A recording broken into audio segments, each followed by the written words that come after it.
what's the general dummy operation? How do I think of it? I would. Not only would I'd actually I know a lot of first off, I think not only is that necessary, but I want to not even and I feel like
Dog. Well, oh, dog. Well, hand me that guitar. Hand me that guitar, dog. Let's get this show on the road.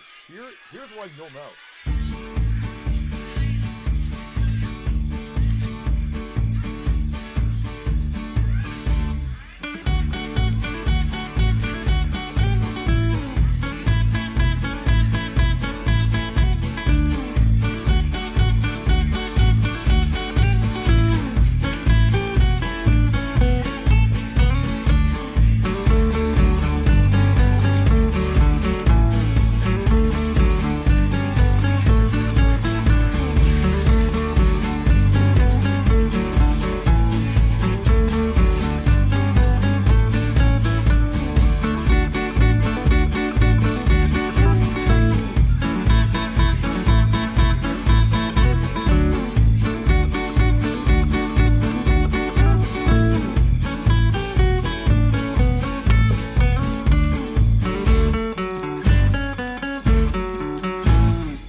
Hello everyone, it is of course me, Scoutmaster Demi. It's been quite a while. It's been, gosh, what, like 2 weeks or so since we've had a last proper stream. Obviously yesterday we had a little bit of fun with my mobile setup as we were getting the PC all situated. Hopefully things are pretty good right now. You guys do let me know if at any point the volume is not so great. Gotta say hello to everyone who checked in though, of course. Cowbell, always great to see you. Cha, always great to see you. Softwind, it's so great to have you back. We got on Funny, yeah, with the 8 months. Thank you. 8 months, man, I can't believe it. Just in time, too, for our 2-year anniversary that's happening on Sunday.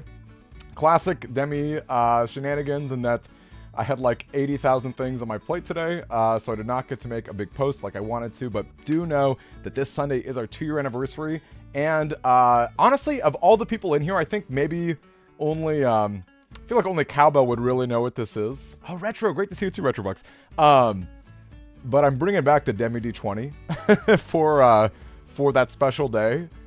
Basically no cooldowns either. Maybe like a minute cooldown so it doesn't go like absolutely crazy. But that should be a lot of fun. Do look forward to Sunday. I'll try to get a cake so that I can be really unhealthy like I like to be. And I can do all sorts of fun stuff like that. For real though, I really hope everyone's doing well. A lot of fun stuff happened on my trip. I didn't really get a chance to talk about it. Maybe, and I don't know that I will unless people ask me questions, because again, I'm trying to like do the IRL vlog channel. So I recorded a whole bunch of stuff and I've got to like piece through it and maybe send it to friends and people to help with that, which by the way, always looking for help in terms of video editing. I really appreciate all the help I can get.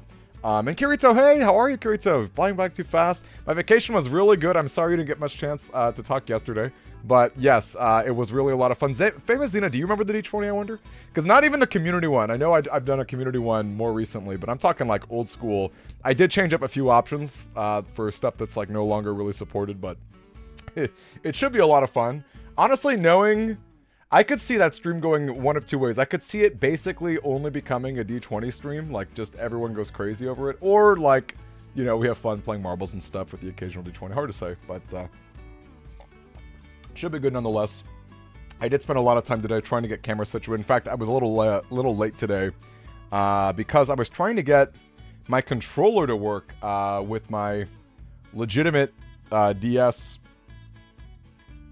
Yeah, full stop, with my legitimate DS that I'm using, of course. I was having a bit of a hard time remapping it. I'm probably going to have to do like Joy to Key or something in the future. But today I'm just going to use my stylus, wink wink. So should be some fun stuff. Anyway, hope you guys are all doing well. Let's just go ahead and start into this game.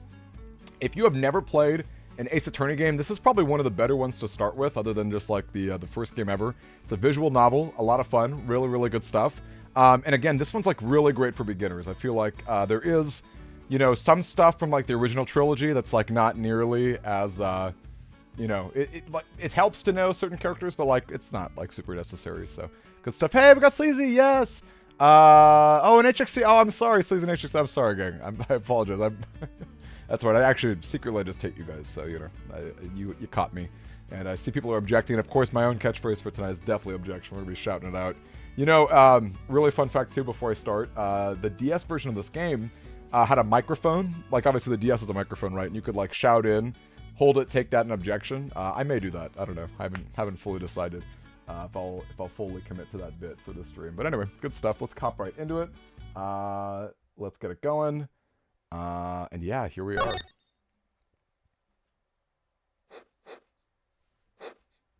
This game is so good.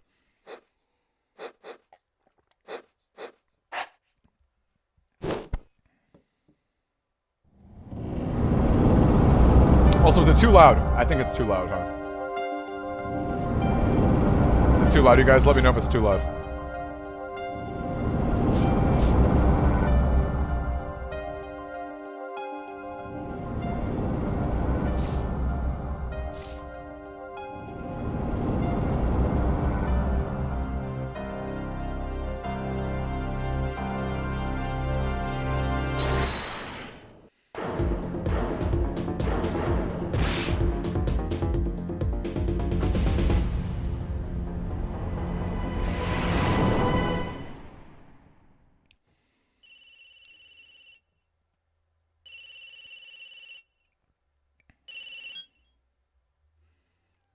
Seem to be in a bit of trouble. Something like that. Dead. Someone hit him hard. Me, please. The cops should be here any minute. I'm in your hands. Should have come to that. Yes, this is the one that just came out. That's actually why I'm starting with this, because I think it's like kind of timely. We got Spider Dude. Yeah, we got Spider Dude. How are you, Spider Dude? Gang, how was the volume though? I tried to turn it down a little bit. It seemed like it was really loud with the start of it. Can anyone, I don't know. Anyone let me know before I get too deep?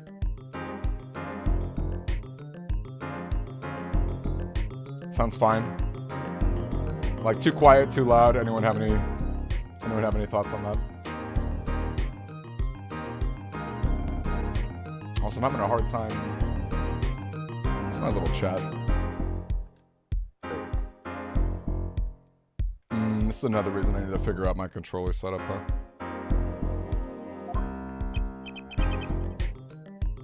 Spider Dude, I am good, my friend. I'm really good.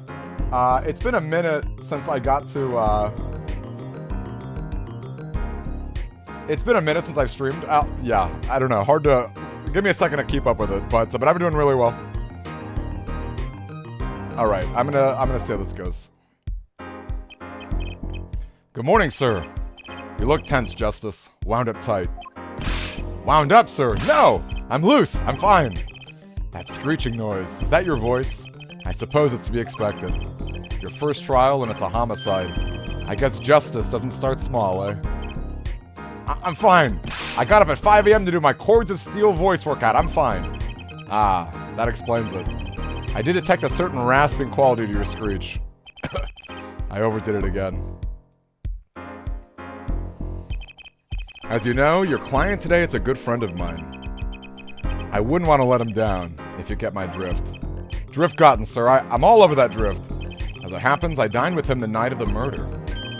We can't let this case fall through. Yes, I'm fine, sir. One more thing. Don't say you're fine quite so much. People might take you the wrong way. I'll be preparing our case. You might want to introduce yourself to the client. Hey, Pig! What, Pig Dark Knight? You changed your name. How are you, dude? Nice to see you. And how is Tekken 8? How's Tekken 8 going, Famous? I'm super curious about that. I've never actually played a Tekken game, but I'm like kind of into the lore of like the Mishimas and what's the other one? No, Kazuya's the name. Yeah, I guess it's the Mishima family would be the lore. Would be the lore. And yeah, Spider, I've been good. I'm back after a bit of a road trip, making content, doing big things, and we're trying to play every DS games, and we're starting with the letter A. Technical. Today's my first trial. Not that I'm worried or anything. The defendant has been accused of murder. My boss wants to help him out, of course, and so do I. I mean, there's no way he did it. Not him. No way.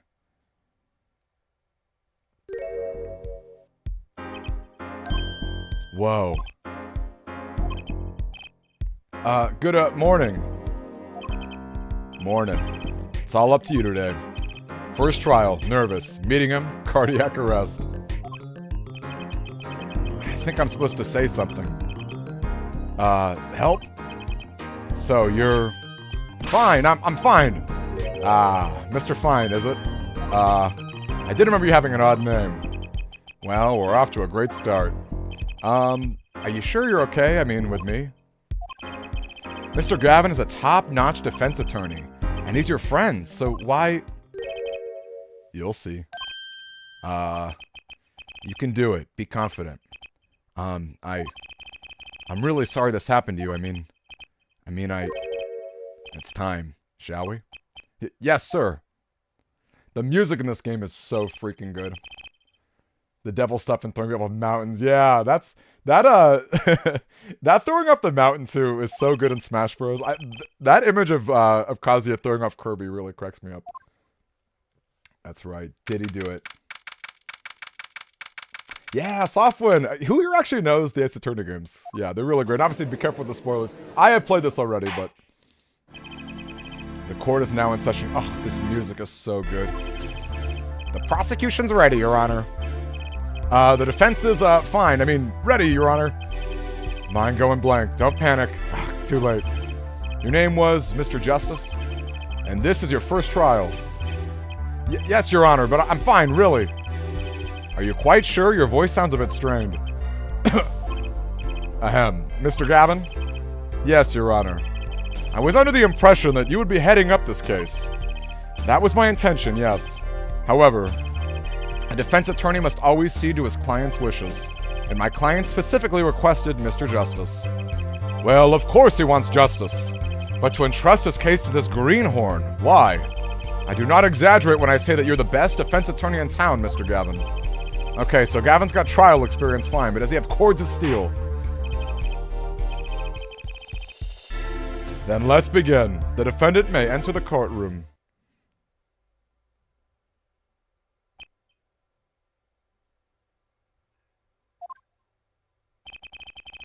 This is truly an unfortunate turn of events.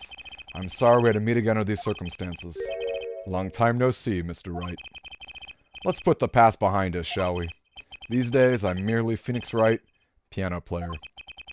Mr. Wright, how could this have happened? I won't speak of it further, then. If the prosecution will be so kind as to explain the charges, Mr. Payne. To think, I saw you enter this room a fresh attorney, and now I'll have you leave in chains. Ah, Winston Payne. Subtle as ever, I see. Ahem. The crime occurred at the Borscht Bowl Club, a Russian restaurant. The defendant, Phoenix Wright, took the victim, a customer, and he hit him, wham, on the head, smack, killed him cold. A customer at the restaurant, you say. And the defendant, you say he was... the pianist for the club, it seems. Phoenix Wright, a pianist? This is the weapon that took the victim's life, a bottle of grape juice. Grape juice is apparently our defendant's drink of choice. The court accepts the deadly bottle as evidence.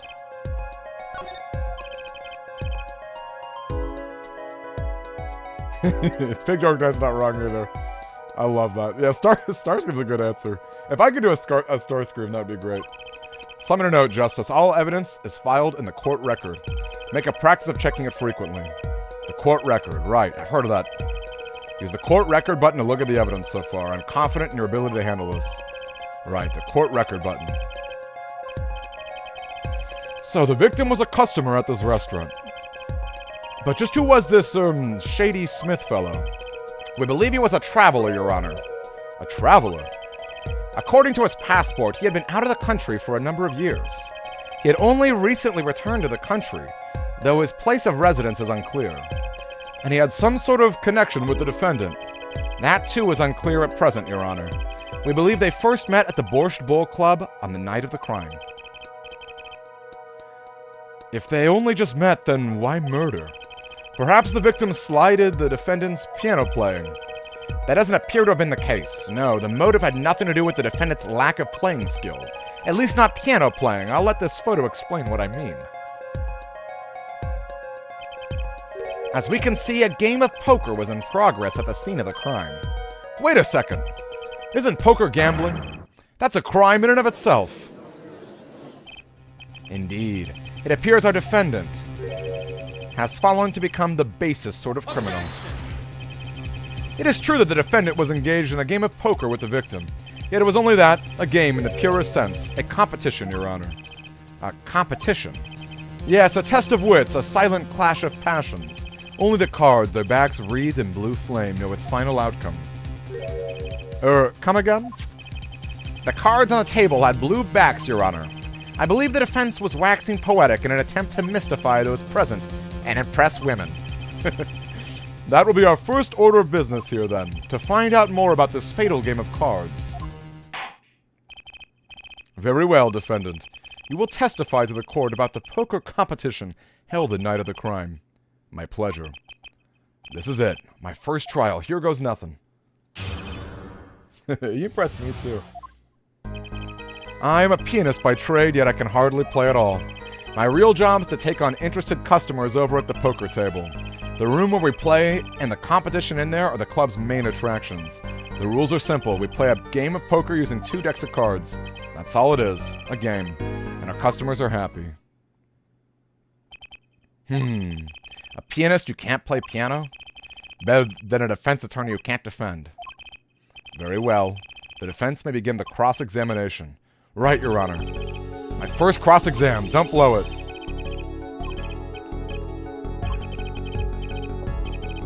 Your voice sounds strained and raspy.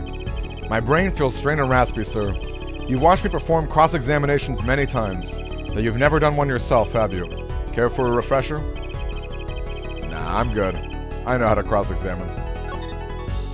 I know exactly how to do it. No need for help here, sir. I think I got this one covered.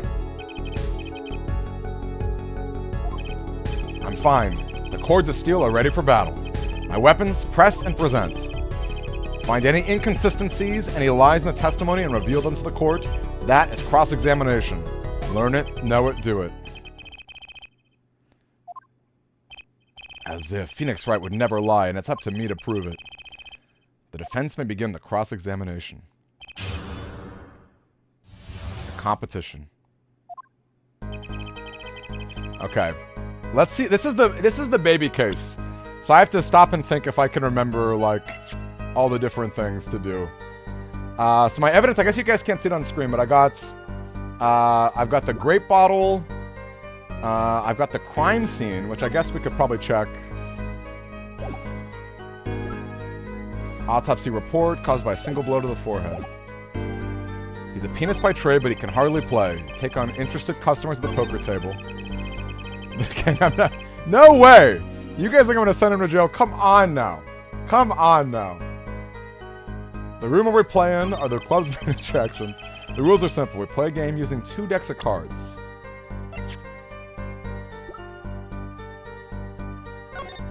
Two decks of cards. I guess we should press maybe. 2 decks of cards. A simple measure to prevent cheating. If you alternate 2 decks, no one can slip in cards. There's something else I noticed. In addition to the cards on the table, there are some lying scattered on the floor. Precisely. Cards on the table, cards upon the floor, each one forming a complete deck. A crime scene painted blue by a sad sweep of cards. It's poetic, really. Incidentally, we used 2 types of cards at the club. One deck of cards was red, the other was blue. As I recall, in poker you make 5-card hands. I can see how it would be easy to cheat. Heh. Yes, a game of hands. That's all it is, a game. And our customers are happy. Can't imagine Mr. Wright would lie in a testimony. Isn't it a little bit early to be jumping to conclusions? Take it slow. If you need more information, don't forget to press. Right, I got it. I'm fine. Time to listen to that testimony again. Let's see. Let's try pressing this. They pay you just to play poker? That would seem to be the case. I'm a professional after all. Well, Pig Knight, to be fair, even 5 cards is the same of everything, right? It's not necessarily 5-card stud, right? Just because you make 5-card hands? Because that's still the same with, like, Texas Hold'em, right? Bah, do I detect pride in that statement? It's hard for an honest, hard-working member of society like me to imagine. Yes. Your imagination was always a bit limited, Winston. What? I played poker for 7 years in that little room, and I've never lost once. What? You see why the customers come in now? Defeat the undefeated poker champ. It's quite a draw. That is, I'm quite a draw. Wait, you've never lost once? Not even one time? As I said, I'm a professional. He's played poker for 7 years and not lost once. Is that even possible? The room where we play and the competition are the club's main attractions.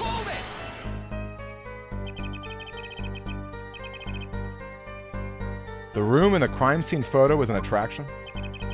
It has quite a history. The Borscht Bull Club used to be a gathering spot for black market types back in the day. Black market? All in the past. Things like the black market are only on the silver screen nowadays. Suffice it to say that there were a lot of deals being made under the table. Right there in that room. A smoky room, gambling hoods, you know? Just looking at that picture makes me feel bad. The bosses gather around the table, cutting deals safe from the eyes of the law. Meanwhile, Lagoon keeps watch through the small window. I can practically picture it now. That window does look like it'd be good for keeping a lookout, but little else. The room had a few other tricks to it too, though it was common knowledge to our regulars. At any rate, they come to play poker in a room steeped in history. Despite the dark past, it was all good, clean fun. This competition you're referring to. I believe the court understands the nature of this game sufficiently. That's right. It was a simple game after all. Are you sure? Huh? People are not murdered over simple games, Mr. Justice. Defendant, you were in the room the very moment the crime occurred, yet you claim no connection to the crime. Now that's strange. What's strange? I was testifying about the competition that night. Asking me about the crime at the point is against the rules, Your Honor. Of course, I expected to hear a cry of objection from the defense. Ah! I completely let that one slip by. Don't despair yet, Justice. Sir. Right. There's something I'd like to be made clear. Namely, your connection to the case in hand. And I'd like to hear it from you.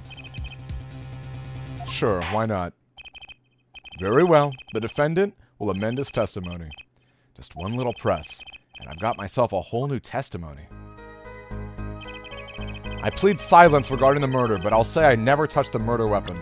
Alright, now this is an easy objection right here, because the bottle straight up bears his fingerprints. Objection!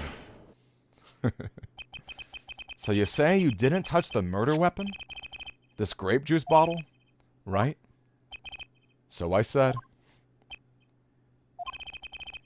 Something the matter, Mr. Justice. Too bad our new defense attorney never learned how to play dumb. What's this, Mr. Payne? I examined the bottle in question, you see. And it was covered with the defendant's fingerprints. Objection! No need to shout, Mr. Justice. I can hear you just fine. Ah ha ha ha. Excess yelling could damage the judge's ears and our case. But what about my cords of steel? Anyway, what's so strange about fingerprints on a bottle in a restaurant? Well, that's true. The prints alone don't prove... Oh, they won't prove anything if they were normal fingerprints. Huh? But the fingerprints on the murder weapon were upside down. Upside down? What does that mean? It means he was holding the bottle inverted, and there can be only one reason for that. Yes. To brain someone with a bottle. Ugh! It's definitely a good catchphrase tonight. I like Cabell's catchphrase a lot, too. Mr. Gavin, I think things just took a turn for the worse. Oh, I see no problem, Justice. The only thing that matters is the truth. There's a good reason for everything, you'll see. Defendant, can you explain your fingerprints on the bottle to the court? I stand by my plea of silence regarding the murder. For now. Not very cooperative, are you? This could hurt your case. I'm sure he's uncooperative because he's hiding something. There must be some reason. Your Honor, you seem to have forgotten something. And what might that be, Mr. Gavin? On the night of the crime, who was it who reported the murder to the police? Reported? Well, that was the defendant, Mr. Wright. But still, that... Really? Yes, well, according to the case file, the murder was reported near the scene by a call from the defendant's cell phone. Near the scene? Let's take a look at a diagram of the murder scene, shall we? The victim was murdered in a small room in a basement 2 floors above from the ground level. Of course, cell phones don't get reception so far down. The defendant used the stairs in this hallway to go above ground. The call came from the first floor of the restaurant. I see. And this is the phone that made the call? Pig is not wrong. No, Pig is not wrong. And this is funny. This game is based off like the Japanese law system. And even then, I'm sure it's not like... It's definitely not like a one-to-one representation. Like, I'm sure there's like fictional elements, but... Yeah, definitely more fun to have a game like this where like... You're basically guilty until proven innocent instead of the opposite in the US. The defendant could have fled the scene of the crime if he so chose. Yet he fulfilled his duty as a citizen and reported it to the authorities. And you claim he is being uncooperative? Nice save, Mr. Gavin. I better not waste this. I think the prosecution has toyed with our client enough for the time being. Toyed? I assure you no one is being more serious. What was it you said? The defendant was in the room the very moment the crime occurred. How can you possibly know this? That's a good question. How indeed? The answer is simple, Your Honor. The prosecution has a decisive witness. Hee hee hee. You're as good as they say you are. So someone else was in the room the night of the crime? Hey, oh my gosh, Tang! It's been a minute, Tang. How are you, dude? What's going on? How are you, Tang? That must mean they witnessed the crime. Everything up until now has been a warm-up, Justice. Are you ready? Very well. The prosecution may call its first witness to the stand. I love this music! I freaking love this music. The witness will state her name and profession. Hold on just a moment. Where's the witness?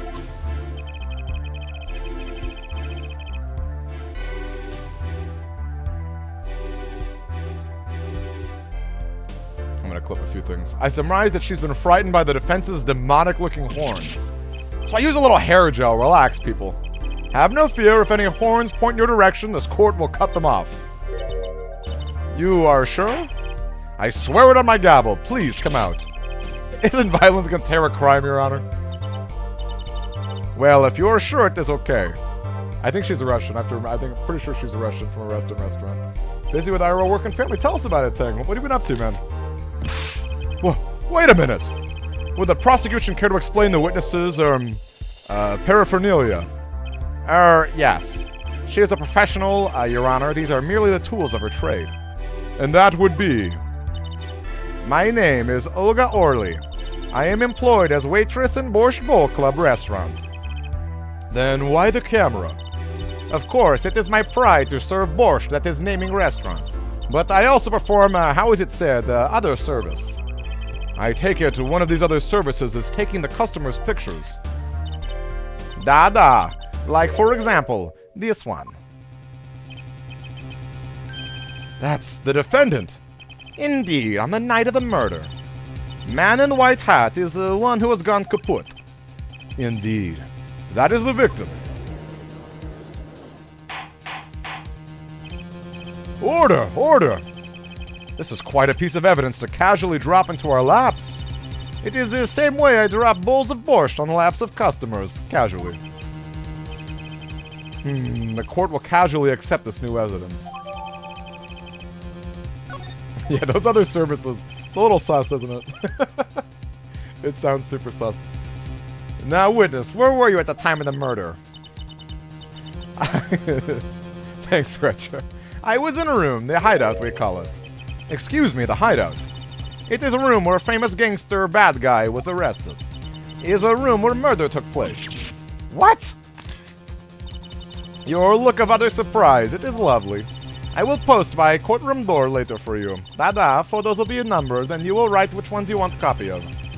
So there were 3 people in the room at the night of the crime. The victim, Shady Smith, Mr. Wright, and Olga Orley, our witness. And if Mr. Wright isn't the killer, that means... Casualty in the clip. You will testify to the court about the night's events. That fateful night. That night, customer asked me to deal cards for game. It was cold. Both players played with hats on, da. The victim, he plays whole time with his hand on locket on his neck. Then last hand is done, but something terrible has happened, da. That man flew at the victim and is strangling him to death. Incidentally, who won the game? Isn't it obvious the winner was the victim, Mr. Smith? That's ridiculous. Because Mr. Wright can't lose. Justice, maybe you can come up with a more legitimate objection. But he never lost once in 7 years. Take it from me, kid. It happens. I didn't lose a single case my first 7 years as prosecutor either. Incidentally, I have some evidence here.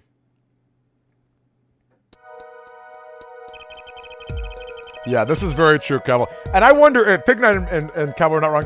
Again, I wonder, like, I know this is not a one-to-one from the Japanese courtroom. I would have to imagine in Japan you can't just, like, take, like, Polaroid photos. But, you know, we enjoyed the Ace Attorney games for their colorfulness, don't we? These are the poker chips as they lay at the very moment of the crime. The hand and chips on this side belong to the defendant, Mr. Wright. Those on the far side belong to the victim, Mr. Smith. Chips, you say? I mean, yes. Imagine that poker is war. Your hand is your army, the chips are the spoils. I know that. After all, in my youth, I was known as the poker head of courtroom number 3. I think he means poker face. Looking at this picture. It does seem the victim chips are on the side of the table. Oh, you know what? Actually, Pigmade, you are right. This photo definitely confirms it, right? This photo for sure confirms it because there's no river or flop or anything. This is just 5-card stud, and that is the most boring. 5-card stud is super boring. It does seem that most of the victim's chips are on that side of the table. Very well. The defense may cross-examine the witness. That fateful night. I remember this. I remember what to press here. That night, customer asked me to deal cards for game. It was cold. Both players played with hats on, da. The victim, he plays whole time with his hand on locket on his neck. Then last hand is done, but something terrible has happened. He plays whole time with hand on locket on his neck. Something terrible has happened. The man flew at the victim and is strangling him to death. I think the issue here is the bottle. Or maybe actually I think it's the autopsy. Death caused by single blow to forehead. Alright, here we go. Objection! Look at that. You know you nailed it when the music stops. Oh, really? Strangled, you say? That's odd. Normal customers only choke on borscht. No, I mean this report shows that the victim died of a blow to the head. Ah! Miss Orley! Really now? Did you witness this crime? Eek! That's always fun. The Ace Attorney witnesses have great reactions. Looking at the picture, it doesn't seem like he was hit. He's still wearing his hat and everything. Yet it is a fact that he was hit, Your Honor. Thank you. Those clips will be helpful, Retro. Thank you. Here's a victim. We took the victim with his hat off during the investigation. Well, that's quite shocking, isn't it? His head certainly was hit. But I have seen it happen. The defendant, he lunged at the victim, his neck. Oh, really, Miss Orley? Wait, is this a pun? Oh, really, Orley? Is her name supposed to be Oh, really? Okay. There's a lot of puns in this game, too. Hey, we got Silver! How are you, Silver? Silver, have you ever played the Ace Attorney games? How are you? It's so nice to see you. Justice, I admire your enthusiasm, but perhaps you should think this through once more. What do you mean? I found a contradiction. There's only one thing in her testimony that troubles me. Very well. It seems we should continue the cross-examination. There's such a thing as thinking too much. This horse is dead. Let's stop beating it. There's such a thing as thinking aloud too much, too. Oh, really? Yeah, really. Yeah, you're right. You're right, Tang. Customer asked me to deal games. It was cold. The victim, he plays with his hand on his lockets. Then something terrible's happened. After the defendant tried to strangle him, he hit him with bottle. You didn't say anything about hitting before. So sorry. So sorry. I must be forgetting this, da. Witness, you will take greater care with your testimony. Oh, da, I am so sorry, Your Honor. And that clears up the discrepancy with the autopsy report, I believe. The defendant made to strangle his victim, then changed his mind, and chose a simpler, blunter means to do the job. Yes, that sums it up nicely. So he strangled him and then hit him. Something's fishy about all this. Go ahead. I believe you know what it is you need to do. Right, sir. Leave it to me. There were only 3 people in the courtroom. The victim, Shady Smith, Mr. Wright, and if Mr. Wright isn't the killer, I've got you now, Orly. Hold up, we gotta look at my evidence again. We gotta look at the evidence here. Maybe the photo.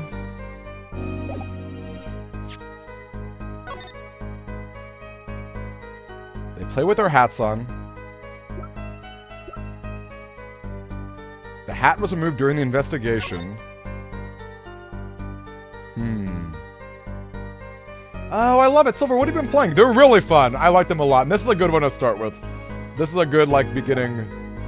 Maybe, hold up. Maybe she shouldn't have known they got hit if they played with their hats on. Maybe that was the issue. Victim, he plays with his hand on his lockets. Something terrible has happened. After he tried to strangle the victim, he hit him with a bottle. After he tried to strangle him, why do you have a bull? Hey, Shadow Shamrock! It's so nice to see you! Shadow Shamrock, have you played the Ace Attorney games before? So nice to see you. Does the victim have a necklace? Ooh, that's a good question. Although, was it the victim? I thought she was talking about Mr. Wright, who was talking about the necklace. Oh no, you're right, the victim. Okay, hold up, let's press that. I like that Pig Mage. That's a good one. Or Pig Dark Knight, I have to call you now. His locket. I believe it was a good luck charm, da. He gripped it many times as he played that night. Yes, he must have felt as though it might carry him to the moon and the stars, though if it were small enough to fit around his neck, it wouldn't have much lift. The defense would like to have a clarification. This is the locket we're talking about. Not a rocket? Of course, I knew that. It was probably a pendant shaped like a rocket. That's why she called it that. No, a locket's a locket. It doesn't matter what shape it is. It's considered hard of hearing or hard of understanding. Adamite might come and say, you're queer, of course you played the Ace Attorney games, but you're more of a latent boyo. Wait, are the Ace Attorney games, are those like queer icons? I think there's actually probably pretty good representation throughout the games. I actually didn't know that, if that's the case though. And if you know the Layton games, yeah, I'm sure you enjoyed that great crossover. Yeah, let's try that. Let's try objecting about the locket. Because the crime scene definitely doesn't have him with a locket on. Although he does have it in the photo. So maybe that's not actually a contradiction. It might not actually be a contradiction.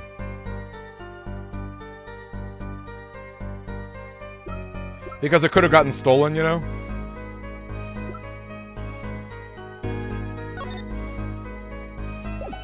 I'll try objecting. I don't know how I feel about it. Yeah, it didn't work. Didn't work. Well, I'm not sure I follow you. It clearly contradicts the I thought. You don't sound very sure, Mr. Justice. Objection overruled. I don't think that won me any points to the judge. Yeah, wait, when does it leave Game Pass, Cabell? Do Game Pass games, do they tell you when it happens? We love messy people. That's fair. It is very messy. Let's try pressing this. Have I done this already? Something terrible. Eek! The defense will refrain from needless shouting. Sorry, I need to seriously reconsider this vocal training thing. Now, Miss Orley, can you tell us what happened? Oh, I was so frightened that I trembled with fear. After the defendant strangled him, he hit him with bottle. Oh, I've already done this.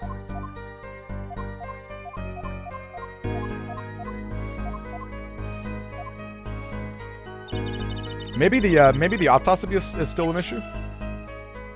Death was caused by a single blow to the forehead. I'm thinking it's the hats. Maybe the hat was removed during the investigation.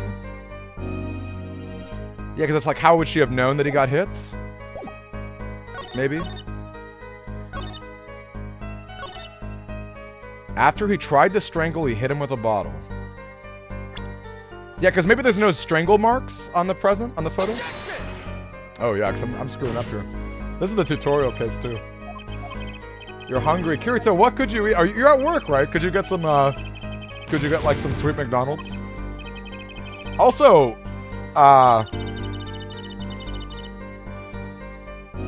no, never mind. It's not McDonald's. Something else at Burya. Today I found out about tiny tacos at Jack in the Box that had birria in it, and I was like, why am I seeing birria everywhere? Like, is it something about birria is like something about birria is like just like really trendy and silly. Like, I heard that Del Taco has birria ramen. Have people heard about this? Del Taco birria ramen? Like, that's like the craziest thing I've ever heard of. Oh, are you gonna get some takeout then, Kirito? Okay. I have to, like, stop and think here again. It was cold. Both players played with hats on. It's already April. How could it be cold? At the Borscht Bowl Club, we have pride in authentic Russian restaurant theme. Inside, it is always as cold as Mother Russia. When it comes to hot borscht, cold is best seasoning, though. Okay, I'm glad you've also never heard of it, Shadowed Shamrock. Can someone explain? It's like a type of meat, but maybe someone can explain birria better than I can. I keep seeing it in like a random fast food restaurant. Again, Del Taco. Can you imagine going to Del Taco and being like, I'm gonna order birria ramen? Like, that's the craziest thing I've ever heard of. It is a type of meat. After the defendant tried to strangle him, he hit him with a bottle.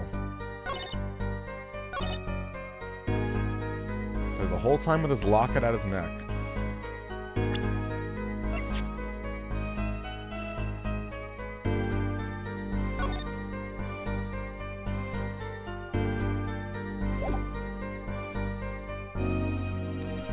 He plays the whole time with his locket at his neck.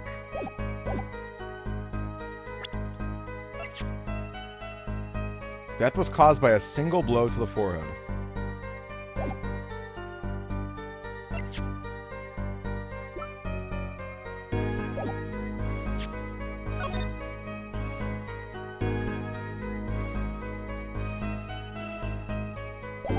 Victim plays with his locket.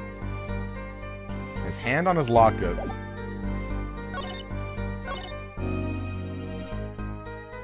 After he tried to strangle him. No, I did this already.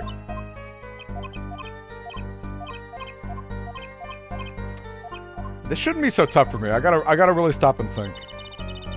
Have I pressed everything? The customer asked me to deal cards. Okay, did that already. Cold, they play with their hands on. Plays with his hand on his locket.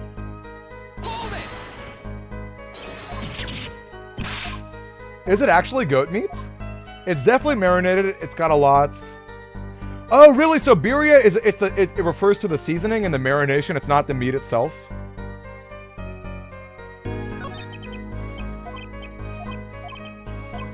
Is that actually true?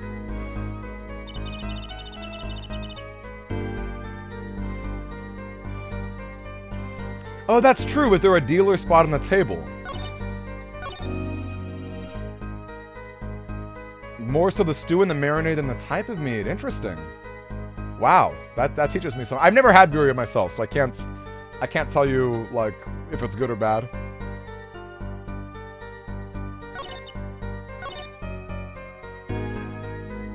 After he tried to strangle the victim, he hit him with a bottle.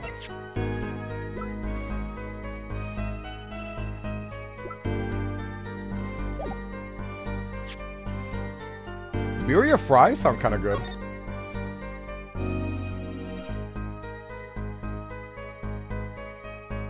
You know what it is? I think it's the fact in the photos he's got a hat on, but she shouldn't have known that, right? Because she shouldn't have known that because the hat is on. The hat was placed back on him. I kind of think that that's maybe the issue here.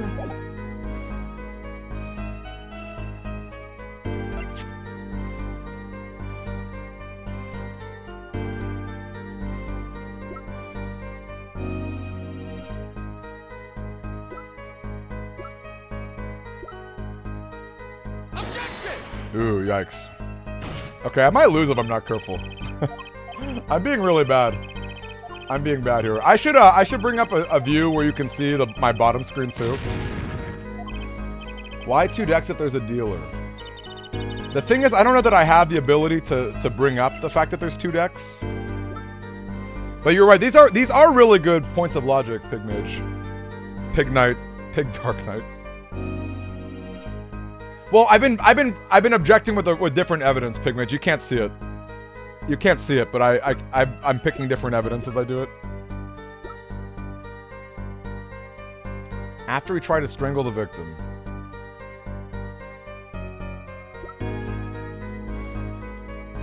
The hat was removed during investigation.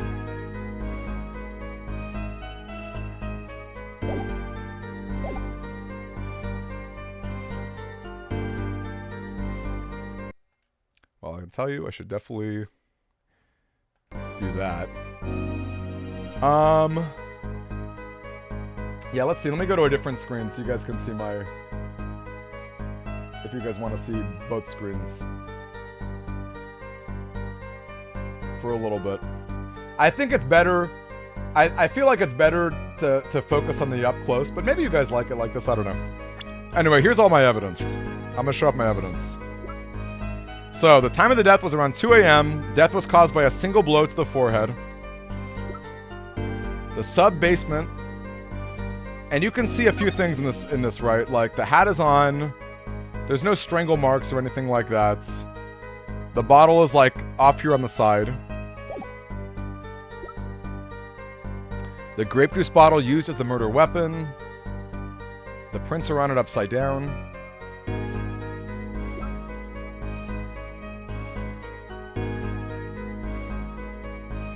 Do you prefer that, Skelly Max? Do you prefer seeing them both?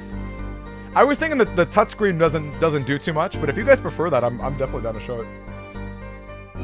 Yeah, that's how it works, Pigmage. So, or Pig Knight. So, I have to take evidence. So I basically have to match the evidence that contradicts whatever the statement is. And I'm assuming that this is the statement. I assume that this is the statement that's the issue. You know? I mean, it could be the locket, to be fair, but I don't know that that's a contradiction. I don't know that it's a contradiction just on its own.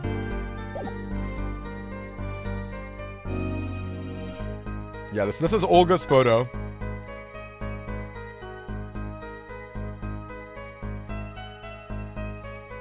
You're impeaching the witness by saying that she wasn't there dealing. That she wasn't there at all. That's not a bad line of approach there. But I also feel like maybe there's still like chairs for that.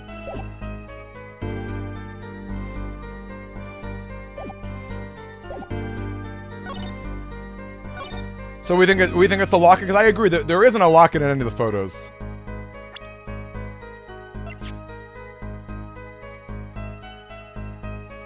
Yeah, so maybe that's what it is. Maybe it's not that there was an issue with that, but it's more like, where is this?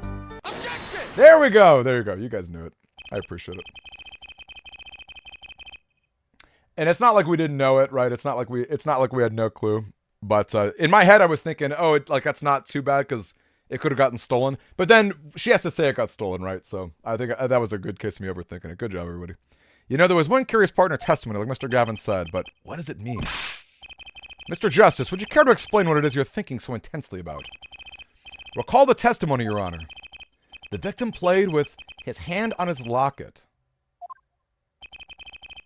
That's true. When would it have gotten stolen? Good point. Very good point. I hope you aren't all about to raise an objection to the witness's grammar. No, but look at this photograph. You see a locket on the victim's neck? Well done, Justice. I'm impressed. I knew you'd be able to handle this. But what does it mean? If we're to believe this witness's testimony, then the locket disappeared following the victim's death. Lockets don't just disappear, Your Honor. It's quite simple when you think about it. If the locket is gone, someone must have taken it off, no? Taken it off? Wait, you don't mean... The defendant wasn't strangling the victim after all. He was taking off his locket. Wouldn't that explain it? Urgh.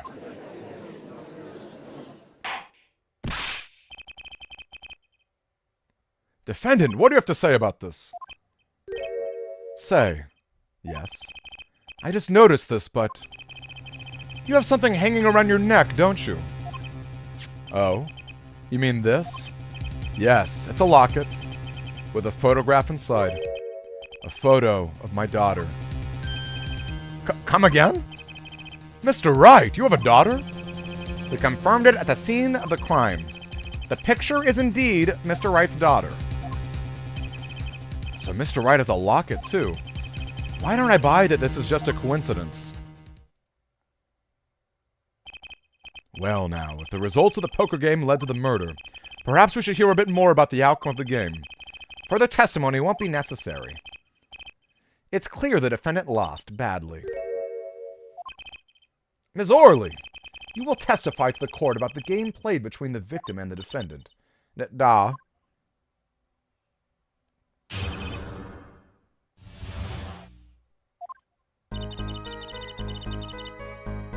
The game began... You know what I'm thinking? I'm gonna go full screen until we go to cross-examine mode. That way, cross-examine mode, we can think about, like, the evidence and stuff together. That seems pretty good. House chips come in two sizes, small and large. The one who was winning, that was victim. For last hand, defendant play with all his chips on table and lose. The moment loss was decided, the defendant grabs a bottle from table and... Yeah, there you go. Big brain Demi coming in. Indeed, looking at the photo. It does seem to be a one-sided game. As the court knows, poker was the defendant's life. Failure must have been a bitter pill to swallow. Ah, how many times have I heard those words? I done it in a fit of anger, Your Honor, and now I regret what I done. A common tale, but true. He thinks the judge watches too many old court movies. Mr. Wright says he hasn't lost in 7 years, so this testimony must be wrong. Serious competition. The game began with 3,500 points in chips. House chips come in two sizes, small and large. Are the chips in this photo all chips that were used? Nah, of course. Something's fishy with these chips. Should I press harder? Maybe you could explain a bit about these chips. Explain? What is there to explain? Poker chips are poker chips. They're not fish and chips. Not a chip off the old block, not a motorcycle cop. Thanks. Now that I pressed her, I better ask something. What are these chips worth? Are they in dollars or rubles even? Yeah, as I have been saying before, it was a game, not gambling. Hard perhaps for capitalists to understand. The two types of chips, 100 chip and 1,000-point chips. It is not money, da. Justice. Don't you find her comments interesting? In more ways than one, sir. I'll have it added to her testimony. Well, does the defendant want to add her testimony? Yes, I do think this deserves further scrutiny. Add it to the testimony. Wish I knew where I was going with this. Very well, witness, if you would be so kind. Da, Your Honor. Okay, this I do know. I'll go full screen for this. One type of chip is worth 100, other point is worth 1,000. Well, if that is the case, then actually, Mr. Wright is winning. Objection! Objection! You sure it was the victim who won? Absolutely sure? It seems our new attorney is a bit confused. A glance at the picture is enough to tell you who won, if you're not in kindergarten. Just for safety's sake, could you explain the problem to the court? Of course, Your Honor. In this photo, I see small chips and I see large chips. Tell me, which were worth 1,000 points? Why, the big ones, of course. Duh. Oh, I thought so too. But then the totals don't add up. The totals? Let's review what the witness told us. Each man started with 3,500 points in chips, and the combined total value was 7,000. Yes, if my calculations are correct. They are, Your Honor. Now, take a look at the photo that allegedly shows all the chips. If the big chips are worth 1,000 points and the small ones are worth 100, and you add them up, how much is it? Do it yourself. You aren't in kindergarten, are you? 10,600 points. The chips don't add up. This clearly contradicts the witness's testimony. But why? How could this be?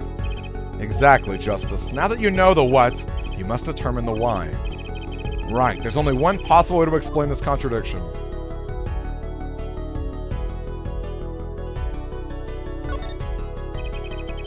Each man began the game with 3,500 points. If all the chips were indeed shown in this photograph, there can only be one answer.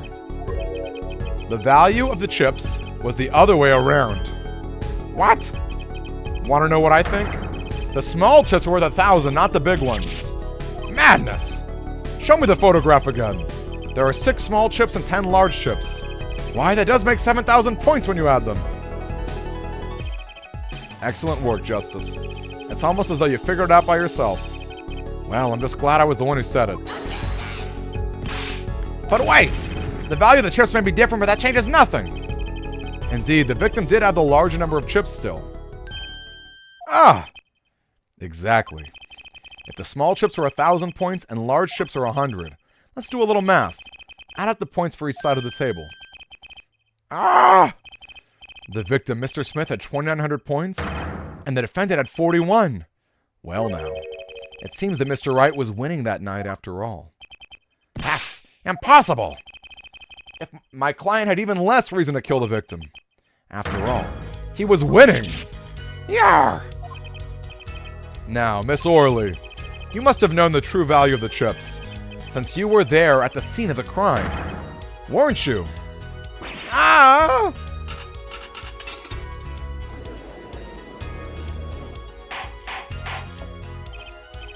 Order! Order! It appears our defendant has lost his motive, and Mr. Wright's supposed defeat never happened. Ugh. We must now ask ourselves whether we can trust this witness's testimony. Excuse me, what is it, Miss Orley? I did not want to be saying this, but, actually, you see, See what, Miss Orley? What do we see? In the last hand, there was cheat. So true, Softwind. A cheat? You don't mean a trick? Wait, or do you mean a scam? They're all the same thing. Yes, there was cheat in last hand. That is why game ends with chips as they are. Great, just great. First we have lying, now cheating. Well, this case certainly has taken a turn for the interesting. Witness, you will please testify to the court. Tell us about this cheating in the final hand.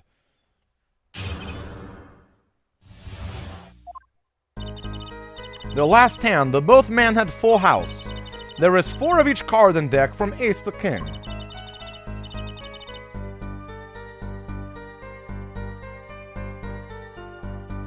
You're talking about Professor Layton, maybe?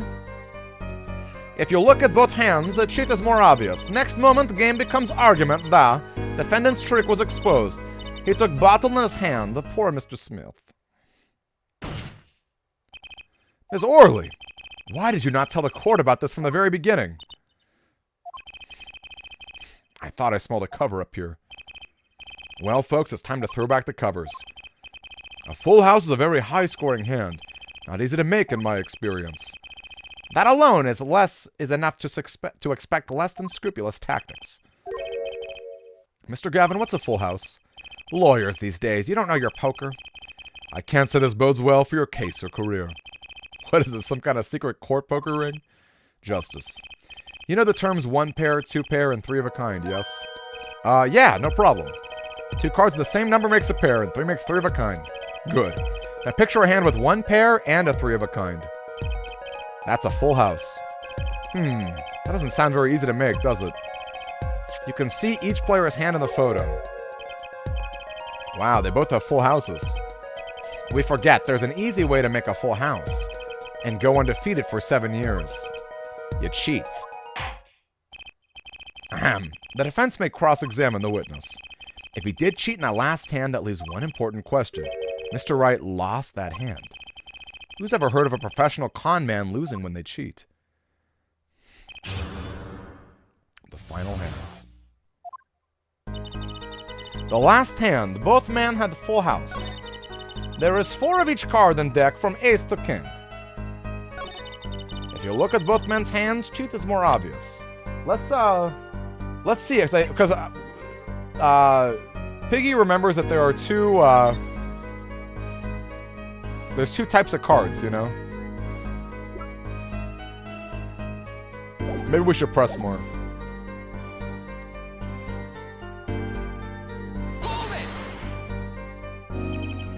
How was it clear? Well, the defendant, he played a 5th ace. A 5th ace? I still remember both hands very well. Mr. Smith's hands had 3 aces. And Mr. Wright's 2. Obviously, cheating was afoot, or perhaps I should say a hand. Your Honor, perhaps this can be added to the testimony without Mr. Payne's joke. The witness will add this in detail to her testimony, please.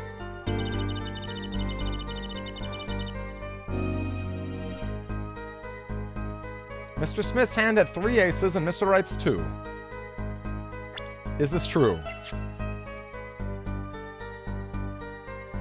5 aces in all.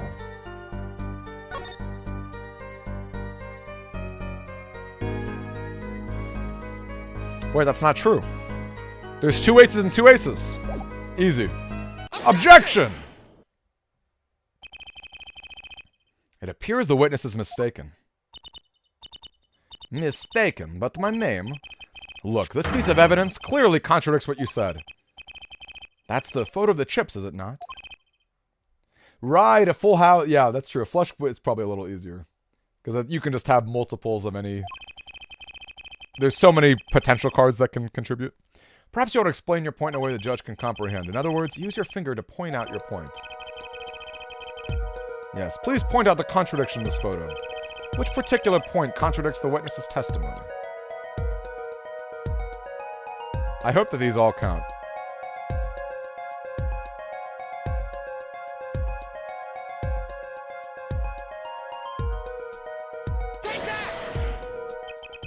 Miss Orley, in your testimony, you made the following claim. His hand has 3 aces. But as you can clearly see, he only had 2. Well, maybe the witness was simply confused, or perhaps it was the defendant's hand that held the 3rd ace in question. Take another look at this evidence. As you can see, the defendant also had 2 aces. Where's this 5th ace? I see cheating all right, and it's going on right here in this courtroom. 2 aces in each player's hand does make 4 aces total.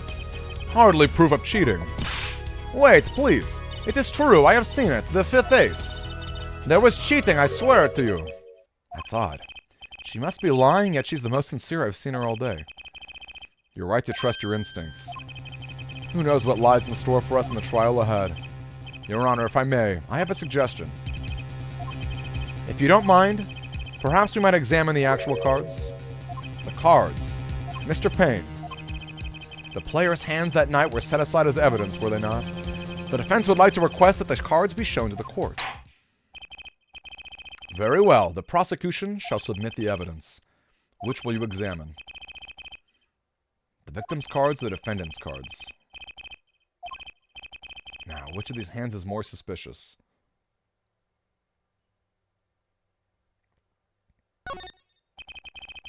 The victim's hand that changed over the course of the witness's testimony. The defense requests time to examine Mr. Smith's cards. Very well, Mr. Payne, if you would. Very well. You got the victim's hand. Well, time's a-wasting. Get to it, Justice. Yes, sir. When examining evidence, be sure to view it from all sides and angles. Try using the dials in the evidence viewer.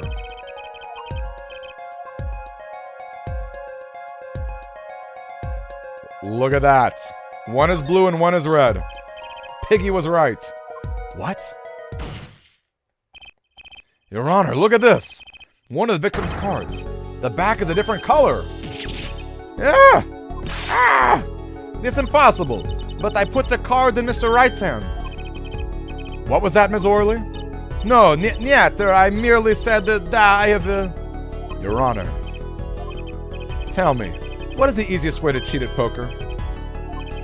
I'll tell you. One merely needs a friend, a comrade, shall we say. The dealer. Wait, so you mean... this witness, Ms. Orley? She's the cheater, a professional, I'd wager.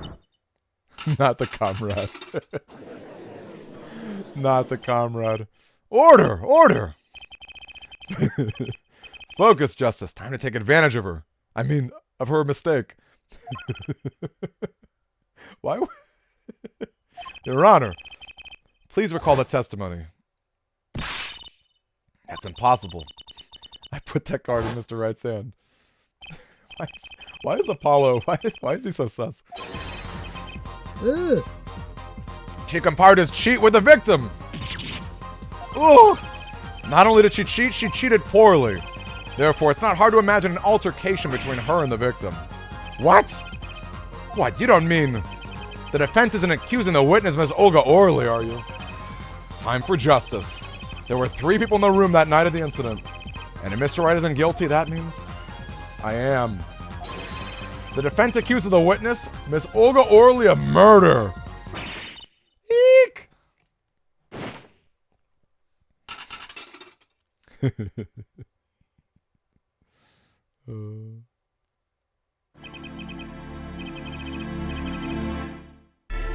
Where's your witness?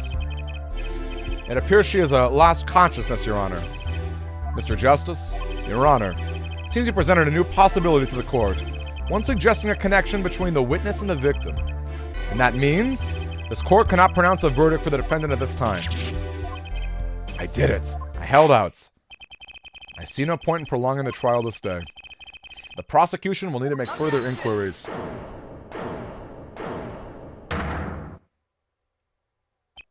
Mr. Wright! You can't end the trial here, Your Honor. Not yet. What nonsense is the defending spewing now? Think. One of the cards had a different colored back. Don't you wonder what it means? What are you doing, Mr. Wright? Raising objections right when you're about to get off the hook? Ridiculous. Mr. Payne, you of all people should know. Mr. Wright has a talent for the ridiculous. Perhaps we should get to the bottom of things. Let's clear up the facts about the game on that fateful night. No, it can keep hard saves, I hope, Cabo. I'm using a different bit of legitimate hardware than the one in the past. Thankfully. I hope it can. I mean, I haven't tested this out yet, but I'm pretty sure this is better. We alternated between 2 decks of cards that night. That was said before. The 2 decks of the club have different colored backs, blue and red. 1 color per deck. Why use different colored backs? If we use the same color, the 2 decks might get mixed. We used different colors and they still got mixed up. We used the red deck for the last game. I see, but that's odd. For some reason, I had this impression that you were using the blue cards. Yeah, me too. I'm sure someone said something about blue cards. Whatever. In the end, 1 card of the wrong color got on in the mixed, which means there was cheating. Yes, a card slipped in the deck that would seem to indicate cheating. Yet this card raises 2 serious questions. Apollo? Yes. Let's consider the first question. Think. In the last game, when was the card swapped? When? There are 3 broad possibilities here. It could have been swapped before the murder, during the murder, or after the murder. Well, yeah, thanks for the news bulletin, Mr. Wright. Oh. It might have been as simple as you might think, Mr. Payne. Or it might not be. I'd like to hear what Apollo thinks first. When do you think the cards were swapped? I feel like after the murder, right? Perhaps it happened after the murder. What's that? Ridiculous! What's the point in cheating after the hands have been shown? That's silly. Yes, but tell me, how do you swap cards during the game? I'll take silly over impossible. Take it from me, son. There are a lot of silly things in this world, but very little impossible. Oh, even when the backs of the cards are a different color?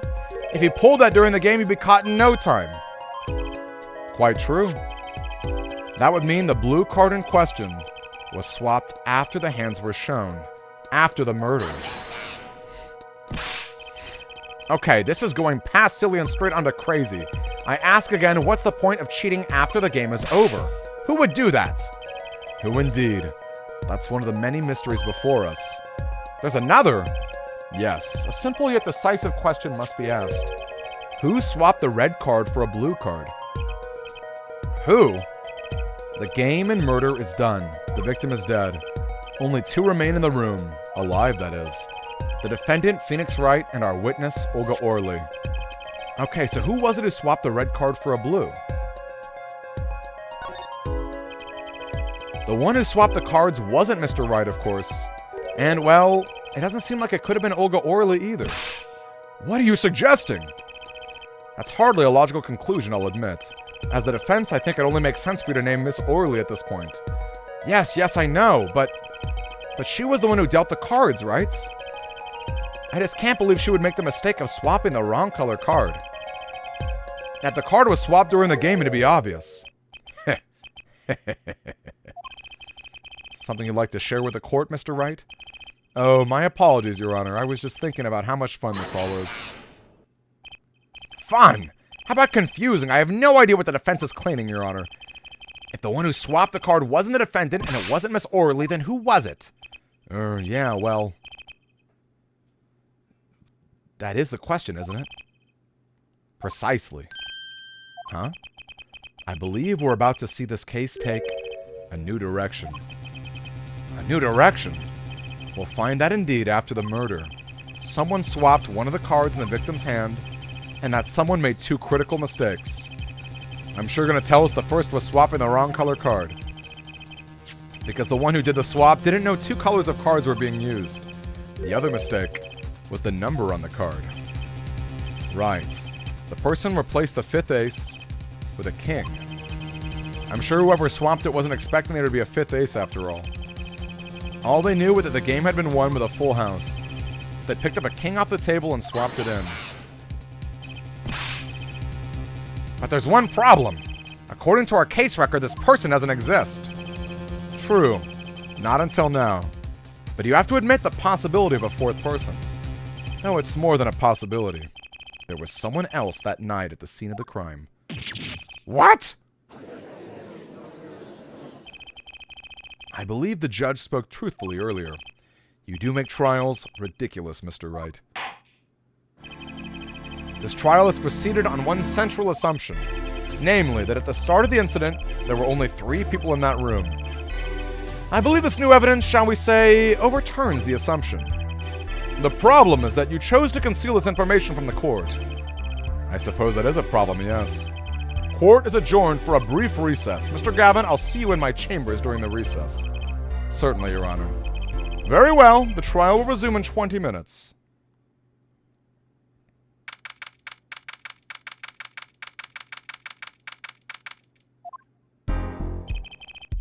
That was quite unexpected, Mr. Wright. To suddenly claim there was another person at the scene of the crime like that. I must ask, is it the truth? Well now, I think you would know the answer to that. Ah, being mysterious, are we? Sadly, I have no time for mysteries. I'd only ask that you leave the defending to your defense in the future. Otherwise, I cannot guarantee the outcome. I see you haven't mellowed out one bit, Kristoff. Justice. Yes, sir! The judge has summoned me to his chamber, so carry on without me. You did well, Apollo. Can I ask you something? Sure. That locket you wear. Is that really yours, Mr. Wright? Ah, you're wondering about the victim's disappearing locket. Here, you can take a look at it. There's a picture of my daughter in there.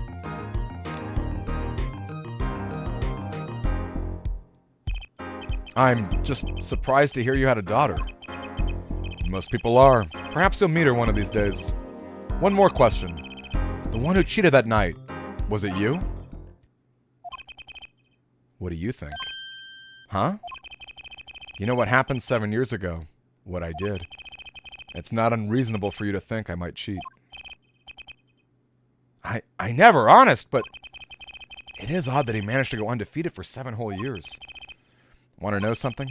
There's only one game where you can be dealt bad cards all night and still win. Poker. Yeah? You see, poker is all about reading your opponent. In that way, it's a lot like a court case. Poker is like trial law. Figure out what your opponent's thinking, and you win. Well, yeah, but that's harder than it sounds. Hey, Jack of all trades, it's been a minute, dude. How are you? I think not. Try as they might to conceal it, everyone reveals their true thoughts in the end. Their body language can become a valuable source of info. You're kidding! That witness, for instance, Miss Orley. She would touch the back of her neck during certain parts of her testimony. Did you notice? No. Come on, who'd notice that? Words, habits, twitches. It's all information for the reading. That's the secret to winning, Apollo. Someone taught me, and now I pass the secret on to you. But I'm not worthy. I mean, there's no way I can pick up on these signals. No, you can do it. Huh? You just don't know it yet. What's he talking about? But you will, soon. I almost forgot. One more thing about this case. You should know, I haven't told the truth to anyone yet. What? I have my reasons, of course. All should be revealed. And Apollo, I need you to be there, defending me. I need your power. My, power? It's time. The real trial begins now. Do your best. This game is so good. It has the spiciest introduction case by far. This is like actually one of my favorite cases in the whole series. April 20th.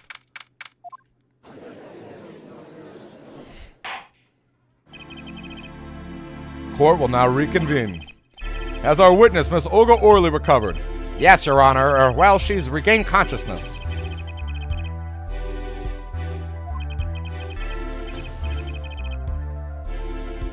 That's the thing. You see, she's quite fatigued. You're looking a bit fatigued yourself, Mr. Payne. Sadly, fatigue is insufficient grounds for refusing to testify or prosecute. The defense would like to request that Miss Orley take the stand. Very well, the witness will take the stand. Yep, I played a Molosoft one. I'm only starting with this one because it's alphabetical order and because I'm playing this because the re-release just came out recently. Perhaps you could repeat your name and profession. Or perhaps you'd rather admit that you're a poor liar and a poorer loser. Yeah. Not. Look at her. Name's Olga Orley. That's the truth. I'm a pro dealer. People call me Olga Quickfingers Orley. Oh. Oh, really? Okay, I guess it's Oh, really is her whole name. Want to know something else? I'm not really Russian. And my last name sounds like Oh, really. There, that's the truth. I hope you're satisfied. Alright, so it's not Orley, but it's Oh, really. Witness. You'll tell the court what you were up to that night. Fine, I'll talk. We had a plan, see? Let me remind you that you're currently under oath. Any further fabrications will have serious consequences. Yeah, this is straight perjury. That happens a lot in this series. Contempt of court for doing a dumb bit. Like I said, I'm a pro. That guy Smith hired me for what I do best. I was planted at the Borscht Bowl Club several nights prior as a waitress. So you were in cahoots with the victim. Not that he needed my help. Smith is a well-known poker player in some circles. But winning wasn't the main purpose of this game. It was about destroying a legend, the unbeatable Phoenix Wright. The plan was simple, elegant really. You see, we set up a trap of sorts. I was to plant a card in Wright's pocket beforehand. and then deal 5 aces during one of their games. When the hands were revealed, Smith would call him out and search right. He would then pull out the planted card, and the trap would snap shut. You swap the cards. Exposed as a cheater and losing on top of it, it would have been a great double play. Just like that, the legend would be dashed to pieces. Indeed. Getting caught red-handed at cheating would cast doubt upon all his prior wins. A 7-year legend destroyed by one little card. That was the plan. Oh really, oh really, how droll. But it appears you made quite the mistake. A mistake? I agree, the trap was elegant. Yet what happened to that planted card? Hey, that's right. He's lucky, I'll give him that. You'd have to be to slip free from a trap laid by Olga Quickfingers O'Reilly. Oh, really? The witness would be much cuter if she dispensed with the evil mastermind shtick. Cute? Who wants to be cute? I'm not cute. I'm bad, you hear me? Bad. When you're through being bad, perhaps you could testify to the court. Tell us about this trap and how it was sprung. It's so cute. Yeah, she is kind of cute, though. Look at that, like, dice bandana. That night, I planted the card like I was supposed to. And Wright lost the last hand just like he was supposed to. Then Smith searched him. But the planted card was gone. The trap failed. The next moment, Wright picked up a bottle and swung it. It wasn't me who had Smith. It was that no-good cheating defendant.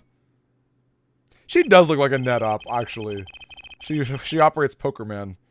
Yeah, like Card Man or yeah, it wouldn't be King Man. It would be like yeah. Poker Hand, yeah. Yeah, I don't know. Poker Man, I don't know. The trap was perfect, I tell you, perfect. That rotten cheater had messed it up. Look who's talking. Well, the testimony for what it's worth is all yours, Mr. Justice. With witnesses like her, who needs criminals? And with defendants like Mr. Wright, who needs prosecutors? Roulette Man! I like that, yeah. That's true, yeah, kind of a number man dice. I like that, that's true. That night, I planted the card like I was supposed to. Okay, let's think about our evidence. Wright lost the last hand like he was supposed to, then Smith searched. Did he actually lose that last hand, though? So everything went according to plan. Exactly. The 5th ace came up, so it's obvious the switch went off without a hitch. Once the extra card was found in his pocket, Wright would be forever known as a cheat and a fraud. There are worse things to be known for, I suppose. Tell us what happened with the search. The planted card was gone. The trap failed. That's all it takes for Shamrock is a little number man love. We were thinking this character looks like a net op. How's everyone been though? What games have people been playing? Obviously, I've been gone for most of this month. The trump card, the 5 of hearts, gone. Without a trace. Proof. We searched every nook and cranny. Even the inside of his cute little hat. But the card was nowhere to be found, is this correct? Never in my long storied career has Quickfingers O'Reilly been so readily duped. Wait, 5 of hearts though. 5 of hearts is not an ace. Why don't you that cheating, lying, two-faced defendant? So the 5 of hearts is still missing in action. The next moment, Wright picked up a bottle and swung it. Wait, isn't that a little odd? What's odd? You searched Mr. Wright thoroughly and found nothing, which means he didn't cheat, which means he had no reason to strike the victim.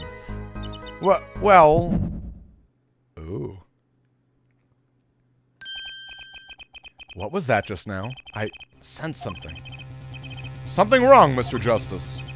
No, nothing, Your Honor. What to do? Should I press a little harder? Absolutely. Miss O'Reilly, you're hiding something. What are you talking about? You. Me? Quickfingers O'Reilly? Hide something. The defense will refrain from baseless accusations. I have one question for the witness, then. You say you saw the moment the defendant hit the victim. Is this true? Of course it's true. I did see it, honest. I saw it when Wright hit him.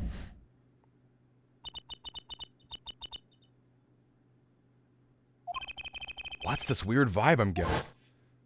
called having a thoughts. How has the DLC been? How has the DLC been? Oh, right. Of course, AGDQ. Of course, of course, of course. I love that. Centaur Man. Oh, the Megan Base. He likes to gamble. She would touch the back of her neck during certain parts of her testimony. Did you notice? Touching her neck, was it?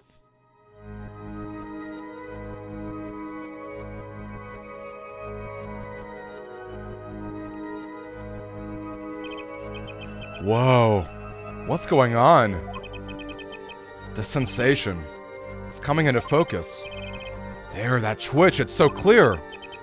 It's like I could perceive her habit like I couldn't before. Gotcha! I forgot about gotchas.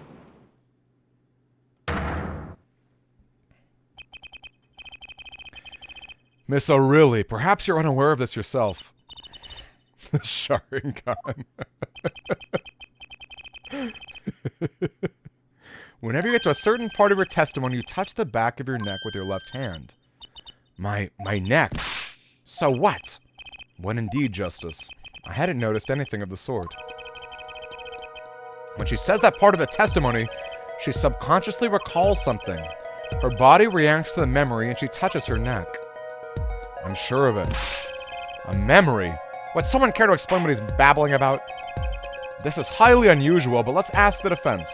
You claim the witness is remembering something. Maybe you have evidence of this memory to show us? Her habit is scratching her neck whenever she talks about the moment of the crime.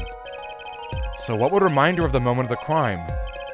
Miss O'Reilly, whenever you recall the night, you scratch your neck. I've noticed it happens when you think about the moment of the crime. There must be some reason behind this habit. I believe the weapon is this, the bottle. Whenever she talks about the moment of the crime, she touches her neck. And what reminds us more of that moment than this bottle, the moment, the murder weapon? But something doesn't fit. If you were the only witness to the crime, why would that make you touch your neck like you're in pain? What's he talking about now? It was Mr. Smith, the victim, who was hit. Not you! Ugh. This is a cross-examination, not cross-wild conjecture. The witness's habits? They're completely irrelevant. Justice, I'll admit I'm a bit confused myself. This is certainly a unique cross-examination. I'll explain later, just trust me. It's our only chance to break her. Miss O'Reilly, please testify in detail about the moment of the crime, the very moment. Yet I am knowing nothing. We know you're not Russian.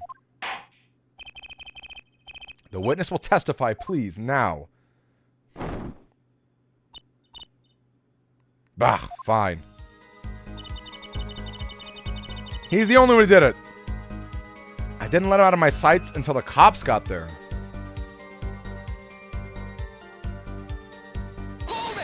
The music! You seem uneasy. You try sitting up here. Her eyes are darting all over the place. I must be getting warm. Tell me, after the crime, what was the defendant like? Well, he must have been stunned by the weight of his crime. He sat in a daze at that table until the cops came. Intriguing. I believe you've gotten all the testimony you're going to get out of this witness. So what do you think about her testimony? I'll tell you what I think. Her testimony is flawed. It contradicts the evidence. What's that? Well, show us this evidence, Mr. Justice. This evidence that you claim contradicts the testimony. She didn't let him out of his sight until the cops got here. Hold up, let's think about this. I'm thinking maybe it's the lockets. Didn't let him out of his sights.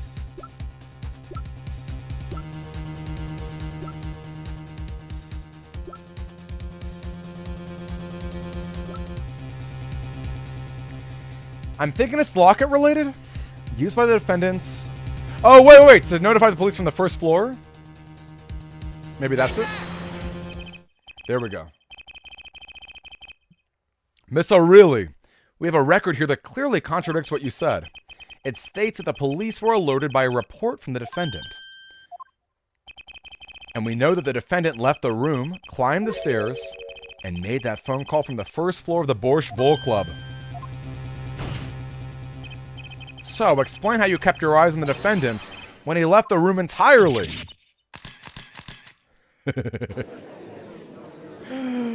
Witnesses have such good breakdowns. What a fun concept for a character. The man who picked up a bottle and swung it wasn't the defendant.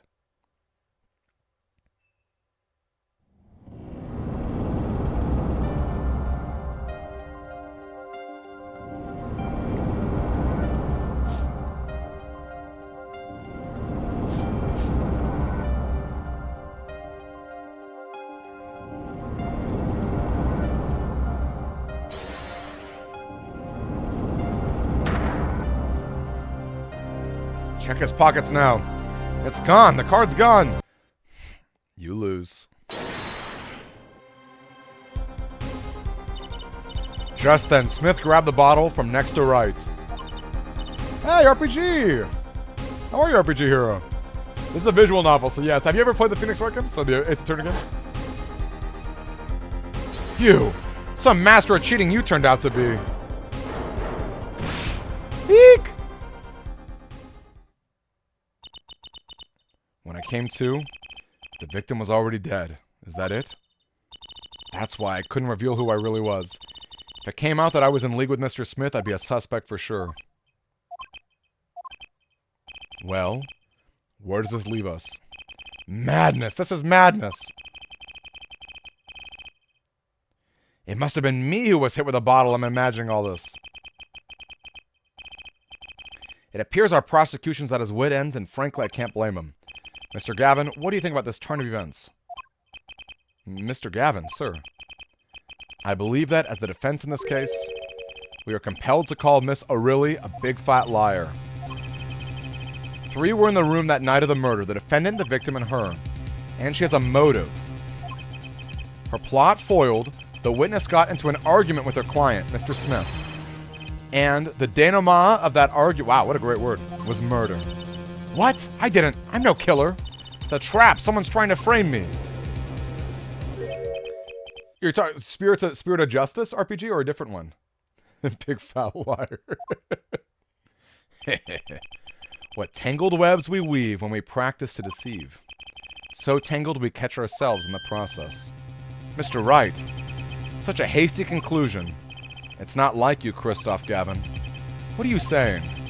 Why not consider the other possibility? That there was another person in the room at the time of the murder. Right, like Mr. Wright was saying before recess. A single card was swapped in the victim's hand after it. And the one who swapped the card didn't know 2 colors were being used. A 4th person. Ha! This theory again. Your 4th person doesn't exist. Indeed. That's why I decided to bring this case to court. Here, where there's no escape and there's no chance for deception. The perfect place to catch the real criminal. The real criminal? And we're in luck. A clue to the real criminal's identity was kindly provided for us. And right at the beginning of the trial, no less. What? Apollo. Perhaps you know what I'm talking about. Sorry. Remember what I said. The 4th person who swapped the cards made one critical error. He or she wasn't considering the color of the backs of the cards. Right. But how could such an obvious mistake occur? The cards used for the last game were red. Yet there was one person here in our court who thought those cards were blue. Yeah, I had that impression too, but why? Well, Apollo, think you can figure out who it was? It's not me, I swear! Who is this 4th person? Why do I always get put on the spot like this? Let's hear what the defense has to say. Who was it? It is indeed. As I expected. Your eyes and ears were as sharp as your hair. I was right? Christoph Gavin, you were the 4th person that night. But of course Mr. Gavin knows the color of the cards. How would he? As you can see, the photo of the crime scene is black and white. You can't tell which of the cards are blue, the ones on the floor or the ones on the table. But look! You can see the colors in this photo. Yes, but when he said the cards were blue, it was well before this evidence came to light. It is true that the defendant was engaged in a game of poker with the victim. Yet it was only that, a game in the purest sense, a competition, Your Honor. Yes, a test of wits, a silent clash of passions. Only the cards, their backs wreathed in blue flame, know its final outcome. Well, Christoph? Mr. Gavin? Mr. Gavin, is something the matter? No, nothing. Excuse me, it was just so sudden. Right. You aren't seriously accusing me, are you? Oh, Christoph? You know, even I'd never take a joke this far. This trial is so good. This case is so good. This has gone beyond ridiculous, beyond dumb. It's insanity. The defendant accusing his own defense attorney of murder? I assure you, I'm quite sane. But what possible connection could Mr. Gavin have with the victim? I wasn't aware that I had a connection to Mr. Smith either. Yes, but Mr. Gavin and the victim have never even met. Well, what if they have? Huh? There is a possibility, after all. They may have met that night before the game started. What are you suggesting? Is this the truth Mr. Wright was staying silent about? Mr. Wright, the defense would like to request that you testify to the court.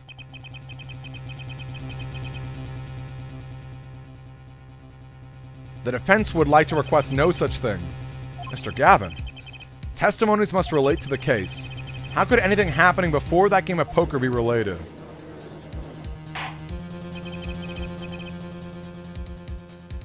I'm not sure I follow, Mr. Gavin. As I explained before, the defense believes that Miss O'Reilly... Am I to assume you speak for Mr. Justice in this? He is the defense, not you. Mr. Justice, the matter of Mr. Wright's testimony is up to you. Oh, okay. Does the court, in your opinion, need to hear his testimony? This was Mr. Wright's strategy.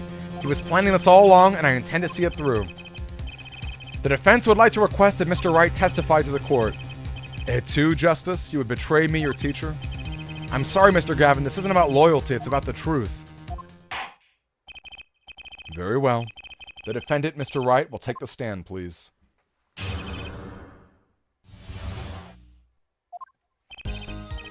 That evening, Christoph and I had dinner. We sat at the table in the photograph. Shady Smith walked in 5 minutes after Christoph left. When the trap failed, Smith hit the witness. The girl was knocked out cold and Smith was uncontrollable. I left to call the police. When I returned, he was dead, blood streaming from a cut on his forehead. That's when I made another phone call to defense attorney Gavin.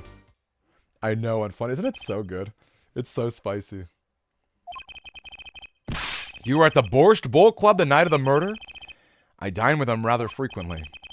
And he talked to the defendant on the phone directly after the murder? Quite against my will, I had become involved in a murder.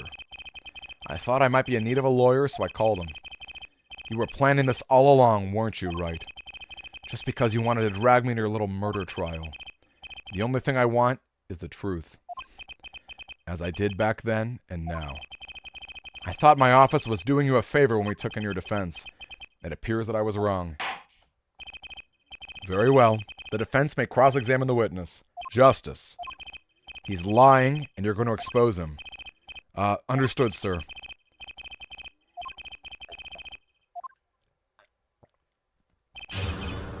Such a good case. Such a good case. That evening, Christoph and I had dinner.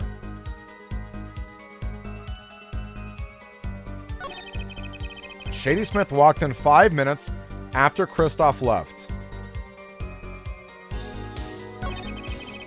When the trap failed, Smith hit the waitress. The girl was knocked out cold, and he was uncontrollable. I left to call the police. When I returned, he was dead, blood streaming from a cut on his forehead. That's when I made another phone call to defense attorney Gavin. Alright, I think we need to start pressing people.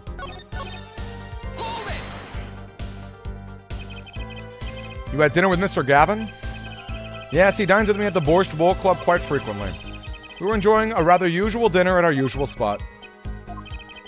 I always eat at the table closest to the piano, where Mr. Smith was sitting. So the plates and such on the table were from your dinner? Indeed, the remnants of my meal with Kristoff. We dined for 2 hours, then Kristoff left. After that, Shady Smith walked in 5 minutes later. When the trap failed, it hit the witness. About this failed trap. This is the same trap that Miss Olga Orley mentioned. The plan was simple, elegant, really. You see, we set up a trap.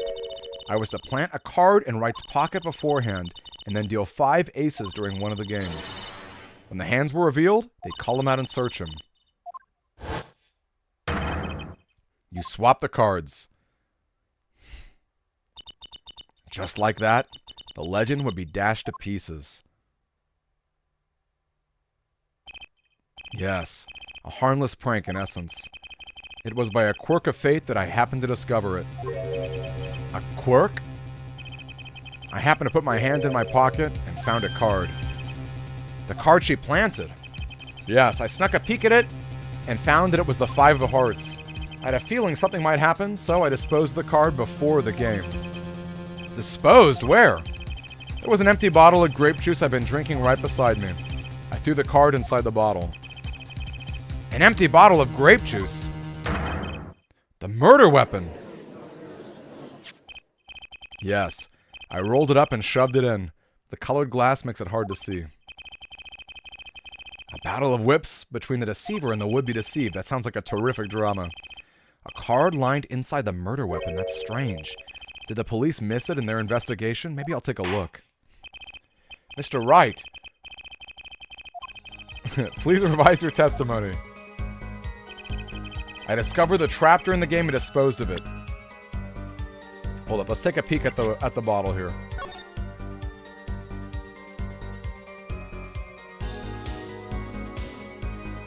Alright, it's kind of hard actually.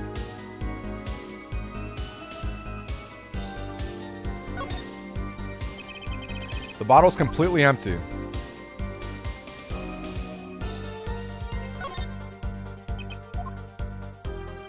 Can I not open it up, I guess? Maybe I just had to press this. Objection! Mr. Wright, if I may? Yes. I examined the bottle, and I don't see any card in here. No? What, Mr. Wright? Surely, that's not all up to you. You have to say for yourself. I can't say I know what happened to the card. I did put in that bottle, however. Huh? Perhaps a 5th person came and took it out. Oh, and a 6th person could have helped. Mr. Gavin, Mr. Wright is your client. My apologies, Your Honor. I won't have you all disparaging our investigation either. We looked inside that bottle. There was nothing. So what's going on? Is Mr. Wright hoodwinking us again? Or did the card just disappear? In any case, please continue with the cross-examination. I'm afraid decisive contradictions call for decisive evidence. Push him harder, Justice. Break him. It's just you and the witness in the ring. Go for the KO. Ugh. Why do I get the feeling we're not on our client's side anymore? That evening, Kristoff and I had dinner. Shady Smith walked in. I discovered the trap. The girl was knocked out cold, and Smith was uncontrollable. You made the call to the police from the first floor of the restaurant, correct? Exactly. Cell phones don't get a signal down in the hideout. Was anyone else on the first floor at the time? Not a soul. It was in the middle of the night, after all. So there, in the darkened restaurant, I called the cops. After making the call, I returned to the hideout.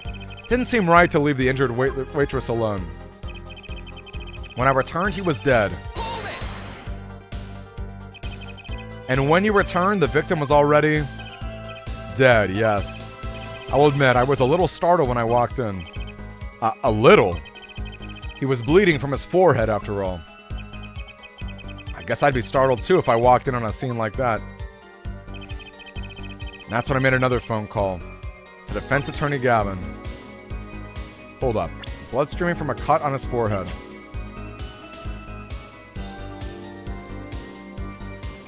I'm thinking the scene of the crime, or rather, the photo of Smith's face.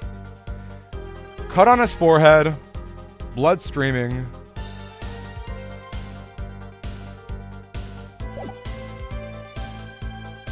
Hat removed during the investigation.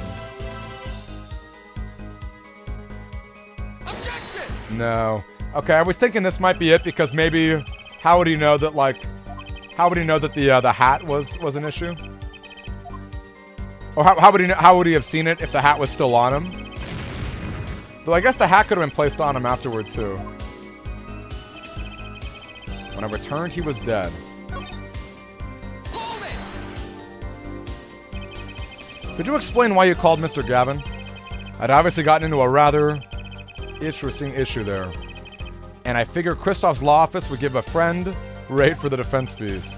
Ah, glad to hear you intend to pay. Oh, I'll pay in full, Kristoff. It was I who got you involved, after all. You may find the price of your defense quite high, my good friend. Quite high. Is this the truth that Mr. Wright was talking about? Justice, you know what you have to do. He's lying. Expose him, now. I have to think. What's Mr. Wright trying to tell me with this testimony? That evening, he and I had dinner. We walked in 5 minutes later, discovered the trap, or was knocked out cold. Bloodstream from a cut on his forehead. That's true. Let's check the autopsy. A single blow to the forehead. Right, I guess a cut is not a single blow necessarily. Although, isn't it though? If you got hit, wouldn't you get cut? I guess we'll try it. Objection! No, I guess not.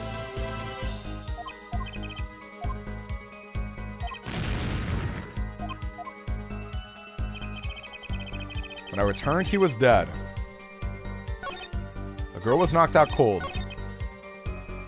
We sat at the table in the photograph. No, that's okay. It's a good thought. I'm not blaming you. It's fun to think about it. Shady Smith walked in 5 minutes after Kristoff left.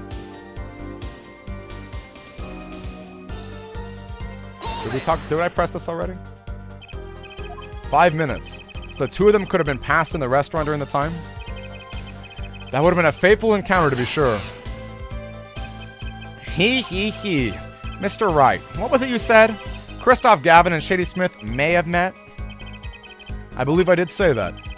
Here I was all nervous at this meeting, and now I hear they just passed in the hall? It does seem a little weak as a pretense for murder. Oh, it would be if that was all that really happened. Come on, Mr. Wright. What are you hiding this time? I discovered the trap during the game and disposed of it during the bottle. The girl was knocked out cold. I've already pressed this, I think, right? I perceived my opponent's intent immediately. I'm used to entrapment, you see. I knew what was coming. Oh, so you struck first. I like it. I know every trick in the book. They don't work on me. At least, when you get lucky and stick your hand in your pocket, they don't. The girl was knocked out cold and Smith was uncontrollable. Do we have a timeline? Do we have a time of death? That's true. The time of death was around 2 a.m. Death caused by a single blow. But I don't know that there's actually much of a timeline in the rest of it either. Knocked out cold and was uncontrollable. He was dead with the blood streaming from a cut. Oh yeah, hold up, let's see. Did they talk about dinner? That evening they had it. They walked in 5 minutes after Kristoff left. Discovered the trap. Yeah, I just don't know how to press for the 2 hours. Because he doesn't actually talk about the 2 hours in the testimony. Ooh, yeah, when did he make the call? Let's find out on Funny.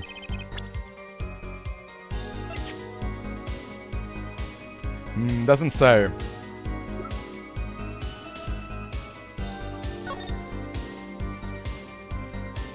Shady walked in 5 minutes after Kristoff left.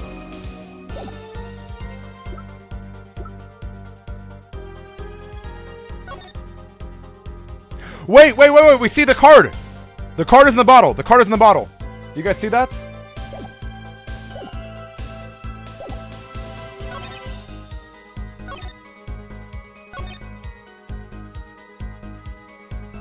But then, what does that mean?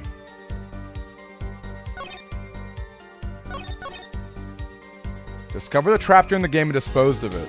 But this is not even a contradiction. No, unfortunately... Oh, I guess we could check it. We could check the phone, maybe. Oh! Wow, the batteries are held in with a piece of tape. He should just buy a new one. Maybe he can't afford it. Or he just doesn't care. Alright, that's it.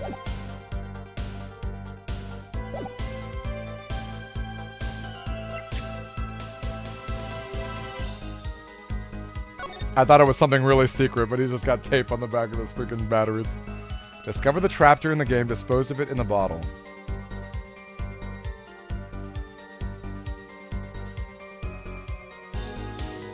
If they had dinner, there'd be 2 chairs at the table they ate at.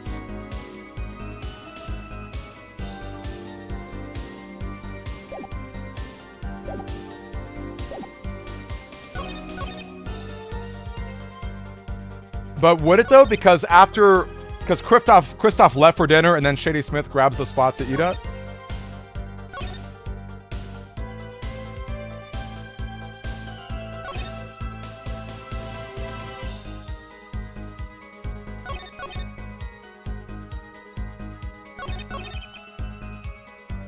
Let's see. He did actually call the police. Yeah, he did. Unfunny. I could present the phone if I wanted to, if we think the phone has any contradictions.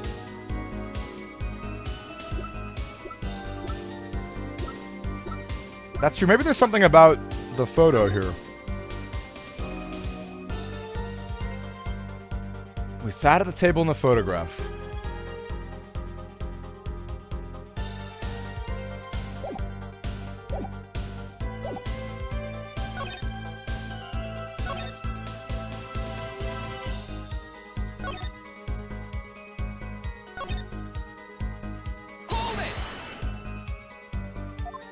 Yeah, I've already done this. Okay. I'm thinking it's interesting that the actual card is in the photo. We get to see the card in the photo. Girl was knocked out cold.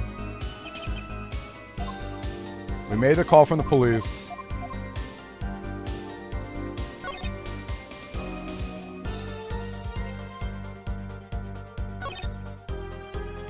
He was dead. Blood streaming from a cut.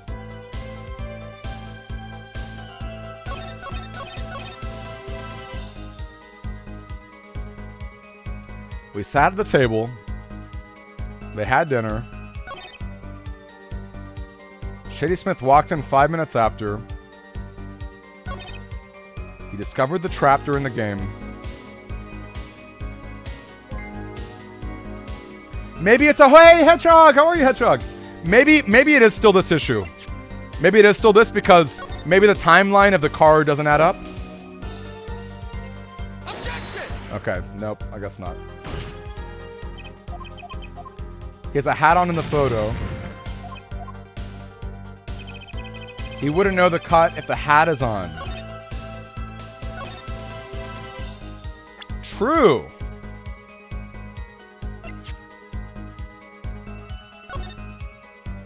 Because his forehead was covered. That's true, his forehead would be covered. Okay, that's actually it, right? That's gotta be it. That's gotta be it, right? Because if he's leaning like this, his forehead is literally covered. I think that's it. I hope it's it. It's gonna be really awkward if it's not. Objection! Yeah, we did it. Good job, everybody. Good job, Sofwin. Mr. Right, if I may. How are you, Hedgehog? What have you been up to? No, I've not sent our boy to... I'm defending Feeney, okay? I'm defending him. Yes. Take a look at this photograph of the crime scene. See the victim here? He's wearing a hat. I wouldn't think you could see blood on his forehead. Good point. Justice. Next time you point out an inconsistency, put a little more oomph into it. Mr. Wright, can you explain this to the court? I forgot to mention something. I was the one who put the hat on his head. Eh? You? You put the hat on his head. He wore it through our entire poker game. After calling the police, when I returned to the scene, his head was in full view, shining bright, just like in this photograph. And I picked up his hat, and I put it on his head. Why'd you do such a thing? All I can say is, I'm sorry. But that's the only thing I touched at the crime scene. It's been a good 2 weeks, Hedgehog. I know, it does feel like forever, honestly. It feels like forever. How have you been? What have you guys been playing? People have been playing Tekken up in here. Heard some talk about Spirit of Justice. It being the victims or his head? I think not. She was out cold. I believe I was the only one who witnessed his head. Here we go again. Mr. Gavin. Pardon. It just seems our client is determined to lie his way through this case. Hey, he's still our client, isn't he? I believe that's enough of that. Mr. Gavin, the witness's testimony is more like a travesty. It's a riddle with lies. I'm beginning to see how you came to lose your attorney's badge 7 years ago. Well, you certainly have a unique way of treating your clients, Kristoff. I never knew. I believe it was you who threw the first stone. How is Yu-Gi-Oh! Master Duel? Is that all card game? Is that all Yu-Gi-Oh! Sets, or was it only the original ones? Don't be misled. I haven't told a single lie here. When I noticed the trap, I put the card in the bottle to dispose of it. And when I put the hat on the victim's head, let's just say I had a reason for doing that as well. A reason. That reason is right here. Your cell phone? That night. Recall that I spoke with defense attorney Gavin after calling the police. Just in case, I recorded our conversation. Now that we're all here, I see no reason why I shouldn't play it back for the court. Wow, he recorded it. Oh, wow, just straight all of them. That's actually crazy. Kristoff, I seem to be in a bit of trouble. What's this? Game not going well? Something like that. That gentleman who challenged you, he turned out to be good? He turned out to be dead. Someone hit him. Hard. You mean someone cracked that flawless bone china plate? Yeah, Kristoff slipped there, right? Because if he's wearing his hat. It wasn't you, was it? Me? Please. The cop should be here any minute. I'm in your hands. Should have come to that. Wait, did it say pate? Or pate? No, look at that bone china plate. Kind of porcelain, very smooth and shiny. And not plate, but pate. Oh, it was pate. Darn it, Hedgehog was right. I believe he was referring to a certain gentleman's balding forehead. The court appreciates the defendant's discretion in not indicating my forehead. Wait a second, something's not right about that phone call. So after Mr. Gavin ate, he left the Borscht Bowl Club? Then how did he know? When did he see this bone china pate? That's right. That was when I began to see my good friend in a different light. Troubled, I returned to the crime scene. And when I spotted Mr. Smith's head again, I realized exactly what was wrong. Well, Mr. Gavin, the stage has been set. Perhaps you'd like to explain this to the court? Exactly how did you come by that privileged knowledge of the victim's head? So this is your reason. The reason why you put the victim's hat back on. Your point, Mr. Gavin? It's come down to this, has it, Phoenix Wright? Order! I will have order! Mr. Payne. Yes, Your Honor. I believe this court has been left with no other choice. Are you prepared to hear Defense Attorney Gavin's testimony? Well, as the prosecutor, Very well. We'll break out for 10 minutes, after which Mr. Gavin will take the stand for a cross-examination. Are we all clear on that? Crystal clear, Your Honor. Very well. This will be the final recess for the day. This trial, gang, it's so good! Mr. Gavin and Mr. Wright are both in the judge's chamber. Who'd have thought that today would turn out like this? May I? Huh? What? Hello, sir. Please, pick a card. What's all this about? Is this one okay? Excellent. I have a message for you. The last hand is about to be played. You'll need a trump card to make it. A trump card? The card you have chosen is magical. Use it wisely, and the game is yours. That's all. An ace. Where do I remember that card from? Mr. Smith's hand has 2 aces. It is true. I have seen it. The 5th ace. There was cheating, I swear to you. The missing 5th ace. Wait. This blotch of red. Is this blood? You have your trump card. Now it's up to you to cut the deck and draw the truth. My father's fate is in your hands. I know you can do it. This bloodstained card is my trump card for finding the truth?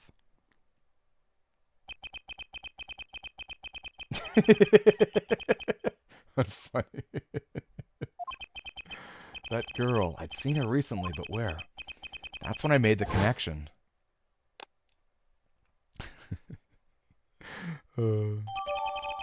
Bloody ace. Added to the court record.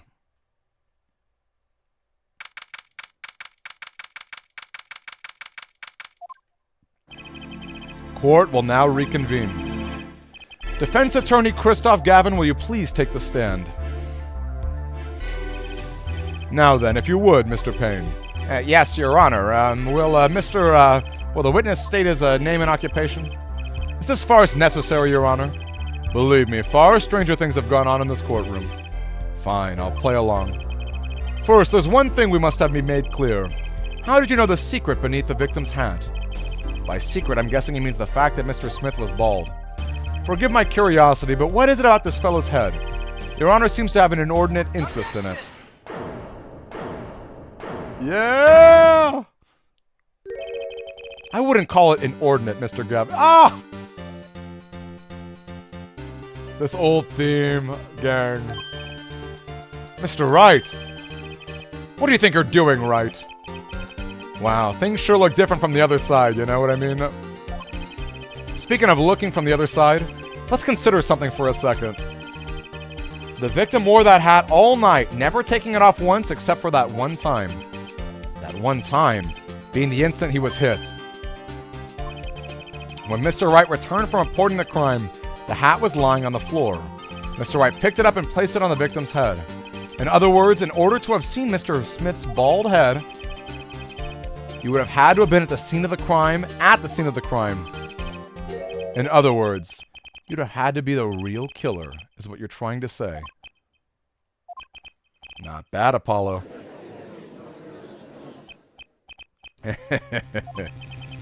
Mr. Gavin, I'm afraid that I haven't been entirely honest with the court. What?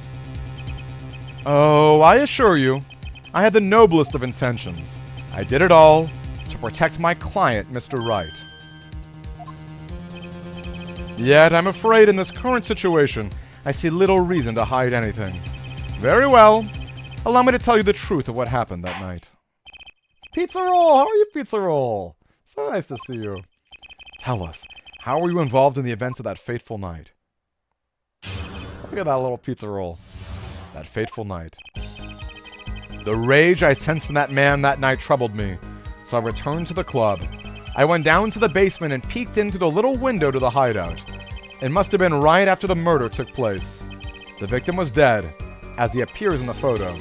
A bald head, an unconscious girl, and Wright holding a bottle in his hand. I sensed that this was not the best place for me to be at the time, and so I left. That's when the call came from Wright. So, you witnessed the murder. For better or worse, I missed the actual moment of the deed. Mr. Gavin, may I remind you that you are on Mr. Wright's defensive team. Your testimony is clearly disadvantageous to the client. So I'm good. I've had a good break for a few weeks. I've done some traveling. It's been fun. I can't wait to talk more about that. Pizza, I hope to see you this Sunday. This Sunday's our 2-year anniversary. I got a bunch of fun stuff planned. I'm standing on the witness stand after all. So you are, Mr. Gavin. And you had to testify as you just did. You had to tell them you saw the scene of the crime through that little window. Mr. Wright? You had to say that, because that was the only probable window of opportunity. Mr. Wright, the defense should do the cross-examination, not the defendant. Mr. Justice, are you prepared? Yes, Your Honor. I can't believe I'm going up against Mr. Gavin. This trial is getting weirder and weirder. Hey, we got Monkey D. Sean. How are you, Monkey D. Sean? How are you, my friend? It was nice to see you yesterday. The rage I sensed in that man that night troubled me, so I returned to the club. I went down to the basement and peeked into the little window. Let's talk about that. The little window. You mean the one used to watch up on the stairs? Yes, a relic of the ancient past. The Black Marketeers used it, I believe. Why'd you go in through the trouble of peeking through the window? Wouldn't it have been easier to just open the door and go in through the room? I didn't want to upset Wright, you see. Upset Mr. Wright? Yes, what if my fears have been unfounded? I'd be walking in on their match. Bad form, to say the least. So far, everything he's saying makes sense. Must have been right after the murder took place. How did you know it was right after the murder? Really, no need to shout, Mr. Justice. I was getting to that part in my testimony. Ah, there he is, the coolest defense in the West we know and love. Even when you're standing up there on the witness stand, some things never change. I was afraid you'd change too, right? But you haven't. You and that overbearing personality of yours. With friends like these, who needs enemies? Hey, happy almost birthday, or I guess happy late birthday, monkey. Mr. 26. The victim was dead as he appears in the photo. By photo, you mean the second photograph of the crime scene. Precisely. You see, he wasn't wearing his hat then. I saw his head when he was dead. And then Mr. Wright came along and replaced his hat. He described the crime scene with us. A bald head, an unconscious girl, and Wright holding a bottle in his hand. Those were the only three at the scene of the crime? Yes. As far as I saw, at least. Then we're back where we started. The killer was the defendant, Phoenix Wright. Who else could it have been? But then why didn't you talk to the police? 2 reasons. First, I didn't actually witness the very moment of the crime. Second, my office was asked to defend Wright. Even after seeing what I had seen, I couldn't abandon my friend. Objection! There must have been someone else there at the moment of the crime. Justice. I just said I saw no one, not a soul. But that goes against what Mr. Wright said. Ah, yes, this mysterious fourth person, who would conveniently be the real killer, I suppose. Glad to see we agree, Mr. Gavin. Let me pose a question then. Tell me, what possible reason did the real killer have to swap victims with the cards? Perhaps you can show us a reason why such a thing would be necessary. How can I show something that I can't find myself? Remember, Apollo, the card that was swapped out was the 5th ace. The 5th ace, right. Well, Mr. Justice, the question of why the killer would swap out a card has been raised. Can you point out a reason? It's now or never. The defense would like to present evidence to the court. Evidence showing the reason why a card was swapped out. Why did the killer take off the 5th ace? Because there's blood on it! My reason is this. Is that an ace? Why, it's got blood on it! Right next to the spade. What? What? This is insane! Why wasn't I told about this? Why? Could this be the missing 5th ace? Inconceivable! How could you? What are you doing with that card? Well, that's the thing. Why is Mr. Gavin so upset? It's just a fishy card from some fishy girl. Oh, that card. It's mine. That is, I picked it up at the Borscht Bowl Club that night after the murder had occurred. I gave it to my daughter. Clues over stock and trade, after all. No! Impossible! Unacceptable! The court can't accept this evidence. It's a fraud. A fraud? How can you be so sure? What? I would think the only person who could claim it was a fraud would be the one who took the real card from the scene of the crime, the real killer. Allow me to elaborate. What if the trace of blood was the reason? The reason for the killer to take the card from the scene of the crime. Where are you going with this? Take another look at the photo and the victim's head. At the moment of the crime, his hat fell on the floor, and a trickle of blood ran from his forehead down on the back of his neck. Couldn't a drop of blood have fallen onto one of the cards? I suppose. The killer then took the card to hide the blood. Regardless, that evidence is non-permissible. Oh? Right. Regardless of how you wasted the last 7 years, you used to be a lawyer. You know what a serious crime it is to conceal evidence. Oh, we can discuss the finer points of our legal system later. What's important now is that I've answered your question. What are you talking about? You wanted to know why the killer would have taken a card from the crime scene. And now I've told you. That one drop of blood would have been decisive evidence, you see. This This is baseless conjecture. Baseless. Yeah. Oh, I assure you it's quite based. What a great line. Straight based. He's just actually based. The meme. Thanks, Retro. I was definitely gonna clip that. It's amazing, really. How a single drop of blood on a single card can lead us to the truth. It's quite simple. Well, Apollo? Yes? Try picturing the scene of the crime.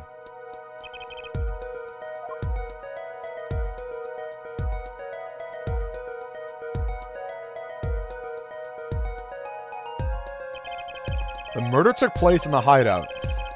The body of the luckless victim was found at the poker table.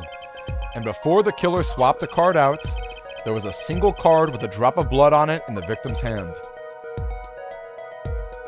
Given this, there's one decisive problem with the scene. Let's keep it simple, shall we? Given that there was a drop of blood on a card, whose position in the diagram doesn't fit? The victims, the killers, the witnesses? Whose position doesn't add up with the bloody card? It's gotta be this guy, because if he got slumped backward and the blood dripped behind him, you wouldn't be able to see it.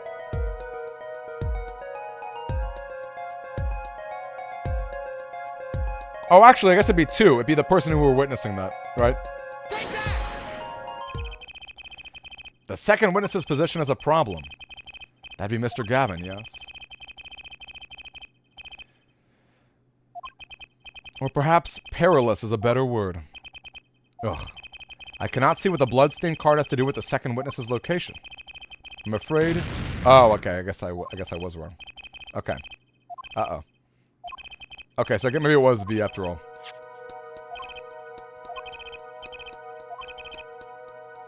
Also, let's save before I get a game over.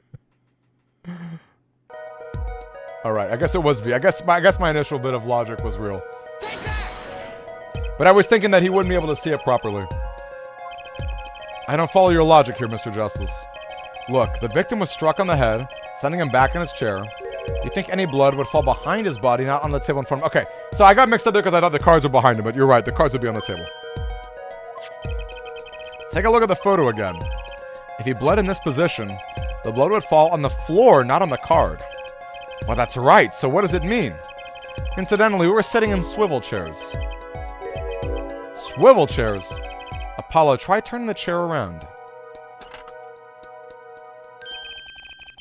The chair was facing the other way. It would have to be. So we have to assume that at the scene and the crime of the murder, the victim's chair was facing away from the table. When Mr. Wright returned from informing the police, when I came back to the room, the body was facing a scene in this photo. That would mean the killer turned the chair back around. Let's take the next step. Look at the diagram once more. We know the victim was facing away at the table. But this creates another significant contradiction. Let's test your reasoning skills again, shall we? Apollo, whose location contradicts our new understanding? Okay, it's the other person now. That was how I got mixed up. Because he would not have been able to see the bald head. What doesn't make sense is the second witness. You mean to say I don't make sense? Oh, no, of course you do, sir. Oh, wait, did I actually lose? Oh, yikes.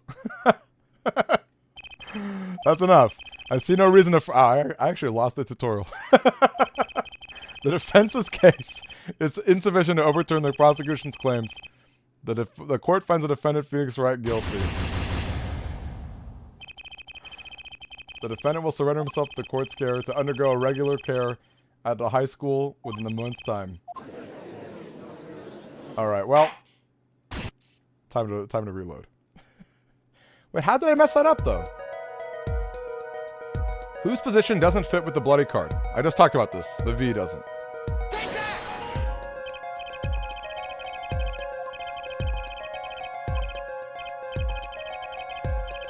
I can't believe I lost in this tutorial. All right.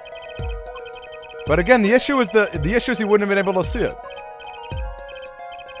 I'm confused why that's an issue. Exclamation mark guilty.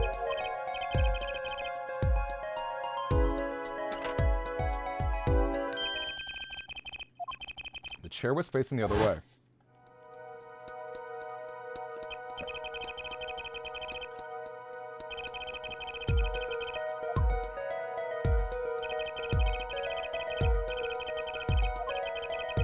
Who would have hit it on the front of the head if it was turned around? That's what I'm trying to say.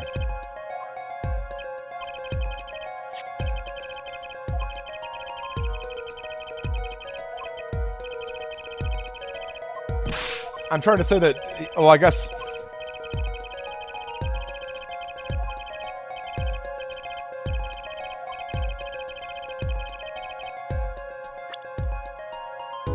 I guess it'd be the killer.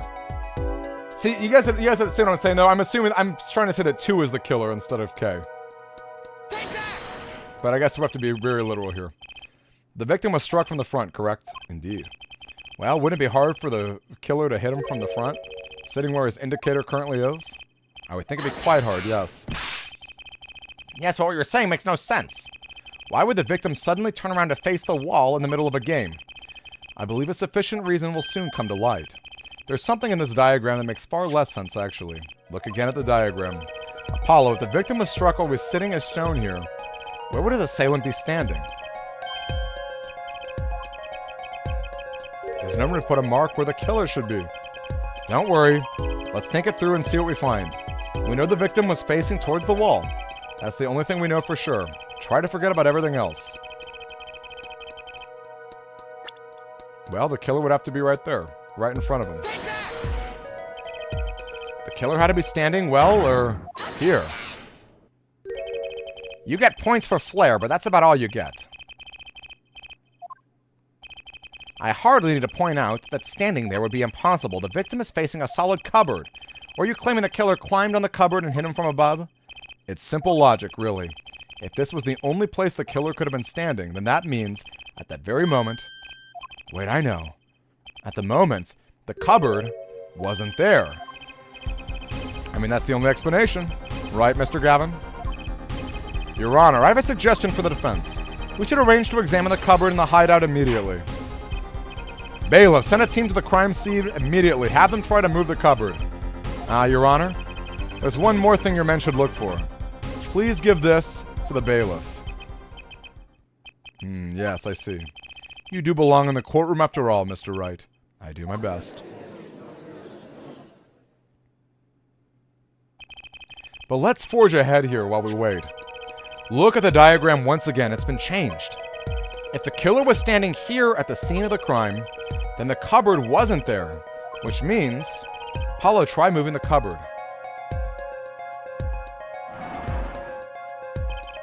Thank you.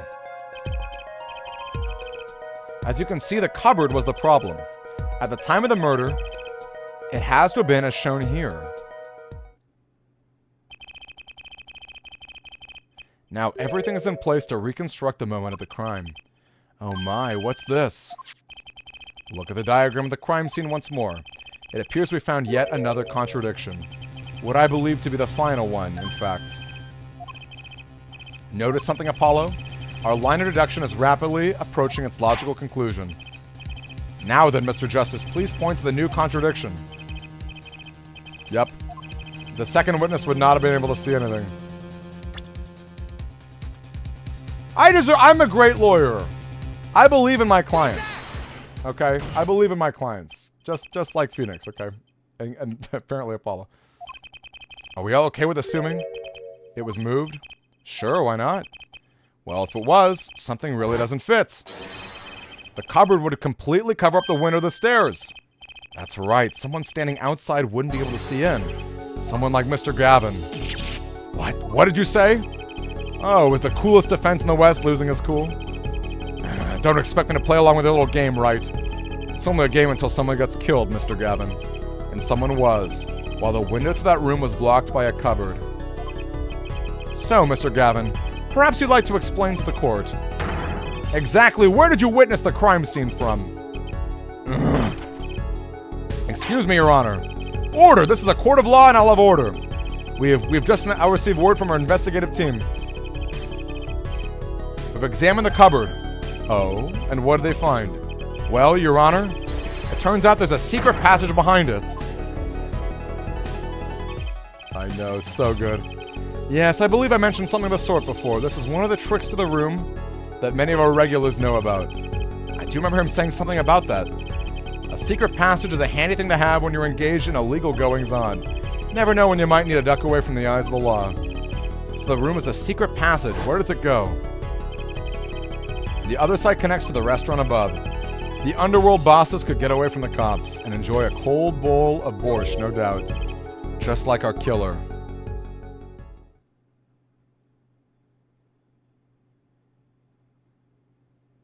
Jim reverse questions twice. You see where our line of simple deductive reasoning has led us, Apollo? I see it, but I don't believe it. That girl wasn't kidding when she said I needed this trump card for the last hand. At the time of the murder, the window was blocked and the victim's hat was only off his head for a few moments between Mr. Smith's murder. Mr. Wright's return from calling the cops. In other words, the only place anyone could have seen the victim's bald head was from inside the hideout. Well, Mr. Gavin? Come on, say something. Dare I ask what really happened that night? Actually, I think we can probably figure it out ourselves at this point. That night, for whatever reason, our killer had a date with Mr. Smith. A date with destiny. There he crouched, hidden in the secret passageway behind the cupboard, holding his breath, waiting for the right moment. Then the chance came and he took it.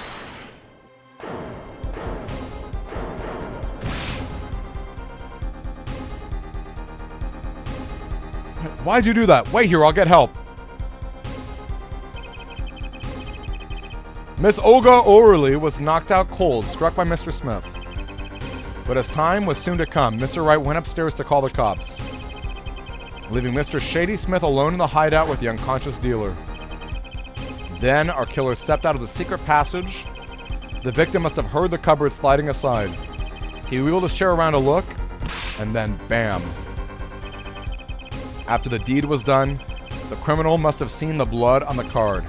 He would have, of course, realized the need to destroy the evidence. That single spot of blood told the whole story of the crime. Too bad for him, he didn't linger any longer in the hideout that night. If he had, he might have noticed the cards on the floor, and the fact that they were all red.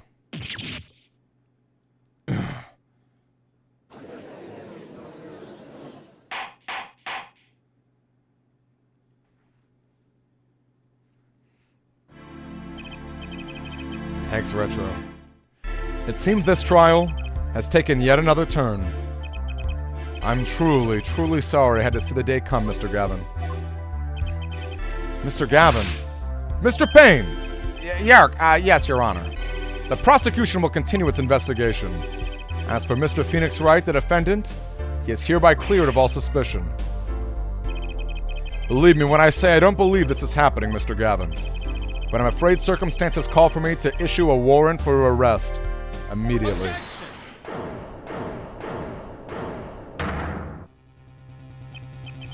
Oh, no need to apologize. I rather enjoyed myself. It's not every day you get to witness a legendary attorney's dirty tactics firsthand. Your point, Mr. Gavin? Frankly, Your Honor, I'm shocked that a person of your caliber will be taken in by such a low-grade parlor trick. The defendant is cleared of all suspicion. This is hardly the time for jokes, Your Honor. Mr. Wright hasn't proven anyone's guilt or innocence here. What he's done is use illegal evidence to pin the blame on someone else.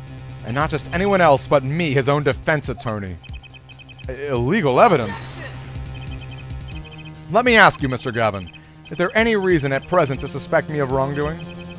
Of course. This bottle, for instance. The bottle of grape juice Mr. Wright was drinking? How do you intend to explain away the fingerprints on the murder weapon? And not just by any fingerprints either, am I right, Mr. Payne? Actually, yes. The fingerprints on the bottle were, upside down. seem to recall this being an issue earlier. The court, in this case, demand an explanation. I can think of only one reason why one would hold a bottle upside down, and that is to hit someone with the bottom of it. Well, Your Honor? See how the codfish squirms to the last. Well, Apollo? Your boss seems awfully concerned about this bottle still, but I'm sure you can come up with a suitable explanation just like that. Yeah, just like what? Why would anyone grab a bottle upside down other than to... Don't let him trick you into thinking his explanation is the only legitimate one. Take another look at the court record. I believe you'll find a simple answer there in plain sight. It would be hasty to deliver a verdict with unanswered questions indeed. Well, Mr. Justice? Now I've seen it. We know that the card is already inside that bottle. Don't worry, justice won't be done until it's done. What evidence do you have to explain why the fingerprints in the bottle are upside down? Okay, I'm gonna save again just in case. But I do believe it is the fact that we can see the card inside of this.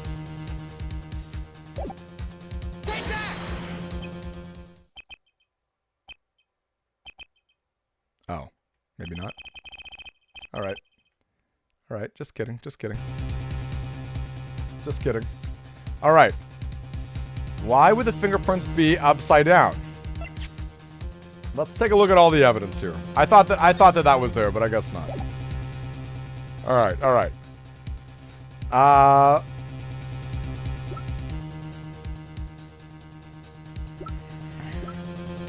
Let's take a peek. Oh, grabbing the bottles like that. Okay. Duh. I guess not to put the card inside, but to pick it up from the floor, huh? Place that bottle on the floor next to your chair. Excuse me? On the floor? Yes. Now reach down and pick it up. Without getting out of your chair. See? You naturally go to pick up the bottle by its neck. With your fingers upside down. Look at this photograph taken on the night of the murder. The defendant, Mr. Wright, sat here, playing piano, bottles of grape juice on the floor next to the side. He would have naturally picked up the bottles upside down several times. Recall our dinner with that evening, Christoph. I was drinking my usual juice then, too. Basically, you used the bottle on the table to do the deed. But then you must have remembered. So you went and picked up one of the bottles from under the piano, and you switched the bottles. You took one of Mr. Wright's bottles and made it look like the murder weapon. Order! Order! What do you have to say to these charges, Mr. Gavin? Fascinating. So this is the legendary attorney's famed tactic of misdirection. What? You claim that I switched the bottle. Where is your proof? Proof? Well, that's, as I thought, more baseless conjecture. I'm afraid your bottle of proof is quite empty. I wouldn't be so sure about that. Your Honor, when you initiated the investigation in the hideout, do you recall I requested an additional investigation?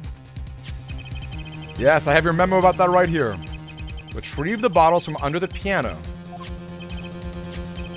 And here's one of the bottles in question. What are you gonna dust for fingerprints too? I would be surprised if there were any on that but his. Mr. Gavin probably wouldn't make such a novice mistake true. That bottle wouldn't bear a trace of anything. Say, Apollo, why don't you go ahead and examine that bottle? Just humor me. Mr. Wright, that bottle will solve this case once and for all. That's some bottle. Is the card inside?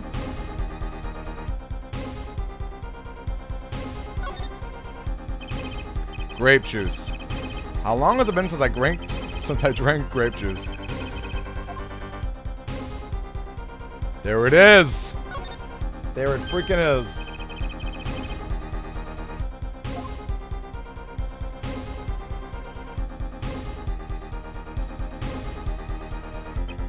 Oh, I got it.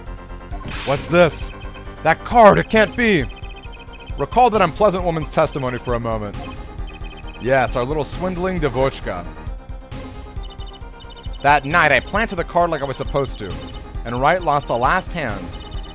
Then Smith searched him, but the planted card was gone. Wait, this isn't... You're telling me that this is the planted card you disposed of? The one you mentioned in this piece of testimony? I happened to put my hand in my pocket and found a card.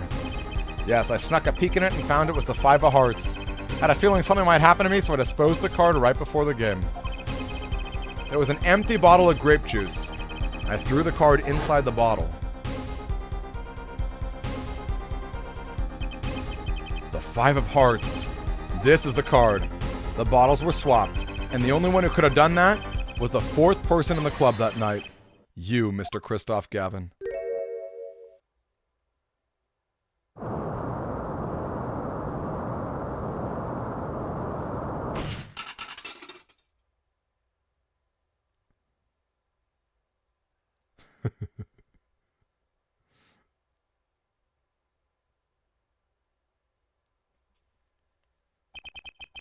That is all.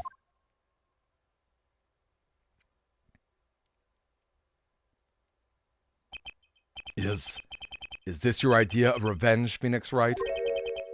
Revenge? Revenge for the events that took away your attorney's badge.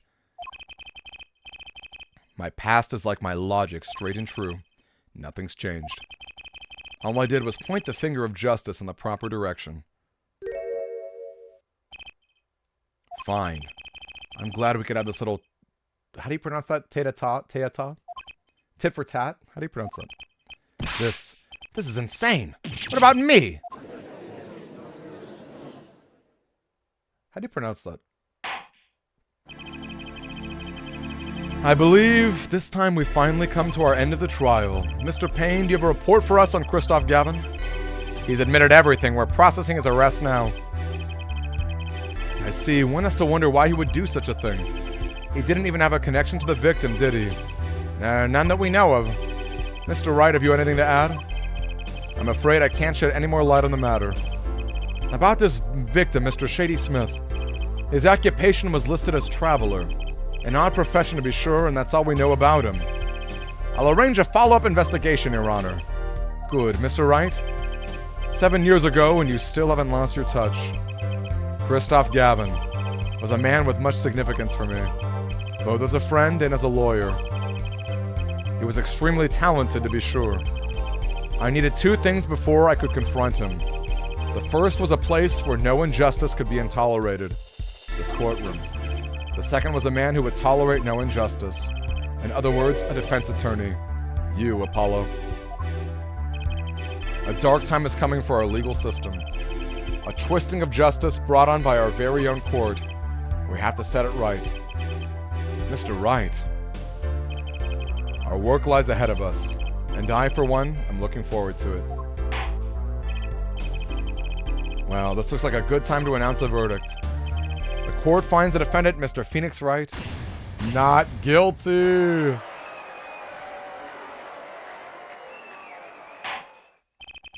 Court is adjourned.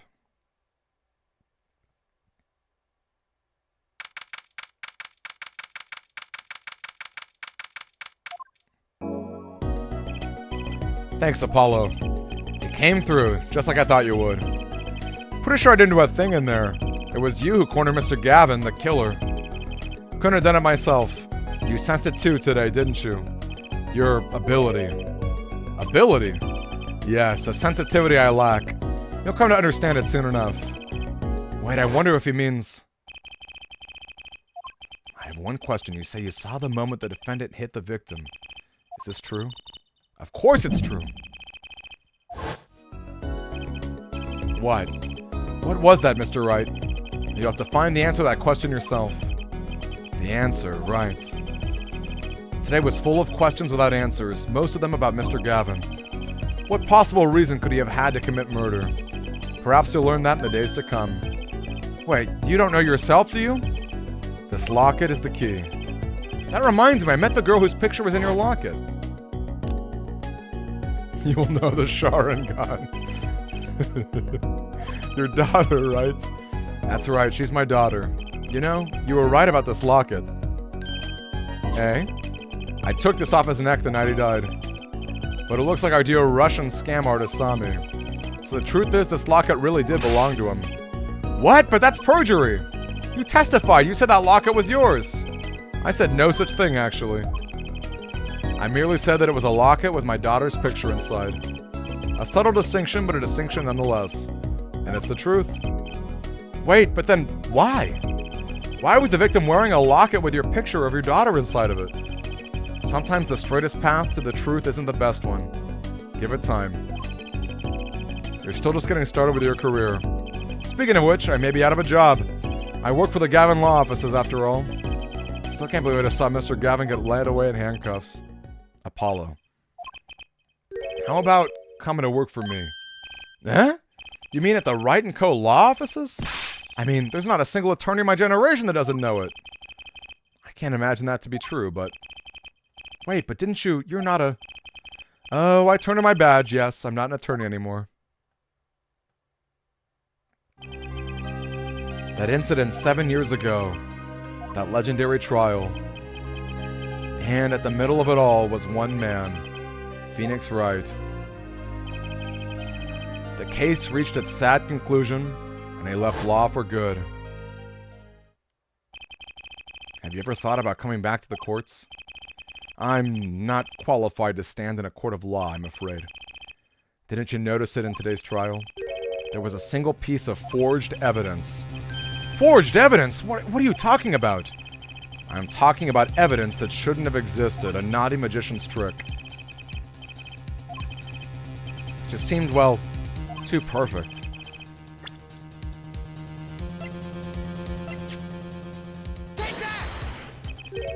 You mean this, don't you? I got it from your daughter, Mr. Wright. Yes, that card couldn't have been found at the crime scene. Why? Because the killer took it with him when he left. Leaving the wrong card in its place, luckily for us. This court can't accept this evidence. It's a fraud. A fraud? How can you be so sure? I would think the only person who could claim it was a fraud would be the one who took the real card from the crime scene, the real killer. My verdict was already handed down 7 years ago. Then you really? Yes, I forged this card. One look at the crime scene should have told you it wasn't real. But you can't do something like this and call yourself an attorney. Who's calling themselves an attorney, Apollo? So it is true. The rumor is true. 7 years ago. None of that matters much now, does it? Ugh.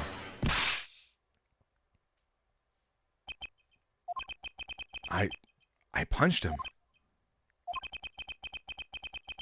It's your story from on out, Apollo. Perhaps I can help you turn the next page. My office's address. Drop in if you'd like. Mr. Wright. Oh, about your uppercut. Try yelling, "Take that," next time. I find it packs a little more punch.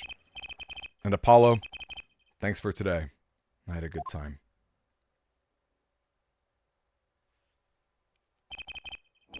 And with that, Mr. Wright walked out of the door. And that's how my first trial ended. A lot of mysteries went unsolved. And at the time, I had no idea they were all related. Every mystery that day. Connected by a single thread of logic. I'd find that out soon enough. My name is Apollo Justice, attorney at law. And this is how my story begins. Man, it's so good. What's forbidden deductions? I'm not familiar with that, Shaw.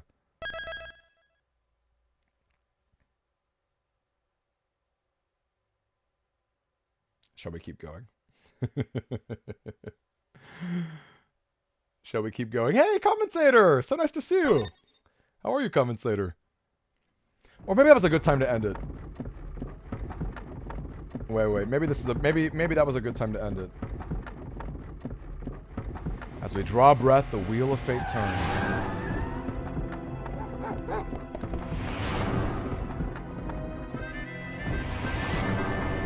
Dog Vader says no way.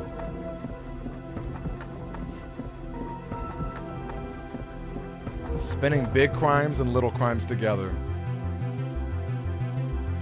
And when the wheel stops...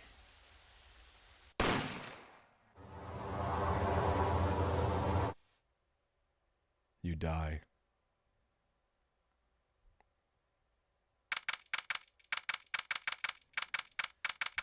June 15th. Oh, that was like a month. Wait, or maybe a few months. 2 months, yeah. Yeah, well, you're so sweet commentator. And Dog Vader, nice to see you too. How are you guys both doing? Anyone have any fun games that they've been playing? My first trial and I lost both my mentor and my job. Yeah, I'll admit it. I was screwed. But even when I hit bottom, I told myself I'd never come here. Honest. Here being the legendary Wright & Co. law offices. Okay, Justice, time to stop trembling.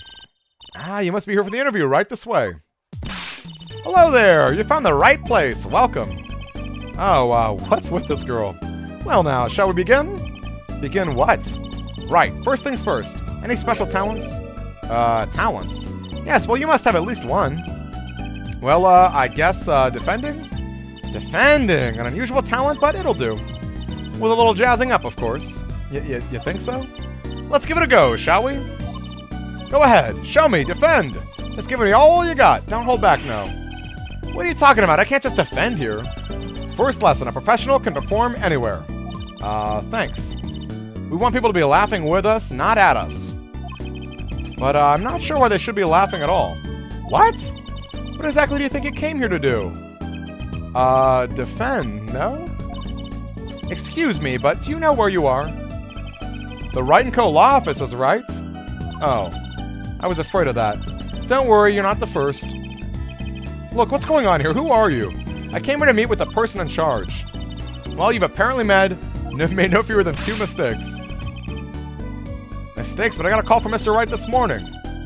Perhaps you should go read the site up front again. Oh. Why does it say Wright Talent Agency? Welcome to Wright Talent Agency, where you've always come to the right place. I'm Trucy Wright, CEO. I'm a magician. It all came flooding back. The trial, that girl. Hello, sir. Please, pick a card. That's right. She's my daughter. Trucy. Right. Here, check out our flyer. So, what's your name? Apollo. Apollo Justice, attorney at law.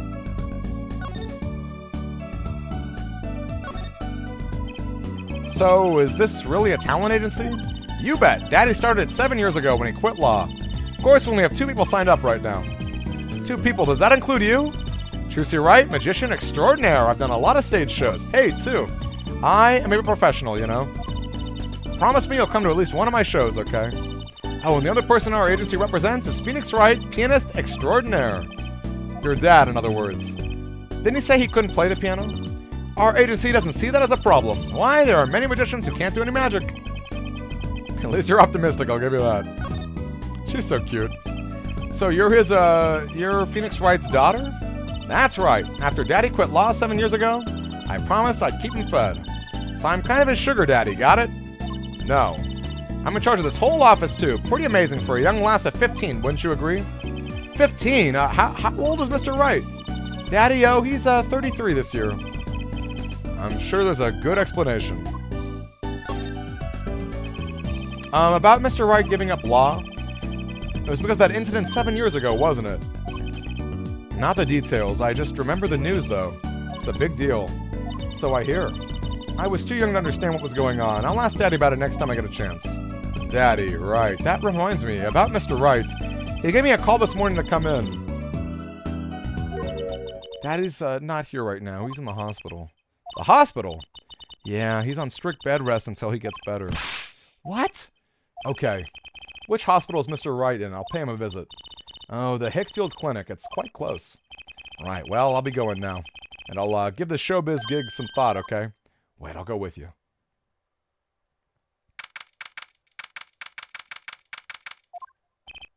So, this is Mr. Wright's hospital. Oh, I remember this guy. He's actually a bit of a pervert. Yeah, are you, the doctor? Yep, Dr. Hicksfield's the name. Good morning, doctor. Oh, hiya there, Trucy, cute as ever. Is this Daddy's room? Oh, yeah, except he's gone for a morning checkup. Be back soon. How are you, Miss Trucy? Got any places you'd, like examined? Doctor. Doctor, the nurse was looking for you. Why, if it isn't Daddy, you're the cutest thing in town. Guess I'll be off then, hee. Later, Trucy. Wow, what an odd bird that guy was. Good morning. Didn't expect you again so soon, Apollo. Mr. Wright. Oh, listen to this music, y'all.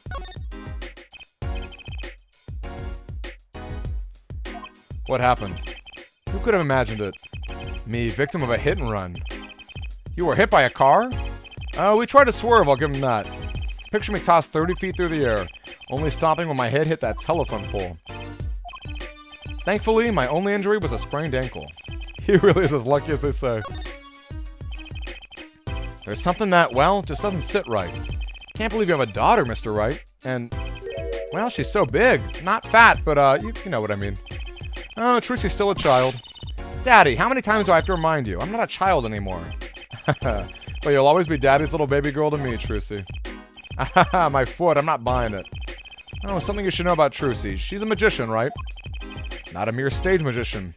She's a genius. Hee, aw, Daddy.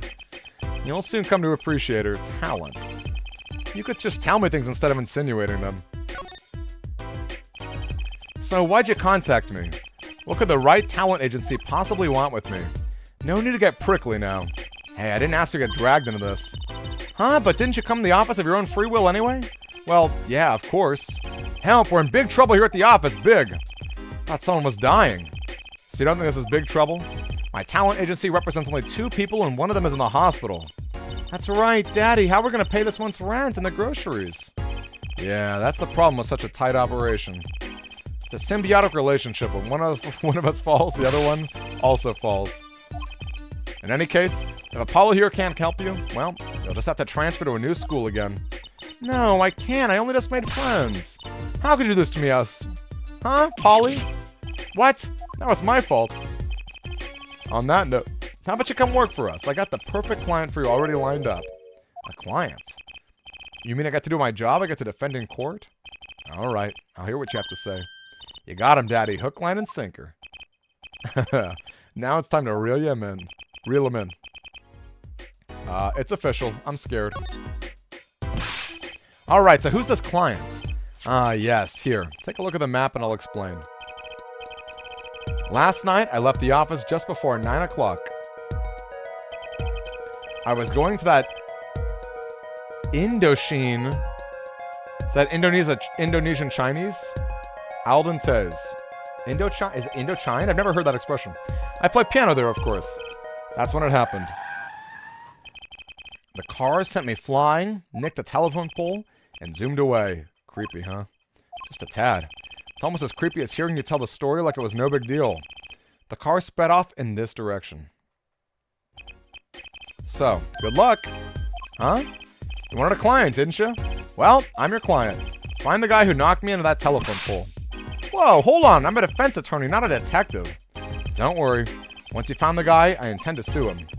Then you can stick it to him in court. I'm not a prosecutor either. I'm sorry, but this is crazy. I'm going home. Don't get so worked up. It was just a joke. Oh, Daddy. Sorry, Apollo. He just loves jokes, you know. Even the ones that aren't very funny. Your real client should be stopping by the office anytime now. The office? You mean a talent agency? No harm in going. Not like I have anything else to do. Do look into my accident too, would you? I marked the scene of the crime on the map. It's right in front of this park. Should be easy to find. So he's going to make me investigate this after all.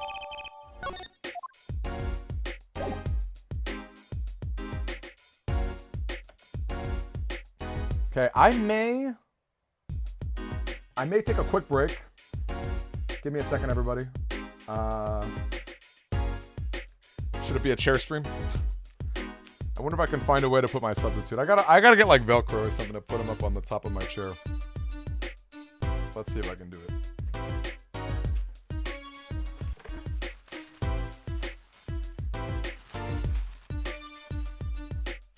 Kind of. Hold on. I gotta open it.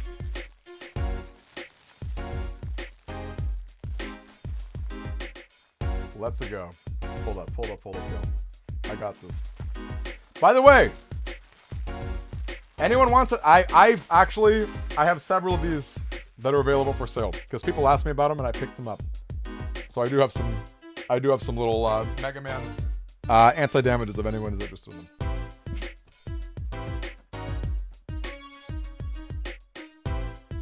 All right, BRB.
All right, I'm back.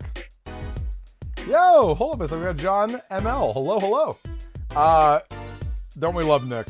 John, have you played a lot of the Phoenix Wright games, the Ace Attorney games? They're pretty great. They're definitely great. Okay, let's move out of here. I know, aren't they good? This is one of my favorites, to be honest with you. I like Apollo Justice quite a bit. I'm really happy I got that re-release. Yeah, he's freaking cool. Hey, how long you planning on making me wait, eh? Ah, good morning. Hey there, Trucy Doll. Sounds like your pops had a bit of a rough spot, eh? All's well that ends well, I guess. This is our client?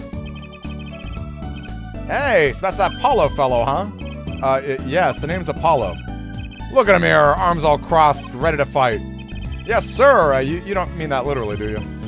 The boss told you what I need, right? Don't let me down, Apollo. Don't worry about it. I'm your defense, sir. I'm on it. Defense? Your noodle half cooked? It's too late for defense. My castle's been stormed. My keep's been kept. Noodles? You know Mr. Eldoon from the noodle stand, don't you, Polly? No nicknames, please, and no, I don't know him. You new in these parts? Not really. Then you know the best noodle in town, Eldoon's Noodles. I miss Gumshoe, too. Gumshoe's a great character. I like, top characters is tough, but I love Mia Fey. I love Godo. Obviously Edgeworth. Who doesn't love Edgeworth? Yeah, that's good stuff. There's a lot of good characters, man. It's actually hard to pick some favorites. This is Mr. Guy Eldoon. Maybe you can tell us about the... Oh, he's a noodle guy. Guy Eldoon, noodle guy. That's funny. Anything for you, Trucy Doll. Oh, man. Do I look, do I look like my hair's sweaty? I have not swum recently, but, maybe I look a little hot and sweaty, though.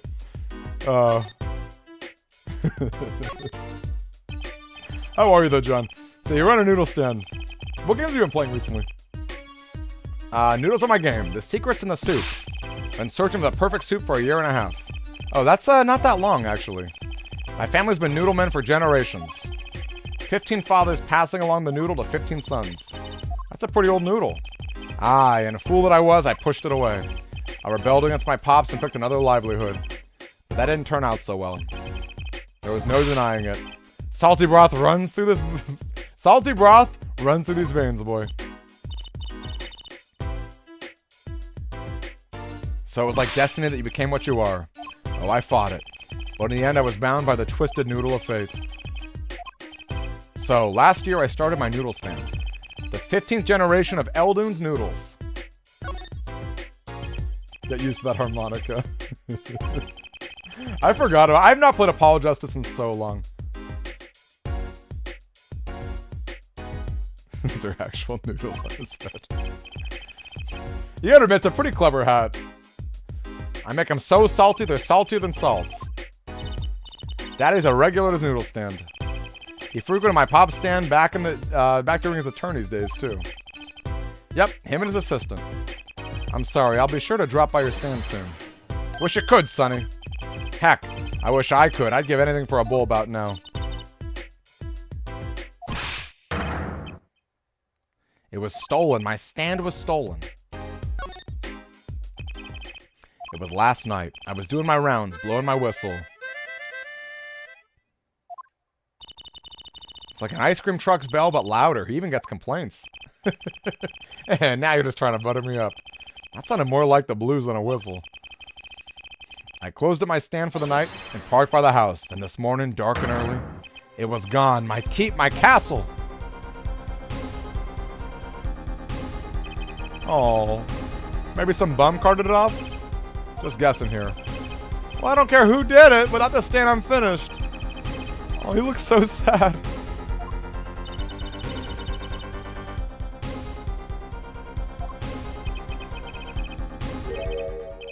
You know, anyhow, that's the deal. Good luck.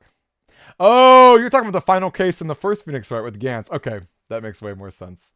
Okay, that makes way more sense. I'm a bad Ace Attorney fan to not pick that up right away. My noodle stand, find it. And the day you bring my baby back is the day you feast on as many noodles as you want. Of course, I make it so hot and salty, 2 bowls would kill a man. Then I'd really need defense. Speaking of defense, that's what I do. I'm a lawyer, not a detective. This is where I live. You drop by if you need any info, okay? Gant was great. That was a great scene.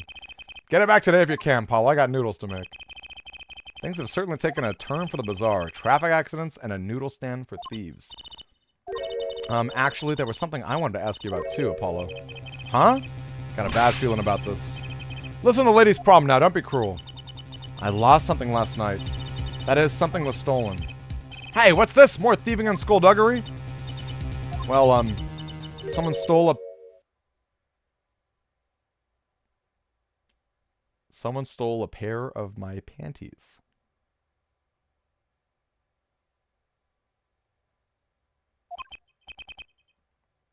Panties?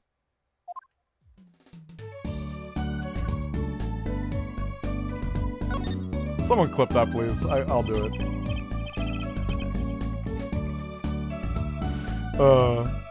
Thanks, gang. Thanks, gang. My, panties, yes. Right. Panties. That's a crying shame, that is, Trucy Doll. I was alone in the office last night. I hung my panties out the window there for the dry. When a thief came and took them, my favorite panties, I ran after him. Give those back, I shouted. Wait. No, it wasn't me. Well, it was certainly brave of you, but I lost them. Without those panties, I don't know what I'll do. A darn crying shame. Well, at least the scene of the crime is convenient. I'll mark it on your map. I'll be heading home now. Remember, find my stand or there's an empty bowl in your future, Paulo. And you help out Trucy Doll too, you hear? Things have certainly picked up, haven't they? We had no work yesterday, and now we have 3 cases. Let's see where we stand. Not in a courtroom, that's where. Well, the first item on our list. Phoenix Wright, that is hit and run accident. We have to find the one who hit him. Who's going to pay us for this again? And the second item, Mr. Eldoon's request to find his stolen stand, for which we stand to gain a bowl of salty noodles. And the last request is mine, to find my stolen panties. That bowl of noodles is looking better and better.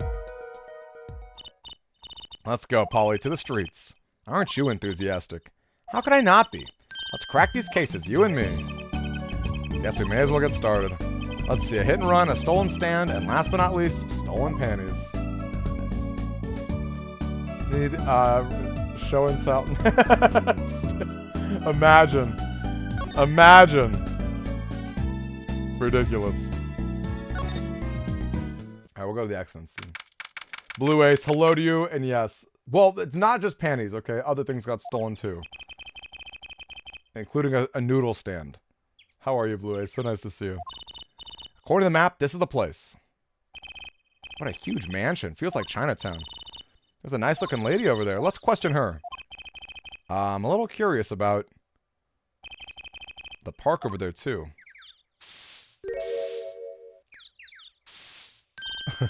Excuse me, can we have a few words with you? You want something? That husky voice, why am I suddenly sweating? That's quite a house you got there. You must have a lot of money. Ooh, money. Sounds like something my son would call his friends. Oh, I gotta go huskier. This is the Kitaki family mansion, little girl. You, kid with the hair. You want something? Me? No, not a thing. Bye. Apollo, we can't leave without questioning her. What if she knows something? But the Kitaki family, they're the biggest organized crime syndicate in town. If you're gonna ask something, ask it. If you're man enough.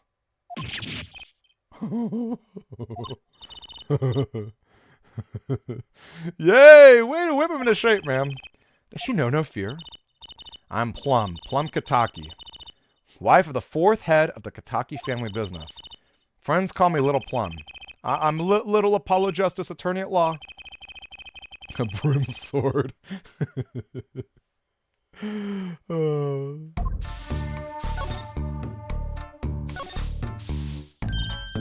Little Plum, that's a really cute name for someone so...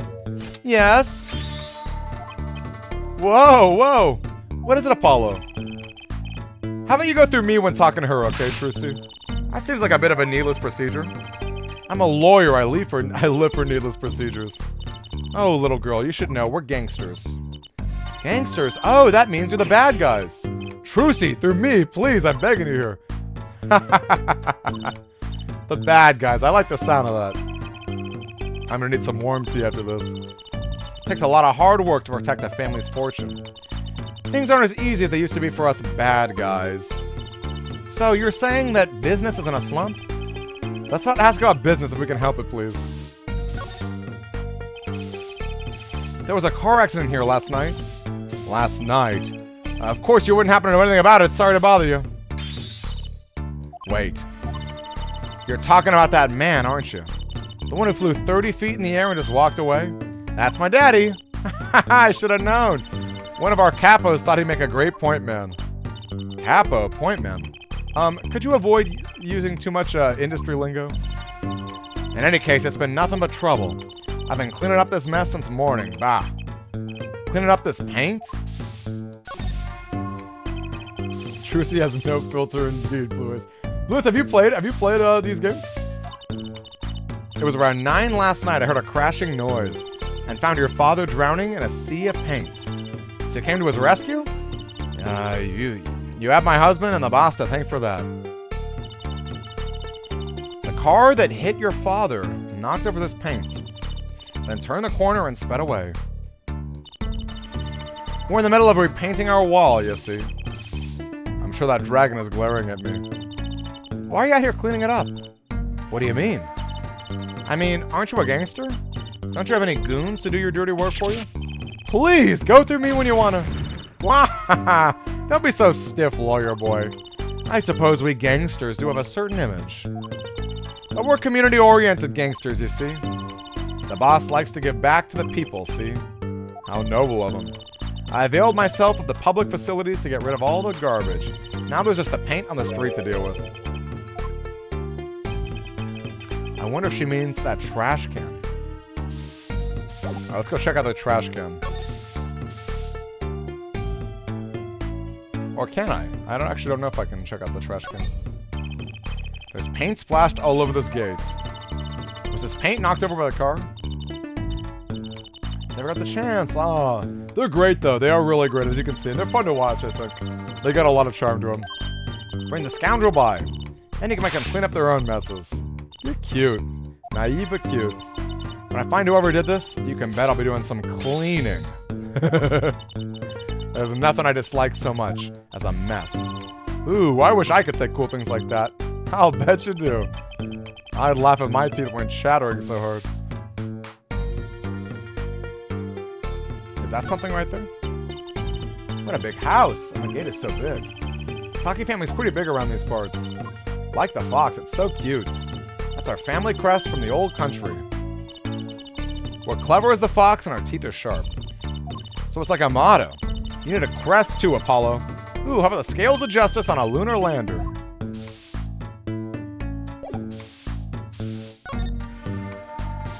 Oh, I see. I can actually move. I can move like this. Who's that? She's looking at the park.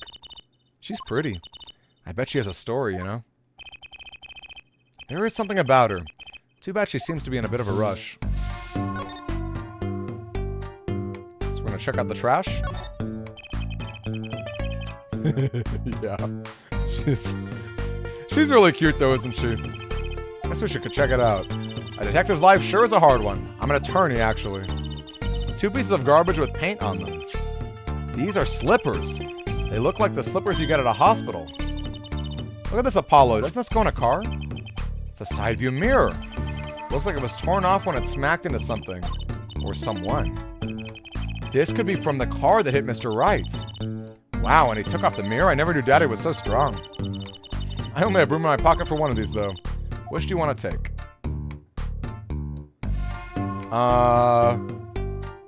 The slippers or the mirror? The mirror seems more important, but maybe the slippers are related to the hospital?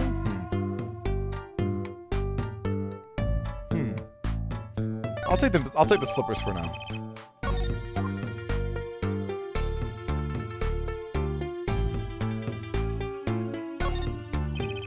Personally, I'm a little more interested in the park. You know what I think? I bet they're filming a movie. Let's go take a look. Maybe we'll see someone famous. Hey, miss, stay out of the park. He got mad at me. Did something happen here, officer? No, move along. Nothing to see. Why don't you kids go play somewhere else? We're not kids and we're not playing. I'm an attorney. Something wrong? Detective Sky. We're fine, ma'am. Nothing to report. Detective? Why is she wearing a lab coat? You hardly want to comment on how people are dressed. And these kids are? Curiosity seekers, ma'am. They claim to be lawyers. Why don't you kids run along and play somewhere else? Look, we're not. I might spill something on that pretty face of yours. Want a dose of experimental hydroxyclodocerase? Come again? What's hydroxy stuff? Whatever it is, it doesn't sound good. Let's go, Lucy. Trucy. Grr. How are we gonna get more information like this? Why don't we ask that nice woman across the street? Oh yes, the nice woman.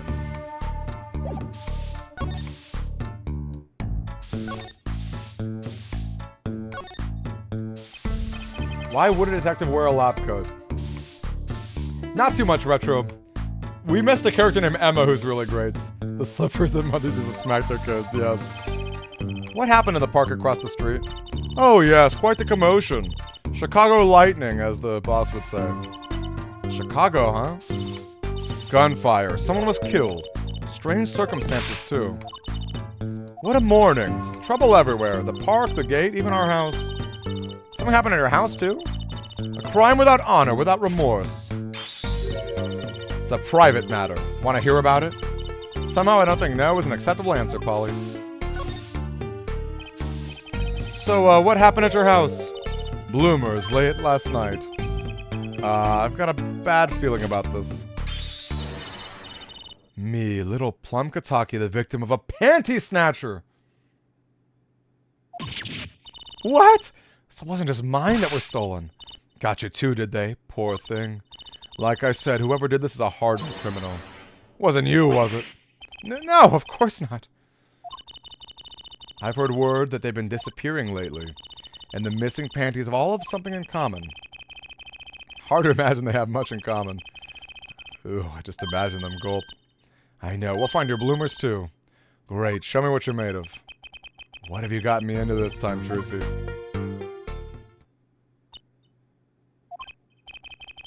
That girl from before.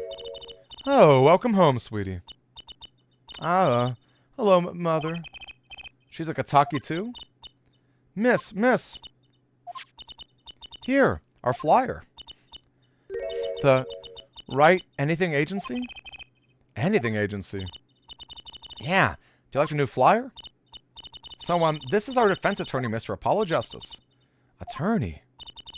Drop by our office. We'll be waiting. Goodbye. Why'd you give her our flyer? I don't know. She seemed like she could use some help. She's the heiress to a gangster dynasty. She doesn't need our help. I wouldn't be so sure.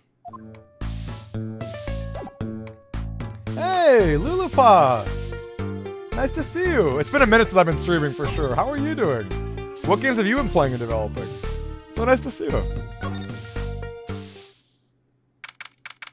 June 15th. Scene of the Stan theft. So, what's this place? This would be Mr. Eldoon's house, silly. Oh, this is where his stand was stolen from. I can see a piece of evidence lying on the ground already. Hey! You went and son. What'd you eat, Kirito? What'd you end up eating? Toon is back. She is back. And she's demanding that I cry.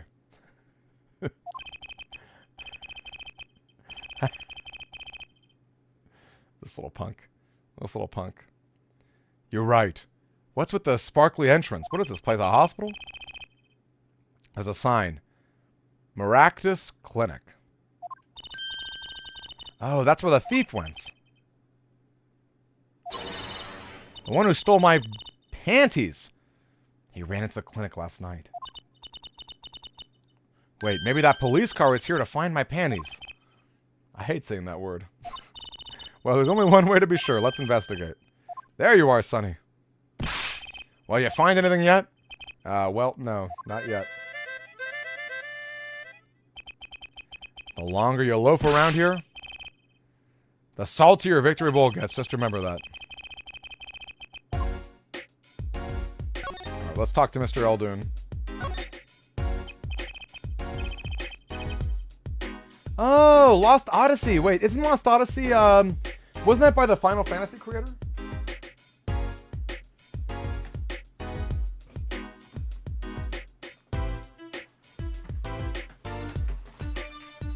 Excuse me, gang, but I'm hungry. I need to eat a Taki.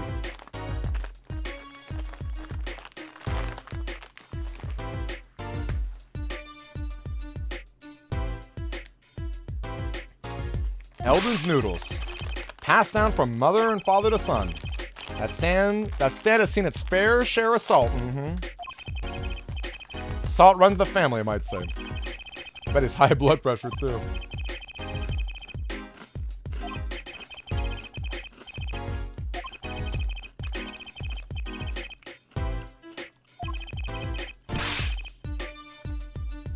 I didn't just lose a stand, I lost a legend. These are the Blue Heat. Lulupa, I have much love for you. Takis are my favorite chips, full stop.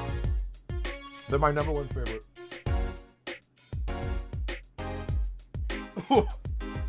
But that was quite a hot bite right there.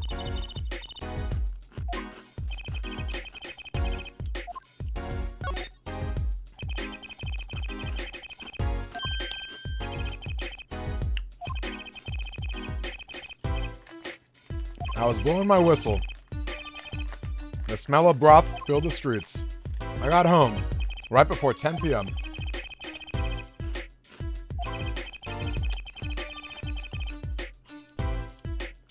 To be fair, Lou, these are pretty much the same as regular ones. They're just blue.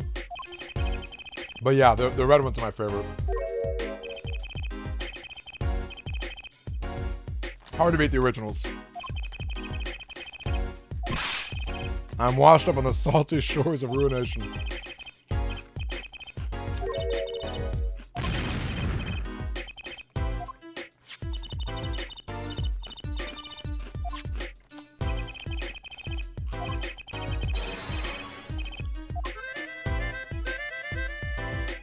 We clearly need to pick up this bowl. Let's go ahead and do it. I want to ask Toon and everyone else, how has the new year been treating you? Obviously, we're almost done with our first month. Have people still been keeping up their resolutions?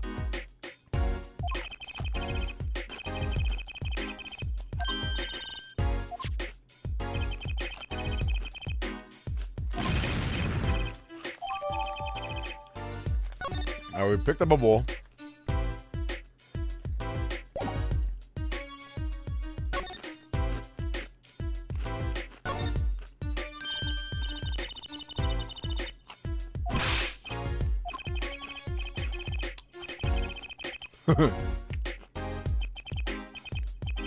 The garage, right? You don't think the thief lives here, do you? Good for nothing doctor.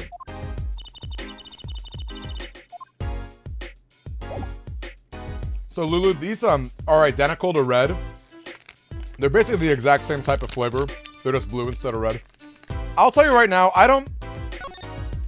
other flavors of Takis are fine, but like they're like not really. I think the original is the best. I really do think that. Alright, let's go to the clinic.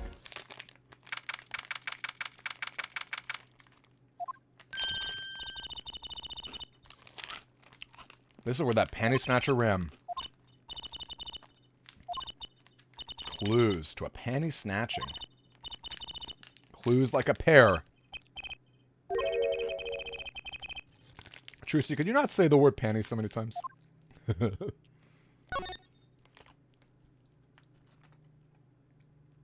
Yeah, you probably got like nitro or something. Ooh, what is that? There's something about this car. Let's take a closer look. Oh, look at that. That reminds me. I once read a record of a case Mr. Wright worked on many years ago. Apparently, there was this car with a piece of cloth shoved inside the tailpipe.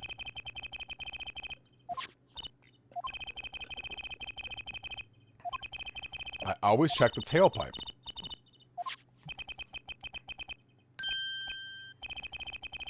There's something in there. Wait a second. Are these yours? Ah, my panties! I need to stop reading this game. Already? Wow, thank you, Apollo. You're a genius. Amazing. No, really, don't mention it. I'm seriously impressed. You must have a nose for finding girls' panties.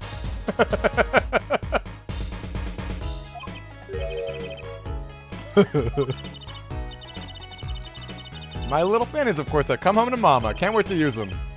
You're gonna put them on now? Watch closely. Letting him know. Whoa! Where'd that come from? How'd that bowl get in your panties? They're an extra-dimensional space. Anything can fit in there. They're my magic panties. That's one of my best tricks. They love them over at the Wonder Bar. I do shows there nightly. You mean they're a prop? You could have told me that a little sooner.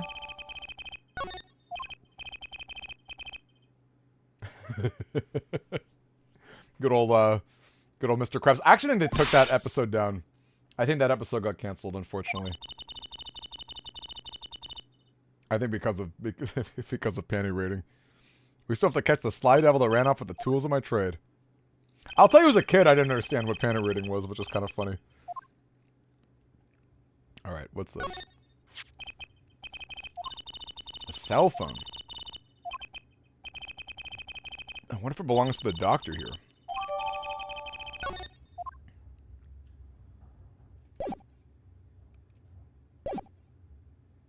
I'm kind of thinking that's about everything from this area.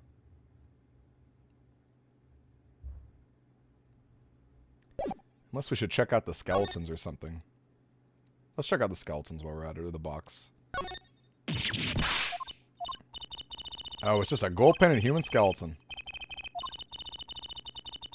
A mannequin is hand-waving it. The place just screams hospital storage, don't you think? Alright. I think we're out of here. Both of those things were helpful. Back to Eldoon's house.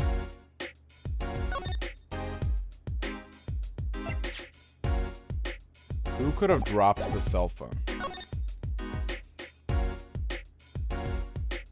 Maybe I'll try... I wonder if I can go back to Mr. Wright and show off those slippers. Let's see if that works. Yeah, let's see what happens if I go here. Huh, Mr. Wright's gone. Maybe he's gone for an examination. He'll probably be back soon. Teddy always loves his examinations. What a weird thing to say. Yeah, Dad Phoenix, particularly Hobo Phoenix, right? I think Hobo Phoenix is like... I'm kind of sad that they sort of like... They sort of washed that away in like future sequels. You know? I'm a little bummed about it.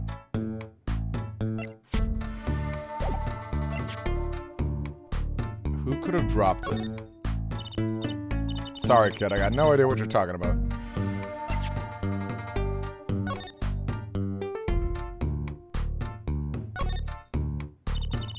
The Elden Noodles mascot, Mr. Salty. Come to think of it, looks a lot like you, Apollo, especially the red parts.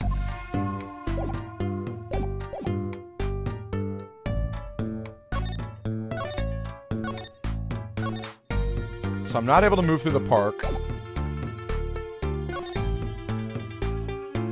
Maybe I should have taken the other piece of it. We'd like to know what happened here. No dice.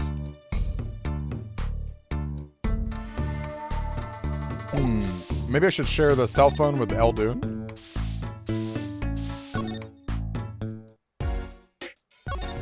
Or maybe there's more to examine out here.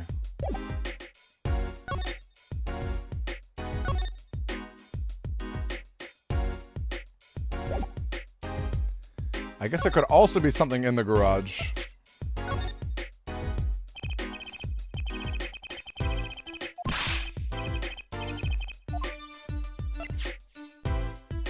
Was found at the Kataki Mansion.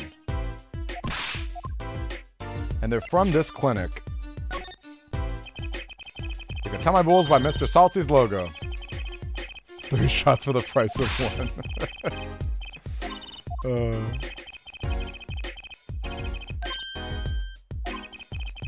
Truth is a thing for professionals, clearly.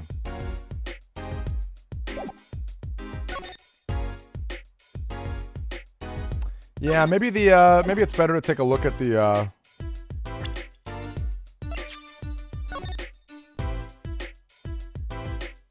always good to check stuff too. Oh, hold on a second. Paints! Look at that. The bottom is covered with paints. What's this weird shape here? It looks like a leaf was stuck to the bottom. So the outline was left when the leaf was removed. Oh, you guys can't see this.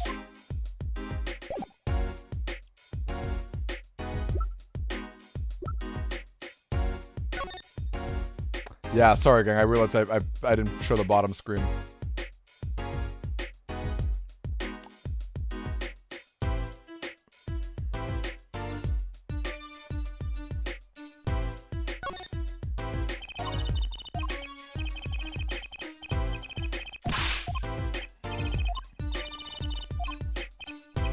Let me see. That having the paint there is pretty interesting. I wonder if I should show that to the Kataki woman.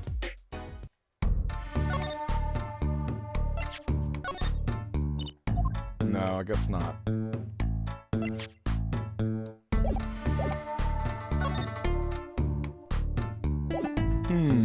Maybe there's more in that clinic.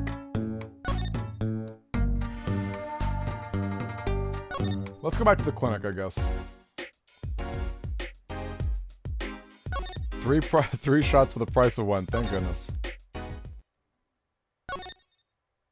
Yeah, maybe we should check out, like, the license plate or something.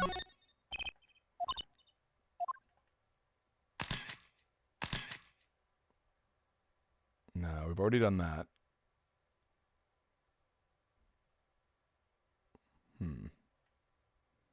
Oh, right, the broken, I forgot about the broken mirror. The mirror's been broken off. You're smiling like you know something I don't. Oh, I have to go back and grab it. That's kind of annoying.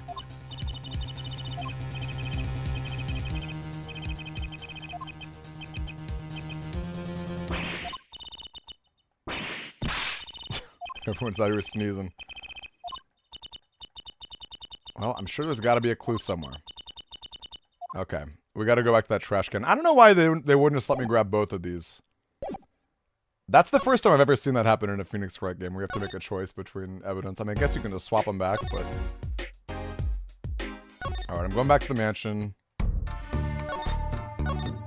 We're gonna grab this.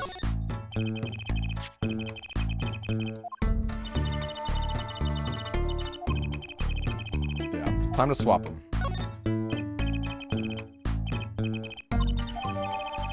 Alright, we got ourselves a mirror.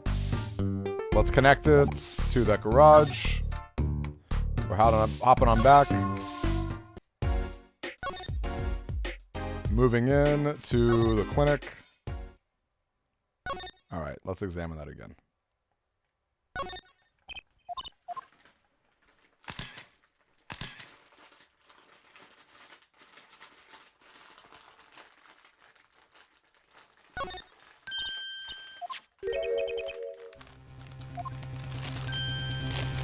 I need another bag.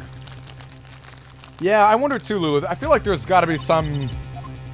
Right, there's got to be some reason.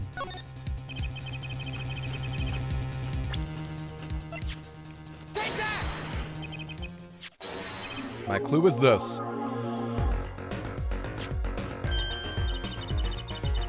Whoa. The music.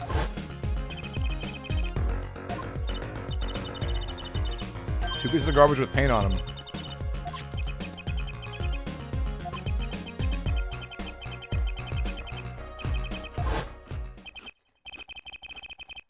We saw the case.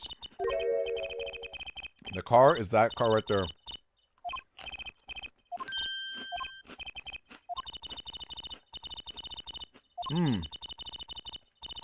A support to daddy.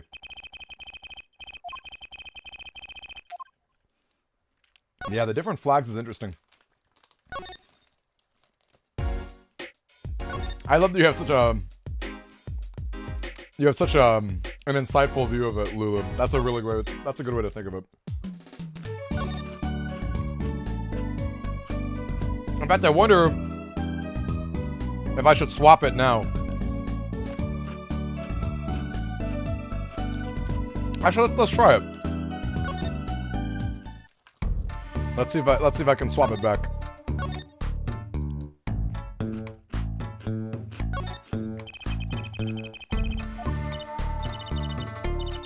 I'm gonna search through the trash. Oh, we don't need to.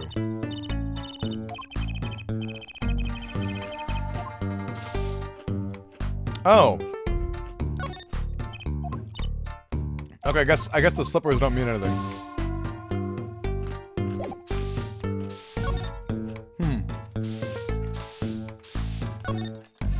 Or maybe the slippers... Maybe that's so you know to check the clinic? Interesting.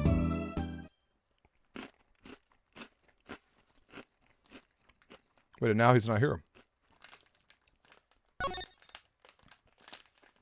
Wait, what? Isn't Phoenix Wright supposed to be here?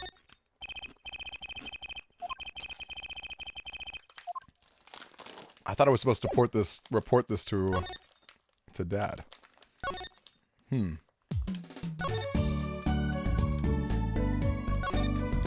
I gotta talk about these two.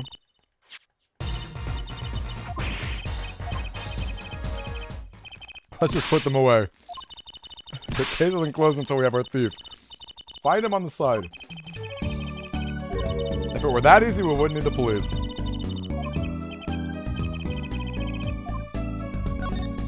Any leads? Well, do we have any leads? Alakazam. Whoa, where'd all that evidence come from? Yeah, very neat.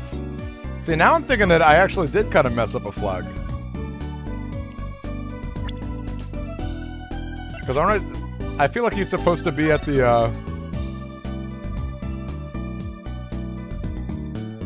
I feel like Phoenix is supposed to be at the hospital by now.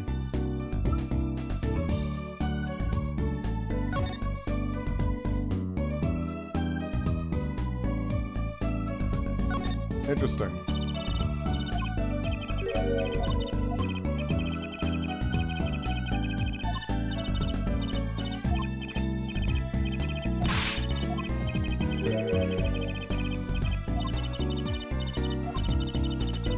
Yeah, I don't know, you guys.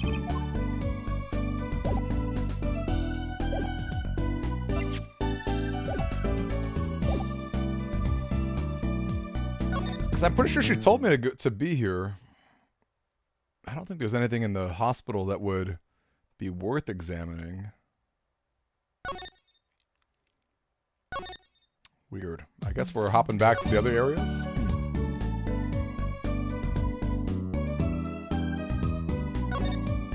Yeah, classic flags, right?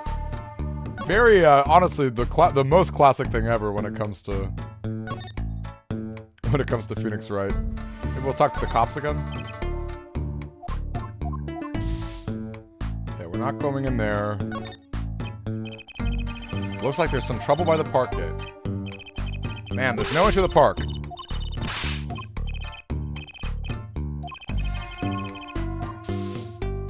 Oh, the old lady's trying to climb up the wall, I just noticed. That's funny.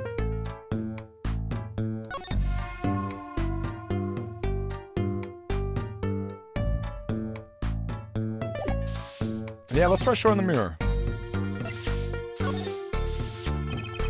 I found out who this mirror belongs to. There we go. Ooh, you're tougher than you look. Spit it out. Who was it? Where do they live? I just forgot. I remember, Apollo. It was the Maritakis Clinic. Maritakis, eh? Why is she so quiet all of a sudden? Something wrong? No, pay me no mind. Thanks for the info. Okay, that is a little sus.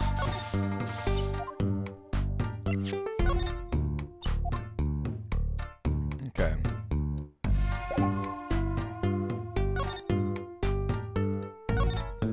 That was an interesting lead right there. Maybe we'll show it to Eldoon as well. It's also possible there's stuff around this area that I'm missing.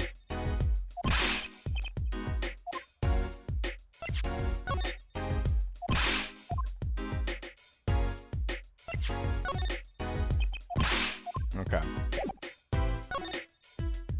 Maybe there's still more stuff to examine from the scene of the crime. That's the place right there. That's where I kept my stand. Covered all nice and pretty with that blue tarp. Used a plastic sheet.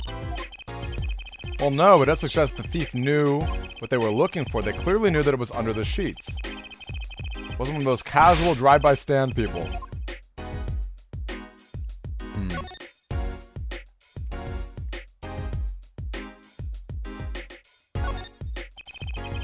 Understand that there was an ambulance outside, but a police car. Maybe they're tax evaders. No going to the clinic today. Did something happen? Nothing to see here. Move along. You have to find somewhere else to play doctor. We need a little more info on this Maritakis Clinic. There we go. Okay, that was the flag. That was the flag I had to do.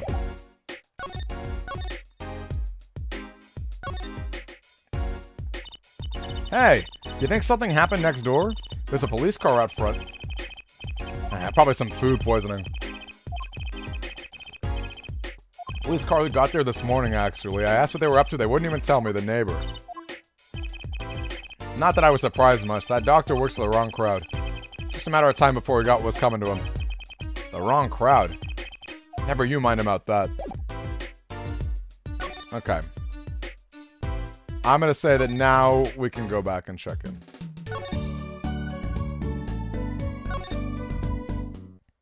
There we go. Look at that. We got it. Good calls, Lulu. I like showing the mirror. Hey, how goes it? Not bad, Trucy. Not bad. It's good to have you young'uns on the case. Let's old daddy get some well-deserved R&R. The elderly need their rest. Isn't he only 33? Wow, I'm almost Phoenix Wright's age. That's crazy. I was right about you. Competent, capable. Tell me what you found out if you want to. Your enthusiasm is overwhelming. Well, I certainly didn't expect you back this early.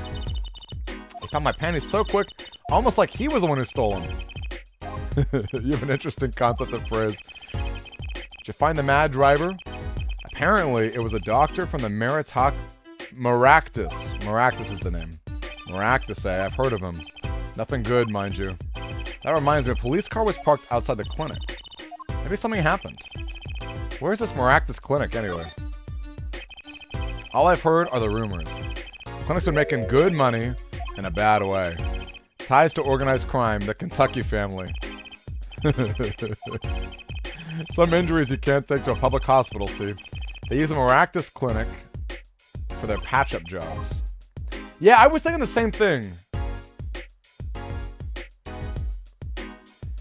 Because they're usually puns. They're usually puns. And even like Kataki, I wondered too. I don't know either, Lulu. Anyone have any thoughts for the pun? Body was found here under unusual circumstances. Something more unusual than being dead? It's not our concern in any case. Whatever happened to the professional curiosity? Thanks, really. If I get tired of sleeping, maybe I'll head down to the Maractus place. Head him up for some reparations. Little legal action would do me some good. I was wondering, when do I get paid? We solved the case of your accident and found a missing article of clothing. That leaves the noodle stand. Feel free to drop in if you get stuck. I'd be happy to help you with anything else not involving money. Goodbye, quid pro quo. Hello, pro bono. Okay, what's the pun?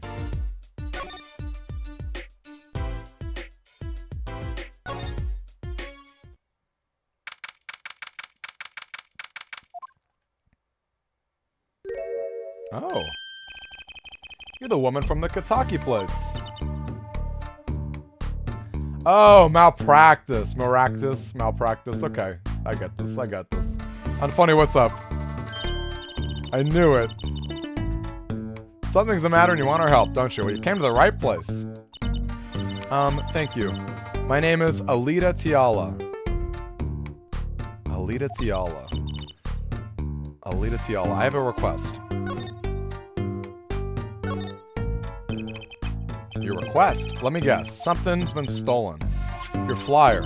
It says now defending, so I thought... You mean, you actually want me to defend you? Maybe you can tell us what happened. Were you hit by a car? Did someone steal your stand or your panties? No. I'm not the client, actually. The client would be my... well, my fiancé, I suppose you'd call him. Fiancé? What happened to him, then? He was arrested this morning. The charge was murder. Have you heard about what happened at the park? So what's your story?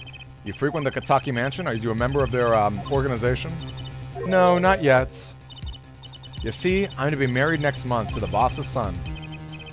So he's, a gangster. The Katakis are locally responsible gangsters. I thought it'd be nice for a change. Quit my boring job, live a good gangster life. Miss Kataki. What happened? I haven't been told all the details, but I do know a body was found in the park near the Kataki Mansion. There were a lot of police cars there. Apparently the victim was shot with a pistol, but I hear the circumstances of the shooting were rather unusual. And your fiancé was arrested. What sort of person is he? Your fiancé is the Kataki family's only son, right? His name's Waki. Waki Kataki. Okay, now I get it. It's like walkie-talkie. Waki Kataki. Oh, check him out. Look at that little thug. Oh, he's got the Blue Badger shirt, too. That's quite the photo. I know, he can be so powerful, menacing, but also so cute. But if he's the boss's only son, I'm sure he'll take his father's place someday. Say, I'm a boss already of this agency. My first solo defense case. Crime boss's son or not, I'll prove he's innocent. I prepared a letter of request. I know you need these. I feel like Alita Tiala. I don't know what Alita Tiala, what the pun is there, but... Waki Kataki is funny. Alright, the visitor's room. Polly, you look happy as a clam in a shell. For a lawyer, this is it, the place where the battle begins. Ahem, you need something? Yes, we're attorneys. I was hoping we could see Mr. Waki Kataki. Sorry, he's in questioning right now. Could take a while. Rat. Oh well, guess we'll have to come back later then. So much for that battle. Wait, what? Really?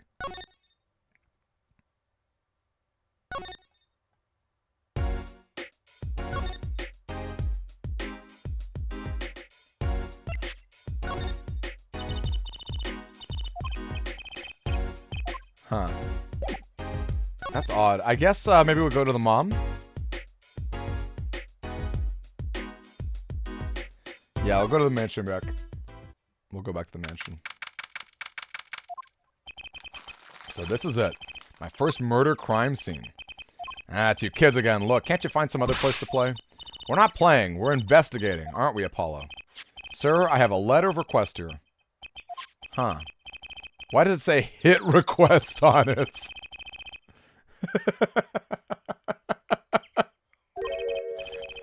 Hit request. Ah, it's you, Mr. Gavin. Who's this guy? I must say I'm used to being inspected by the ladies. But this is the first time I felt this way with a man. Mr. Gavin.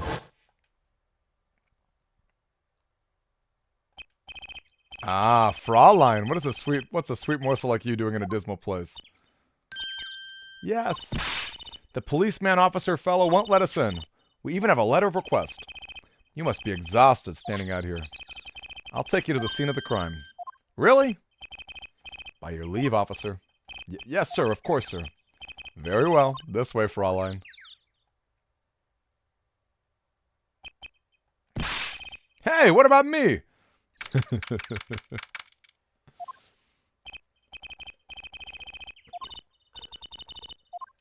On that note, enjoy your investigation.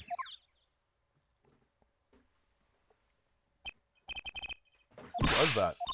Eek, Apollo, look, a corpse! What? Hey, it's just a mannequin. Wow, it sure got me. Might I ask exactly what you're doing here? She's back. Oh, it's you. How do you kids get in here? No, he's more like a prince, really. He'll let us in. That glamorous fop always getting in my way. This scene is off limits. Excuse me, we have a letter of request. One moment.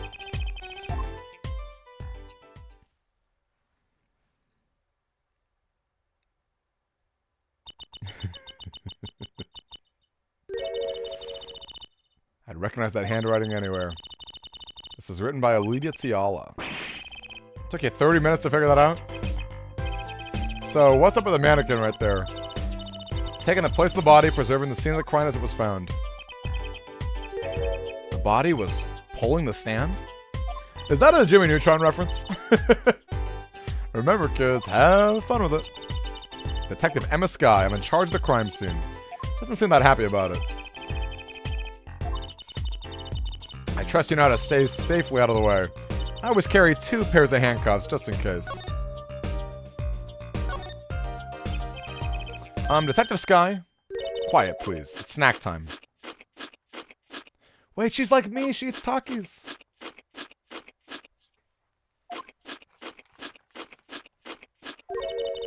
We're not making much progress here. She must be very busy. Never seem to get a lucky break. Back after 9 years and they still won't give me the position I requested. Then I hear he gave up the defense attorney life. Who's he? An ex-defense attorney?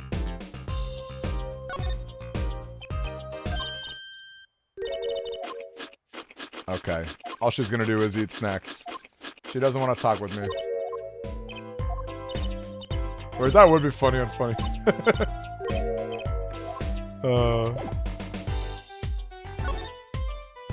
Maybe I should flash my badge? If you could spare a moment to take a look at this. Can't you see I'm extremely busy? Busy eating snacks, I'd say.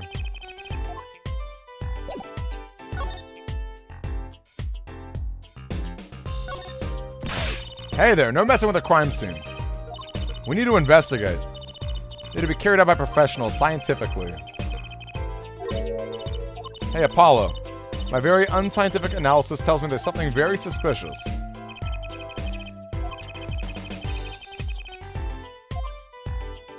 Well, there's Eldoon's noodles, at least. We need to investigate. Look, that stand. Wait, what's the fan stuff? No, I didn't what did you flash a girl? You guys are... We're involved in one case right here. Circumstances could stand to be better. Is that like a warrant on it? Okay. So maybe I can share it to Eldoon. Thinking I should probably talk to Dad again. Phoenix Wright.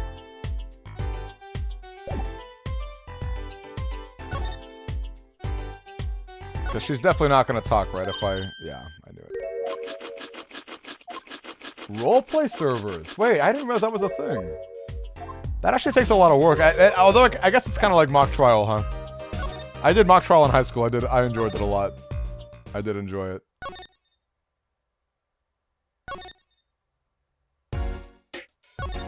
Let's go talk to Phoenix Wright.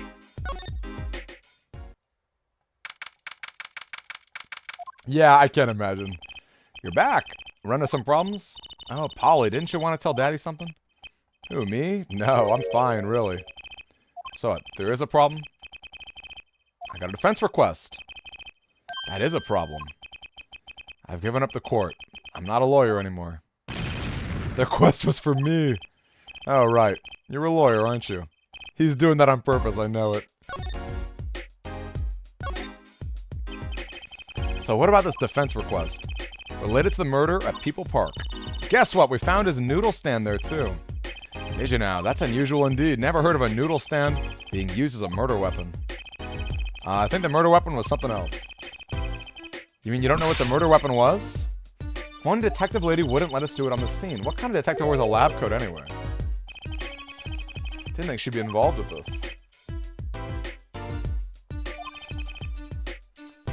So a little more seriously. You know, anyone ever do like Pokemon role-playing? I used to do a lot of that on forums. You know, there'd be like judges who would like officiate battles between people. Made her in a case, this was about 10 years ago. She was still a high school student at the time. That make her about the same age as me. That's my daddy, he knows all the police types. Wait, maybe you know the other guy too. The other guy? That shining prince on the motorcycle? Prince?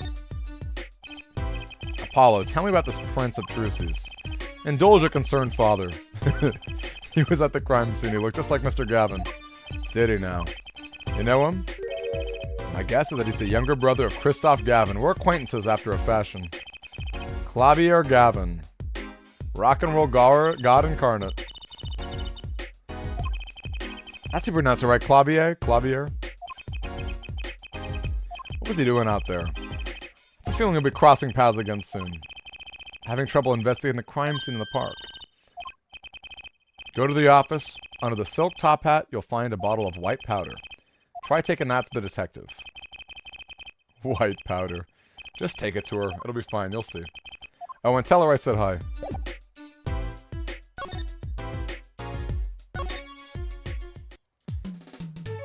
Old Beyond Pokemon RP.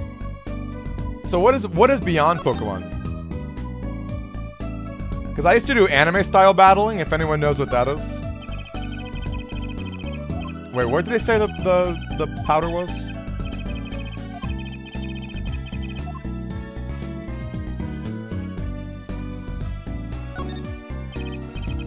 Wait, where was it? I totally forgot where the white powder is. Multiplayer game engine and web clients.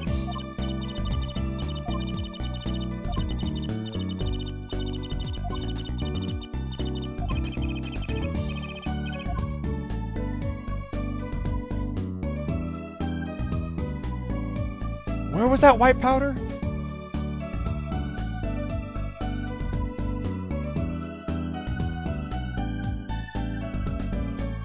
Was it like in a drawer or something? In the middle drawer, maybe? I don't know. Under the silk hat. Yes, thank you. Thank you, thank you, thank you. This supposed to be the silk top hat. Whoa. You know what this is, Trucy? I remember finding some in Daddy's dresser when I was little. I thought it was sugar, so I licked it. He got mad at me.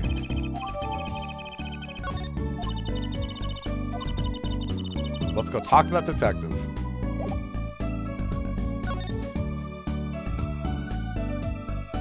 I'm pretty sure it's dusting for fingerprints, you guys. I don't think it's anything too crazy. I hope. Definitely could be candy. Candy for the nose. Just kidding, of course. Does this ring any bells? Is that? It couldn't be. Where'd you get that? I brought it from the office. You work at the Wright & Co. law offices, yes? Yeah, sort of. Detective Sky, how do you know my daddy? Daddy, I'm sorry, who did you say you were? Trucy Wright, Phoenix Wright's daughter. What? Mr. Wright has a daughter? You seem shocked. Well, if you're Mr. Wright's daughter and here as apprentice, then I'm available to help you in any way I can. Oh, thanks. This powder is used for detecting fingerprints. I guess you might call it a memento from the time I spent with Mr. Wright. White powder memories. If you find any evidence with fingerprints on it, please let me know. We'll dust for prints.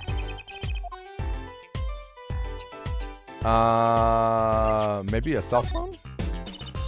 No, I guess not. Need more than scientific help.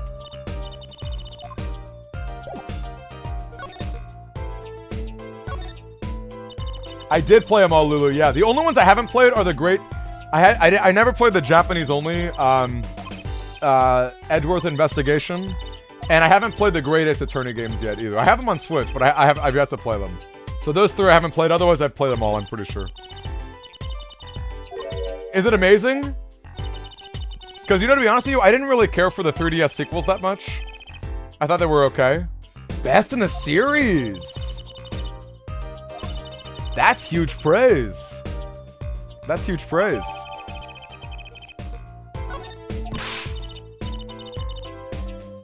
Wow. Okay, well that makes sense. I could, again, the 3DS series I wasn't that excited about. The two of them were okay. I thought they were like kind of mid. But I love the original trilogy, and I love this game, Apollo Justice. So, I'm excited. Yeah, we know the owner. Who's the old guy? Proprietor of Eldon's Noodles. He's famous in this part of town. Not bad, I guess Mr. Wright picked the right kids for the job. That saved me a lot of work. What sort of person was the victim, anyway? You mean, what did he do? He was a doctor. I'm starting to see a connection here. Who, me? I'm just a supervisor for this crime scene. Came back to be a forensic scientist. I was studying in Europe. When I got back here, they threw me in criminal affairs, just like that. Why didn't you just become one in Europe? Well, I suppose that was an option. But I had a lot of favors to repay to people back here. Favors? Wasn't she in high school when she left? I was involved in an incident before I left. Mr. Wright and his people helped me out. I owe him. Really? I had no idea. She's been out of the country for a while. She probably doesn't know about Mr. Wright's current state of affairs. That's true. Spirit of Justice was much better than Dual Destinies. I'll totally give that, Lulu. I big agree. I don't know what. Dual Destinies just felt really mid. I can't even really put into words. I honestly, right? Can you think of any reason why? I honestly can't. But I thought Spirit of Justice had some fun. That like out of the country stuff. I thought that was like kind of a fun twist on things. And it was cool that Apollo really did get a chance to shine again, because he didn't really get to shine in Dual Destinies too much. Just tell us more about the victim. Apparently he's the physician at a clinic in the area. Quite well off too. The clinic's name is Maractus Clinic. Maybe that's why the cop car was parked there. You've been to the clinic, only on a related issue. I see. So that means Dr. Maractus stole the stand and pulled it all the way here? But why? Alright, I guess let's go bring this to Eldon. Hard time finding their footing. That's fair. And again, I think that's a fair point. I think it was a different director. Because I think his name was Shu Takumi. Who was like, he did Apollo and like the original trilogy. I think I remember reading that Shu Takumi was involved with the Ace Attorney Professor Layton crossover while Dual Destinies was coming out. Oh, the school case is cool. That's probably one of the... That actually might be the best case in the game. We found this stand and everything. What about our free bowl? Too bad. Looks like we'll have to wait a little longer for that bowl. So sorry. How sketchy that he's not here. We have a noodle stand.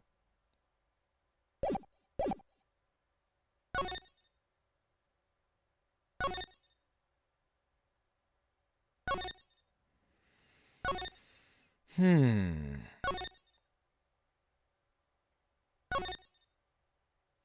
trying to think what we should be doing yet, even the girl is gone.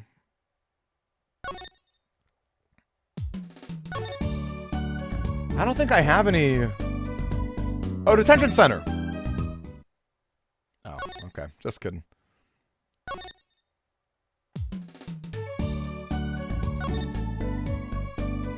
Yeah, what would you like to see?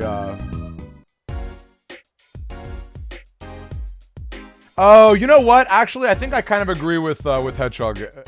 Given the choice, I would pick Athena, but it's true. The two of them together would be nice.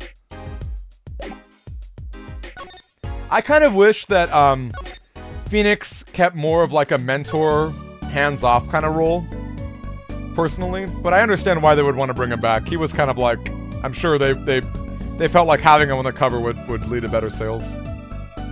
Whoa. Okay, whoa, that threw me off. Okay, let's go back to the crime scene.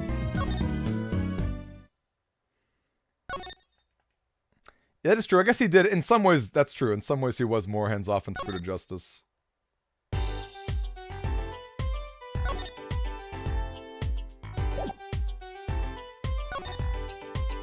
Oh yeah, maybe now she'll let me actually investigate.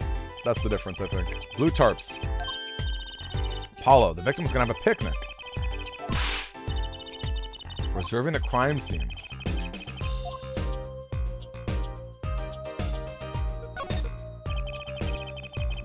Mannequin is dressed to look like a police officer. So the body was being dragged and dead? Someone killed him because he stole it?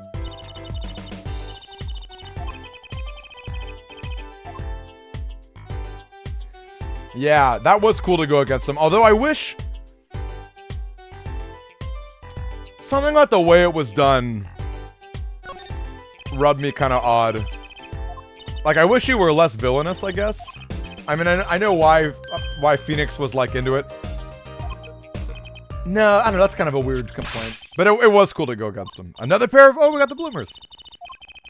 You're a genius at finding panties. Let's give him back to little... That's true, civil case. And that's kind of like this started off as a civil case. This case right here, which I thought was kind of fun too. Oh, she's gone though.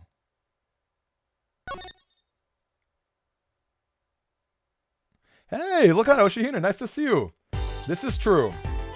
I would say that it definitely derailed it more than not. But Oshihina, did you play the Greatest Attorneys? Because I haven't played them, but people in chat are saying that's their favorite.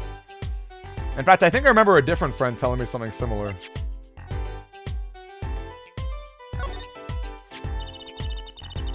Fingerprint analysis at the very basis.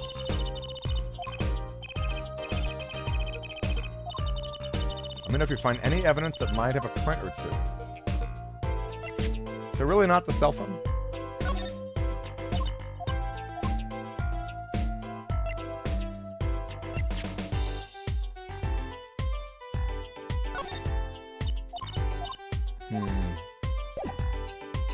Oh, that's cool. It's a direct sequel too. Yeah, please, no one give me any plot spoilers for Greatest Attorney. I've played all the other ones except for that and I guess the Japanese Edgeworth investigation. But yeah, please don't give me any Greatest Attorney spoilers, but otherwise, yeah.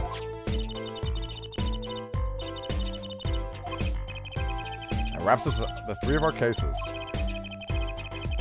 One case that's worse than all 3 put together. Murder.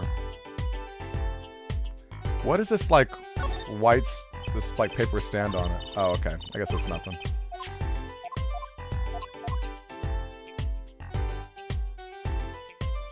It's pay to win. Gives you a teal card to access more things in the shop. Wow. So you're telling me, Unfunny, you're telling me it's not even, like, subtle? This game, I know Ace Attorney games are kind of always like this, but man, it is really bad with its flags, I would say. Because I've been doing a lot of, like, just guessing with a lot of the stuff I've been doing. Is Eldon back? Is the detective, is the detention center back?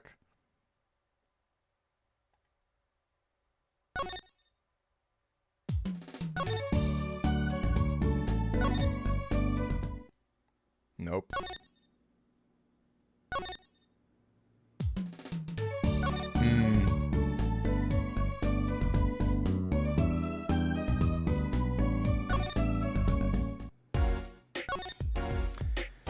Gang, I feel like, again, I'm not really sure what I should be looking at here because I don't see Eldoon to talk to. Do I have more? Do I have something else for Lana or for Emma to examine? I wonder. Or maybe I gotta get the slippers back? I don't know, y'all. So it's getting a little... Yeah, guess not. Guess not. Guess not.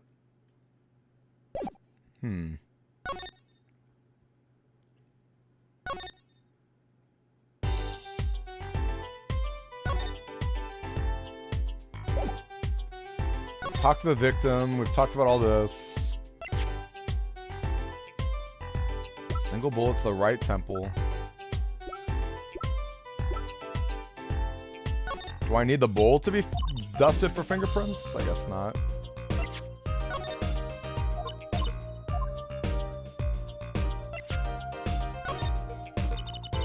Why did Miss Dr. Maractus die like that? Pulling a noodle stand. Very strange.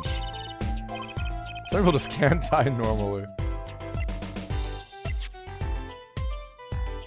Maybe I gotta check these things.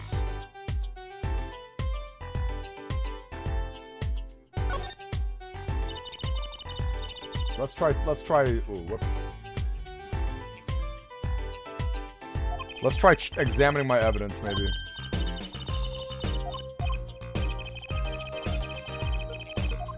Poor and funny. Why would they do that? Why would they? Don't you hate it when games just like thrust that same dialogue all the time?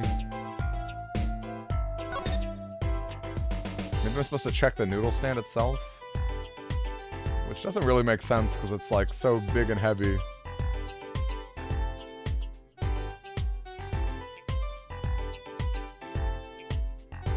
I don't know.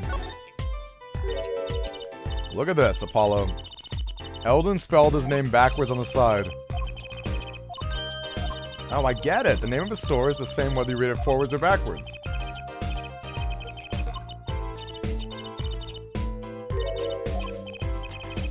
Team Meat.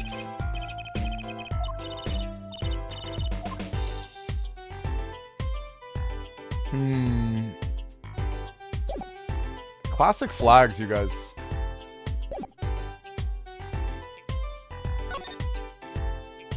I feel like I've examined most things in here. It's a knife! Oh, okay, I missed the knife. Wow. Okay, I definitely missed that knife. The defendant, Waki Kataki, is the son of known gangsters. Police are assuming it's on him. Wasn't the murder weapon a pistol? Handprint on the shiv. Okay, I totally missed that knife.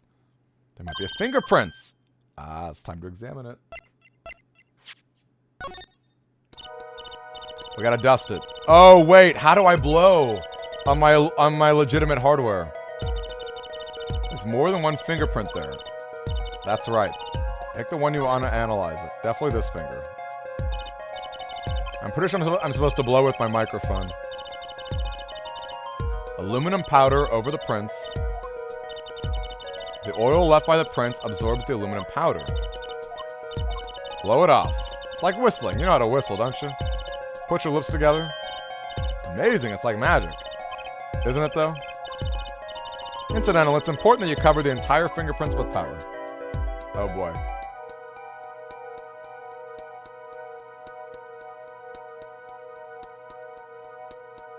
I wonder if speedrunners know exactly how much needs to be dusted. Oh, gosh. Okay. Turns out it's not equal sign. It's not the equal sign. Let me look in the tools. I think there's actually like a... Oh, I see microphone settings.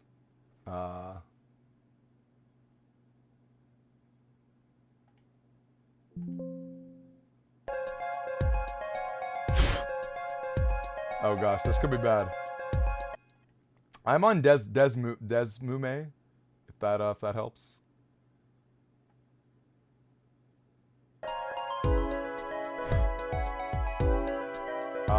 Anyone know how Desmume might do mic stuff? Let's see. My very legitimate hardware.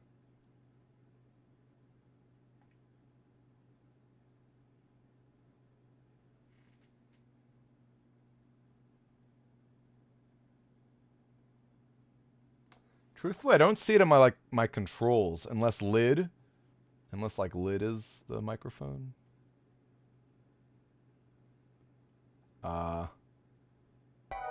This could be the end of my run. This could be the end of my run. I see microphone settings, but then like I don't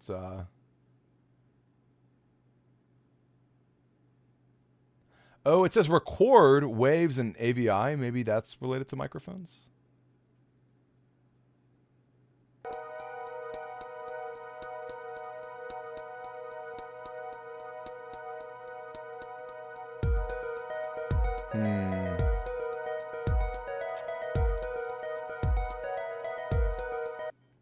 Again, I've like gone to my control settings. I see like just about every button that there is to see. Yikes.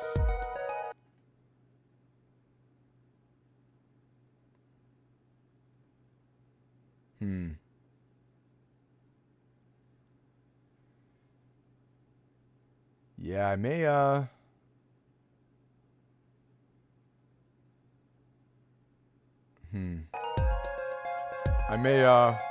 may need to call it here.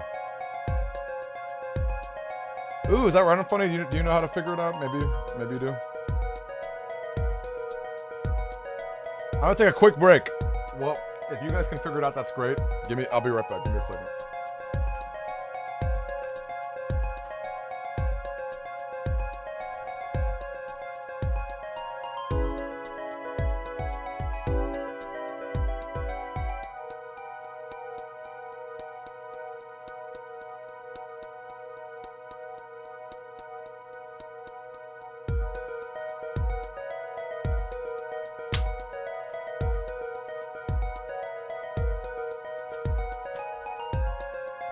Okay, I'm back. Internal noise. Okay. Okay. I have that internal noise sample. I have that set. And go to hotkey config. Oh, there was another set of keys.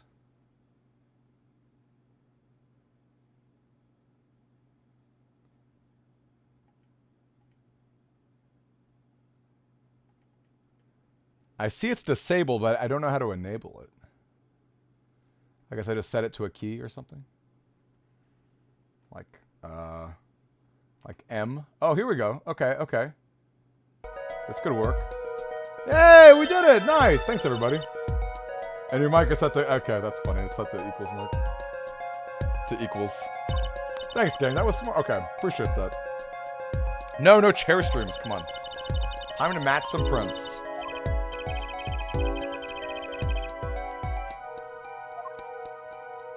Time to compare it. Pick the person whose print you think it is. Probably have a good idea whose it is. Waki Kataki. Uh-oh. Uh-oh. That's not looking good for our client.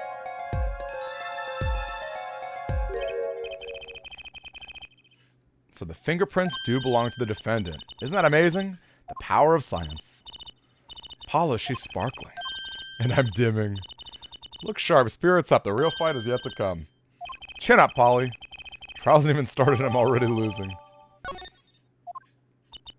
So, have you met the defendant? No. Visiting hours are almost over. You might think about wrapping things up here and heading over. Good idea. I don't know what good it'll do. We have a witness and a knife with prints. Have I mentioned? I've got a bad feeling about this. Don't worry, it's like a right tradition. Okay, now we go to the detention center.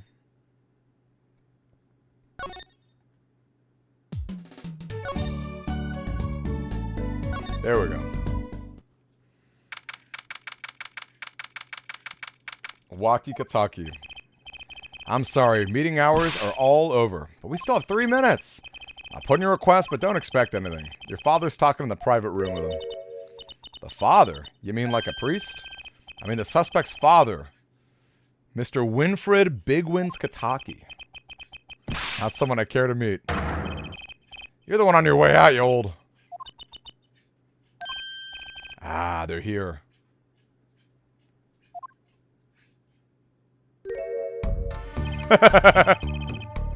This guy radiates power. Power with a cute apron. Iwaki's lawyer? Yes, sir. Well, I'm Big Wins Kataki, 4th head of the Kataki family. Capiche? Actually, I came here to speak with your son, Mr. Justice. Yes. My son's innocent. He killed no one. If he were found guilty, it wouldn't be good. Capiche? Yes, I'm all about capiching. You gotta do more than understand to make it. You'll learn, though. Even if the lesson comes at the end of your short life. I don't feel so good. What's the big idea, old man? Can't treat me like a kid no more, no how. You know, I want to go to the Clink. I like it here. You must be walking. A G's not a G till he does hard time, bazoy. You'll see. When I get out of here, things will change. Silence. My apologies, Mr. Justice. He's usually such a nice boy. Forgive me if I have a hard time believing that. You can't take me under your wing this time, old man. You heard me? I don't need no trial. I did it. I think that's enough for today, Mr. Justice. Don't let me down tomorrow. So much for talking to our client. We made so much progress today. We even found my panties. I had fun, at least. Of course, the biggest mystery of all remains. How am I supposed to build a case for the trial? Tonight, I'm performing at the Wonder Bar. You should come check it out. Oh, wow. That actually was our investigation. Spicy.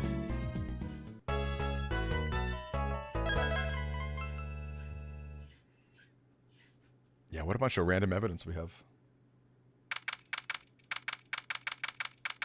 Ugh, I love court music in this game.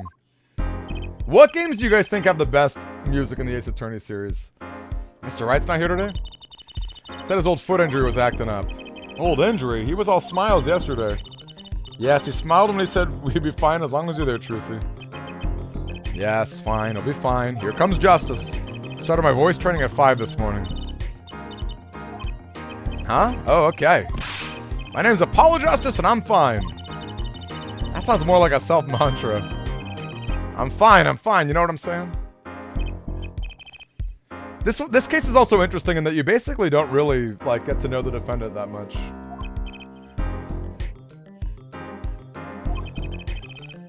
Hit me with a guilty verdict, G. See if I care. You just hang loose and let things go with the flow, you know what I'm saying? Not really. Walkie, don't be running your mouth like that while I'm here. So that's the difference between you and me, old man. I ain't afraid of no cops. Real G's can't keep it real unless they spend some time in the pen. You have absolutely no idea what you're talking about. Sounds like they've both been voice training too, Apollo. My worst fears were realized. The trial's starting and I still haven't had a real talk with my client. Yep. So true. Oh, that's true. I guess Spirit of Justice did have some pretty good music. It's been a minute since I really got to listen to it, though. And again, more hype on The Greatest Attorney, huh? Wow, I really gotta check it out. Court is now in session for the trial of Waki Kataki. The defense is ready, Your Honor. Ready to rock and roll here, Judge. I should probably try and do a German accent, shouldn't I? It's him! The guy from yesterday. He's our prosecutor. Mr. Gavin's brother. Long time no see, Prosecutor Gavin. Were you taking a leave of absence? You know that little band I started in my free time thing is we got real popular. Hard to say 9 to your fans when you got 3 of your singles that go platinum, yeah? I see. To be honest, I was a little concerned. I fear that you might be distraught over that one trial. Not to worry here, Judge. I wouldn't miss a day for the court. It's worth even more than 2 VIP passes to one of my concerts, yeah? How could I pass up a chance to see the true strength of the little boy who bested my brother? It was worth canceling a show or 2. Understood. You may give your opening statements to the court. Before that, I was thinking, is the air in this courtroom not a bit serious? It is a court of law. That's no way to get the crowd jumping here, Judge. Oh, please do an air guitar. Do the air guitar. Achtung, baby! Today we play it my way. What's that noise? Sometimes you gotta get on up in order to get down to prosecuting. This is crazy. The victim. Palmaractus.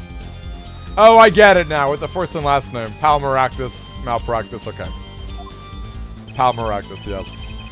The scene, People Park. He was found pulling a noodle stand. What in the world was a doctor doing pulling a noodle stand? Yes, I believe. You'll only find that out by asking the defendant right here, right now. Because it's an undeniable truth that he shot the victim. What do you mean, undeniable? If you were to glare at anyone, Hair Justice, glare at the punk in the defendant's chair. His crime was witnessed quite clearly, you see. Very well. Please admit this witness to the court. Yeah. 9. Not yet. He's so cool. First, there's a little matter to be cleaned up. I swear I could see the guitar for a second. Yay, retro thanks. The motive, Hair Judge. Why'd the little punk do it? Why'd he kill the director of the Maractus Clinic? Not so fast. The defendant doesn't have to explain that. Oh, but what if the defendant specifically requests to do so? I want to give a shout out to all my homies, I believe he said. I want to give a shout out to all my homies. They always say that on the stage you should hit the crowd with speed and ferocity. Sounds like you got you good, huh, Polly? Well, this is highly unusual, but the court will now hear from the defendant concerning his motive in the crime. Also, does Trucy not have school? You, son, are the defendant, Waki, are you? I ain't your son, old man. You step to a Kataki, you best be prepared to step wrong. You step to a public official, you best be prepared to step into jail. Gotta hand it to him, Waki sure has guts. It's not his guts I'm worried about. Homeschooled, I could see that for sure. Especially considering she apparently makes a lot of money for the family. From the defendant himself.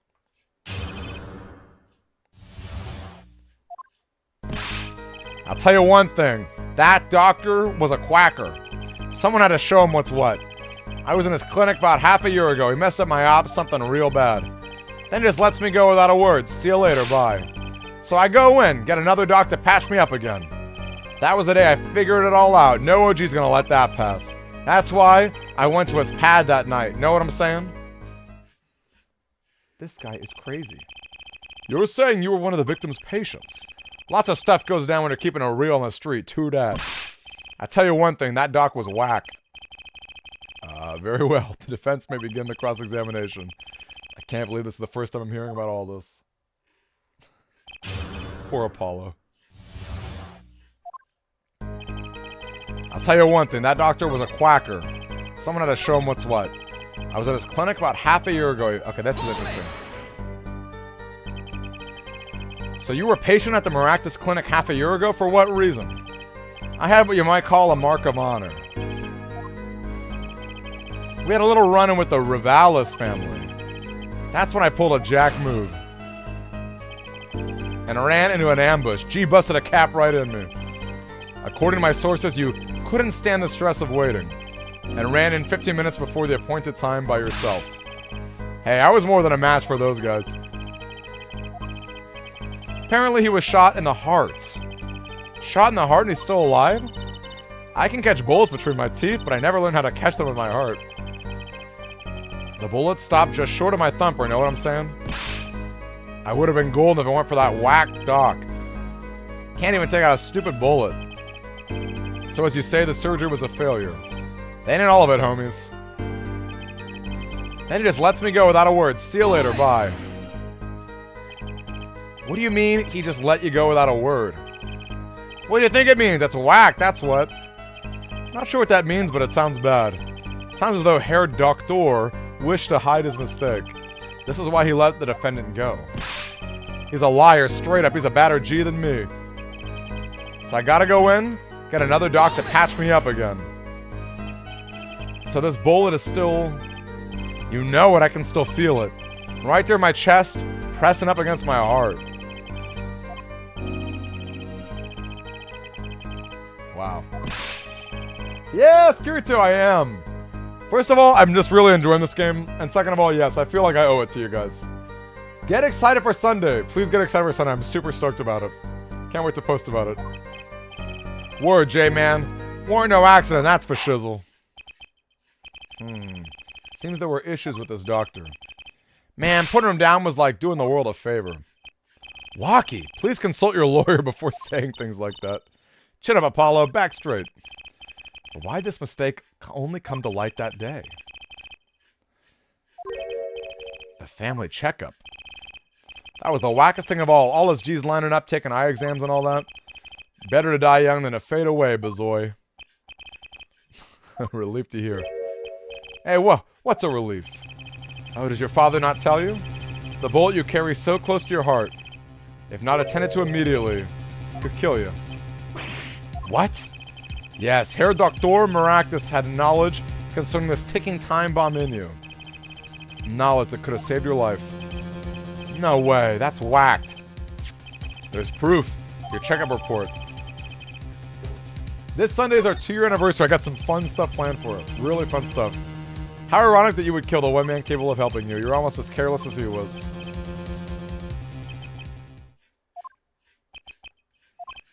Well, now that the place is hopping, let's get this gig started. Started? We had enough of a warm-up act, yeah. Time to hear from a witness. Waki sure is quiet all of a sudden. A little uneasy myself. Is this Gavin's strategy?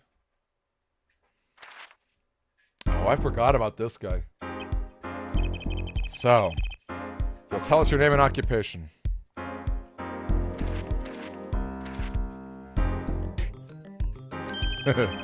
My name is Wesley Stickler. By occupation, I take it you refer to some labor that profits society at large and supports a livelihood, under which definition I must confess to being unemployed. However, we must acknowledge the meaning of identity, which is commonly attached to the notion of occupation, and once we've accepted this reality, we see that our confusion is not gestalt per se, but derives from the vagueness inherent in all representations of thought. By which means to say he is a student. A junior at Ivy University, if I'm not mistaken. Yes, in the Department of Science and Engineering. Filled with curiosity for all things, I spend my days in pursuit of truth. Herr Stickler, please direct said curiosity to the case at hand today. Please testify to the court about what you saw on the night of the crime. You ask quite simplistically what I saw. However, we must understand that Homo sapiens possess 2 eyes, designed to receive and interpret data. Yes, I'm excited, Kirito. And we'll be going, I hope we'll go pretty late too, so it should be pretty good. That night, I passed through the park on my way home from shopping when I saw them. One man pulling a stand, another man facing him. I saw them quite clearly. The man facing the victim was the defendant. In his hand, he held, yes, a pistol. It was pointed at the man on the stand. A shot. The bullet hit the man, holding the stand from the front, square in the forehead. Was there anyone else in the park at that time? I can say with 100% accuracy that there was not. The pistol our witness refers to is this. Okay. Very well, Mr. Justice. You may cross-examine the witness. Yes, Your Honor. Trucy, why are you staring at him like that? That man. Can't help but feel I've seen him somewhere before.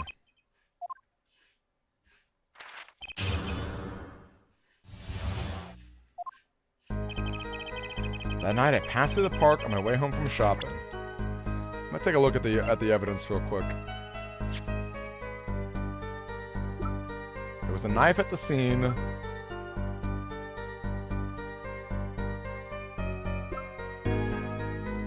Pistol was there. 2 rounds were fired.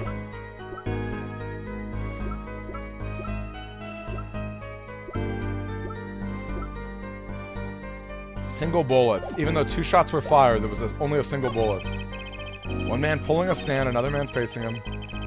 The man facing the victim was the defendant. In his hand he held a pistol. It was pointed at the man pulling the stand.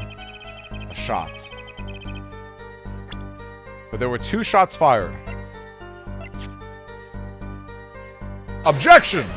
Oh, I guess not. Okay, I guess I should have pressed him instead. Alright, I'm gonna press him instead. That was a mistake. Didn't think that won me any points.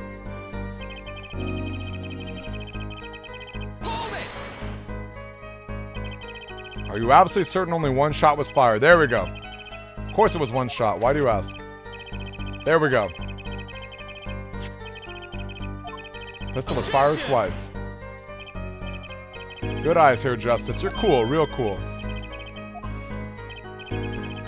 No reason why this other shot had to be fired that night. Pistol came from the Kataki family mansion. Not unreasonable to assume the pistol had been fired once before that night. During perhaps another altercation? Judging from a smug expression, I'd say Prosecutor Gavin had that answer ready before you even spotted it. It's got a weak point somewhere. Alright, we're gonna press a lot of it. I don't see any, like, strong stuff at the moment to examine. On the way home from shopping, you say, why go through the park? Fascinating inquiry, revealing me culpable of being insufficiently verbose. Capable of solving 2 GMAT problem tests. The time to complete 2 is on average 6 minutes. That's enough, I get the idea. Mr. Justice, the court hopes to finish cross-examination sometime this month. Gee, sorry, you're all so busy. One man pulling a stand, another man facing him. Were these men talking by any chance? Now that you mention it, they were, though I cannot claim I heard them clearly. Only fragments, such as, you lied to me, and oh, and I'm gonna give you a taste of your own medicine, pal.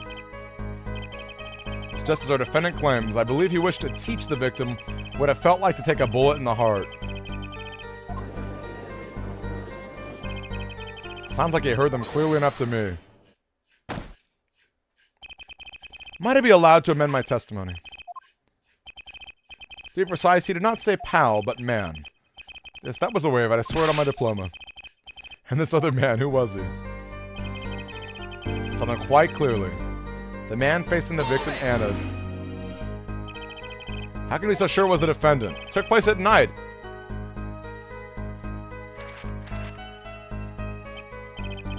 Perhaps I was remiss in not mentioning this earlier. You see, in class, I always sit in the very backmost seat. Do you know why? Because I do not wish anyone to copy my perfect notes.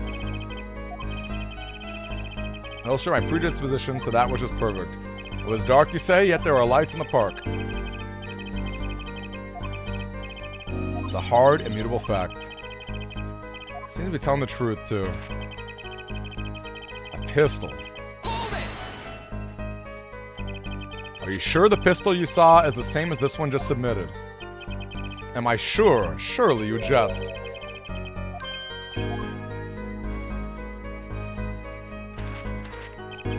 Yet I am no common witness. I see not only events as they are, but logical structures governing them. First, we must consider the fact that it was night in the park, which is indeed restricted my field of vision. Now, if we consider that the pistol, let us call it Object A, it becomes difficult to say with certainty that Object A was indeed Object A. I think it is to say he couldn't see it that clearly. Yet the fact that a pistol was fired before my eyes is indisputable. I can still see it when I close my eyes. He raised his weapon. A shot. The bullet hit the man square in the forehead.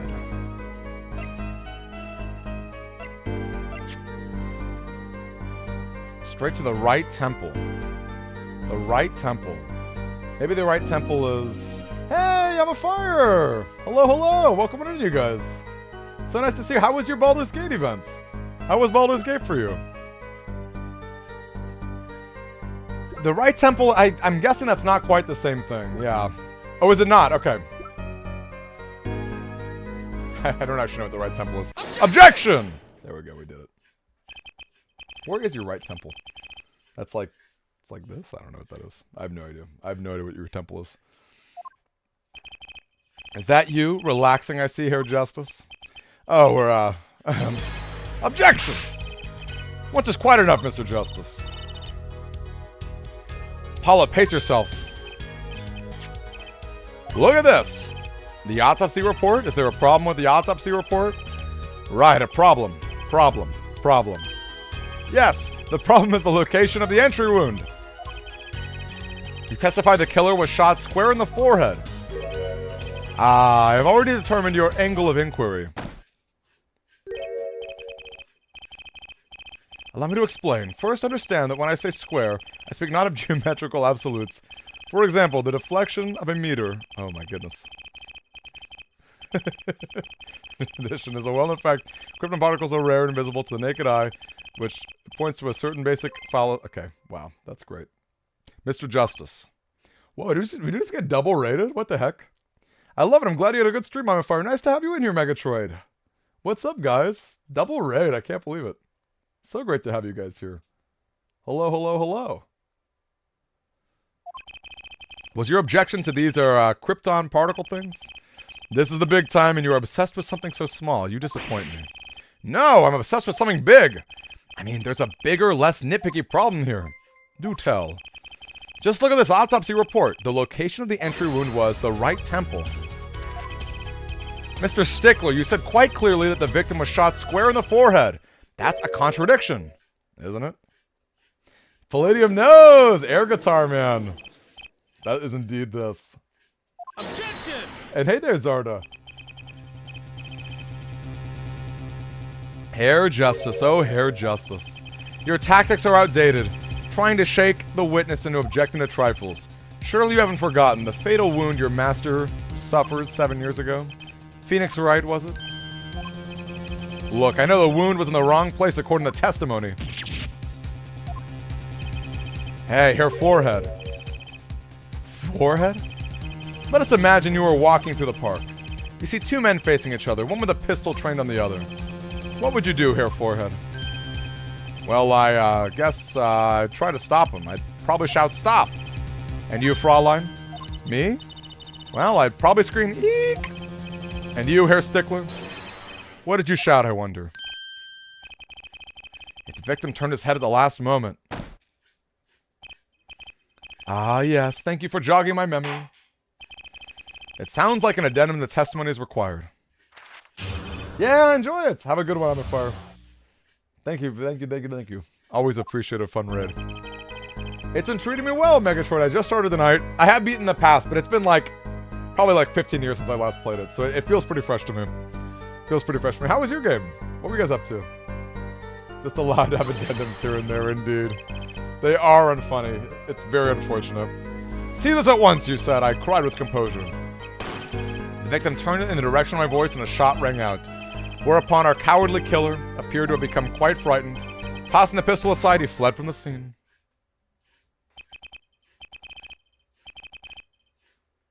I see, so you attempted to stop the crime. Indeed, with composure. Well, maybe the criminal wouldn't have fired if he hadn't shouted like that. That doesn't really matter now, unfortunately. Let's consider this new testimony, shall we? Observe the diagram, if you would. The witness, Mr. Stickler, was it? Stood here. He shouted, "Oh, stop, please," or something of the nature. And the victim responded by looking in the witness's direction. If the killer were to have fired at just that moment, as you can see, the bullet would have struck the right temple as in the report. X8? I've actually never played X8. Were you playing that SNES one? Playing every X game? Yeah, I love that. That's awesome, Megatroid. There's a lot of X games I haven't played now that I think about it. The PSP one, Maverick Hunter X is a big one too. This is true. Poor Apollo. He's the Ace Attorney series, although he's definitely not an ace. Witness the power of a junior in Ivy University's Department of Science.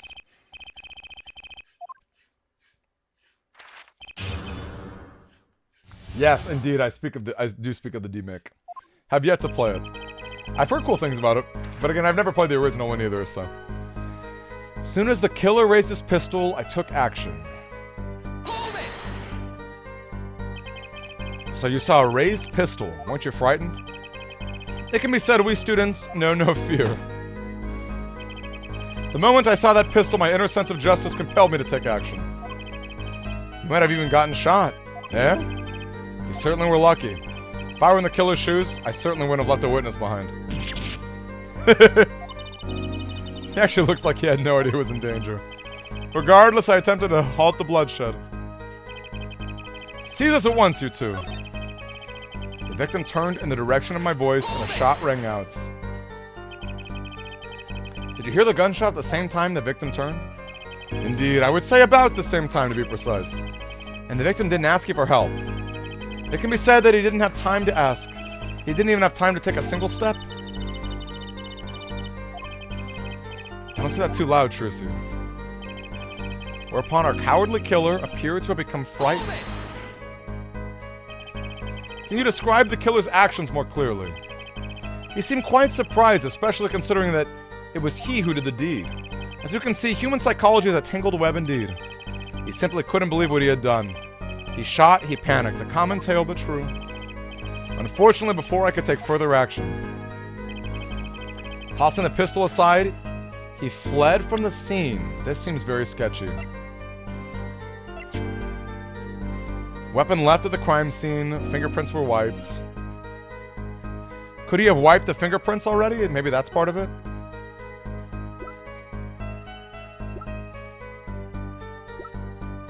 He fled from the scene. I feel like the knife and the gun are both interesting here. You didn't try to apprehend the criminal? It all happened so fast, I'm afraid I didn't have the time. Yeah, I like it, Palladium. That's a good spot. That's a good way to think of it. The killer was in a hurry, right? He fired the pistol and tossed it right away. According to the testament, that's what happened. Yep. The fingerprints. Alright. Let's go ahead and drop it in. No, I appreciate it. Go ahead and lurk it. Yeah. It's a fun time, Megatroid. Again, appreciate the raid. Thanks for popping in as always. You gotta let me know how all the X games are going too. Cause that's a really fun goal. Yeah. Objection! Wait a second. Tisk, tisk, tisk. Another misleading request. Yet you're so beholden to your own mode of discourse you can't see how it affects you. Come again? Wait a second, you say. A second. Are we intended to wait just that a single second, 1/60th of a minute? That's hardly enough time to draw a breath, let alone make a statement in court. Now, had you asked for a longer period of time, say 3 minutes, Mr. Justice? Am I understand that you are objecting the length of a second? Yes, I mean, no! Here, just look at the pistol. It doesn't have a single fingerprint on it. Ah, common ploy, all made the more common, I fear, by the prevalence of television. Criminals these days are loath to leave fingerprints. Wait, but you said the killer tossed the gun and ran. He didn't have time to wipe the gun for prints. Ah, the little girl sticking it up to the university student. There's a song in there. I'm not little. Then let's think like adults, shall we, Fraulein? What if the killer, the defendant, was wearing gloves? Gotta admit, didn't think of that, Apollo. Well, Mr. Justice? Could the killer have been wearing gloves? No, because he has knives. He has knives. There's a knife that he doesn't have. No, you never played, but that's exactly right, Palladium. Yeah, you nailed it. You actually nailed it. Fingerprints were wiped, which means some trace of prints remained. Everything happens as you said it did when he wouldn't have time to wipe the pistol.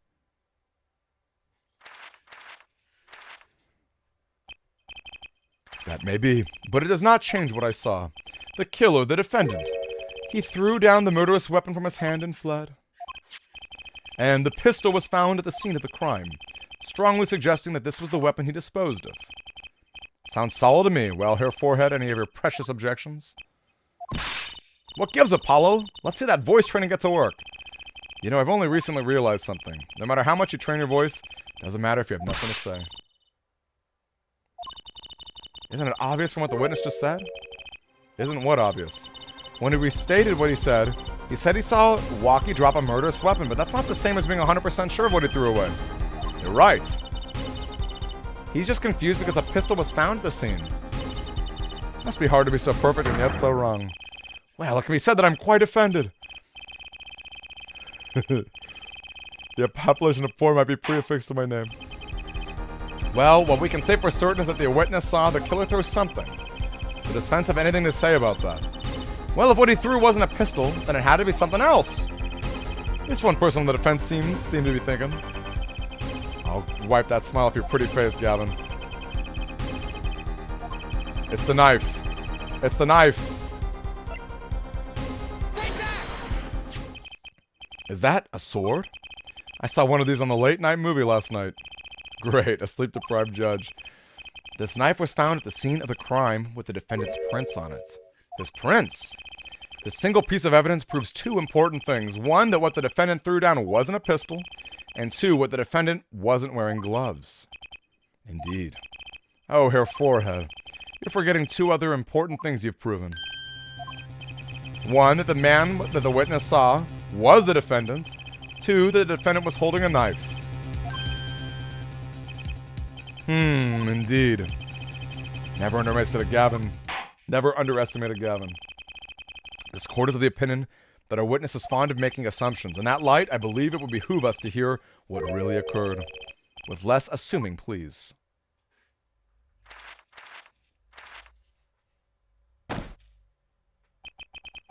It is always the same with you people. Mark left the house on foot, and 5 minutes later his brother left after him. How long would it take for him to catch up with him, assuming that Mark never has to stop for a traffic light? Assuming, yes. That's what I said, assuming. As if that were a probable situation at all. Yet here you are assuming that my assumption is no better. What this court assumes is that the witness will testify as to what happened. Shots a call. I could not prevent the killer from leaving the scene. Nor could I simply leave the scene in good conscience. Ergo, I used my cell phone to call the police. Until the police arrived at the scene 10 minutes later, I saw no one else. Okay, I actually have evidence about a cell phone that could be his. Why didn't you chase the killer? He was, as you say, a killer. Of course, I could have run him down. Yet what would he have done when cornered? Sadly, it takes more than an aptitude for solving quadratic equations to know that. Did the testimony earlier not prove the defendant's presence at the scene? And do we not also know that there was no one else there? It seems clear that we have our killer. Does it not? Does it not, Mr. Justice? Which one played him? The prosecution, Mr. Gavin, or the witness? I'm thinking it's I'm gonna press him about his cell phone. Wasn't it your first thought to call an ambulance? It can be said that I have dabbled in medicine. The injury I witnessed, namely a single shot to the head, tends to result in death. Ergo, there was no need for me to call an ambulance. Oh, a perfect syllogism. A proof in 3 parts. Exquisite. He actually looks like he's gonna cry. Trucy's look on her face.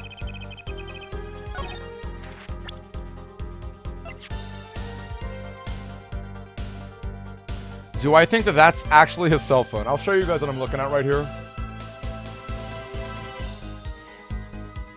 It's kind of a guess though. I don't really have proof that it would be his.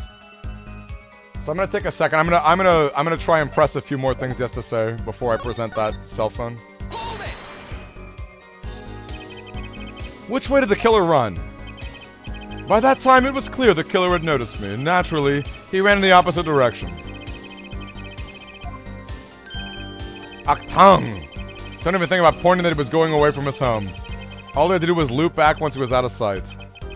How do you know that? Nor could I simply leave the scene in good conscience. You were certainly composed for someone who just witnessed a killing. If one is to devote one's life to the pursuit of science, one must never flinch at the sight of a little blood. Nor be so moved by a chemical discovery. Ooh, cool answer. Very cool. So nothing strange about how he acted. Trucy looks like she has something to say. Till the police arrived, I saw no one else. Could you tell us about the detail in these little 10 minutes? I stood in a state of heightened awareness. Anything could happen at any moment. Anyone could appear from any direction. Is that all? No one came, nothing happened at all. I saw it all, which is to say, I saw nothing. It was late at night. It would not be odd to think that there would be a few people at the park. So we just stood there watching? Not much to go on there. Trucy, if you got something to say, by all means say it. Can't find a single problem with that testimony. Had enough at last, Hair Forehead? Maybe it's time to back off a bit.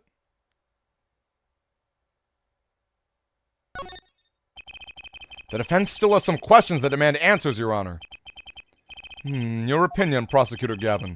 Oh, let him play attorney till he's satisfied, I say. I'll amuse myself by composing my next smash hit in my head. Very well. You may continue with the cross-examination.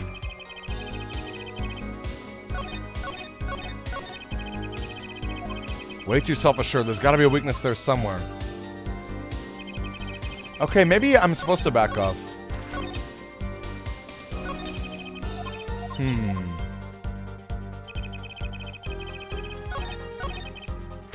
You want me to try the cell phone? Let's try it.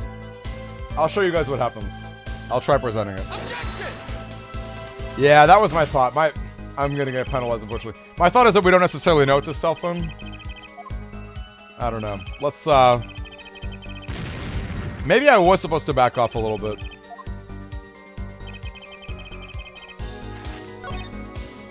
You saw no one else.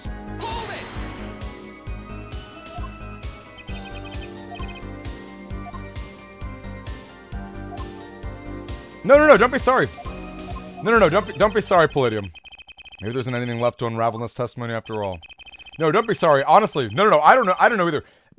Honestly, like, that was my thought, but I think the cell phone probably ends up being his. We gotta find a way to, like, dig that out of him, I think. No, don't be sorry, please. That's not a problem. I have a lot of lives, too. And in fact, I really enjoyed, like, the speculating. They don't have any way to put Walkie away yet. Should I back off for now?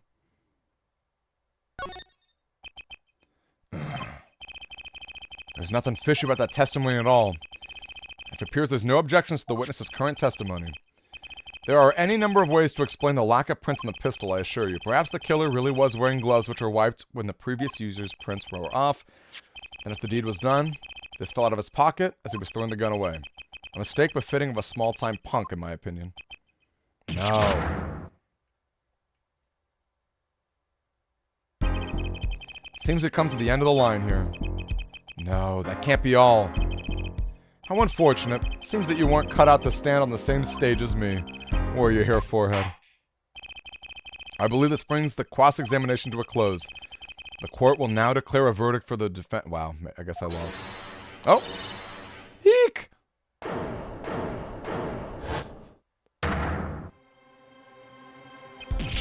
Trucy! Nobody move! What's the meaning of this? Who are you?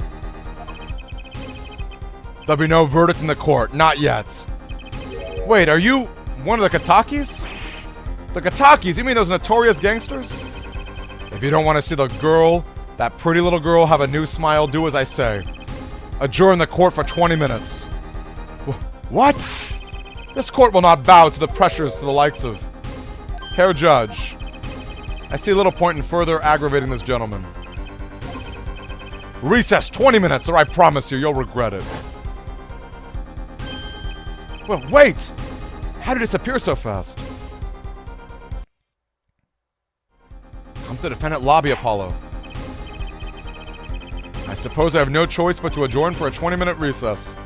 Bailiff, catch that mysterious man. I kind of remember a little bit.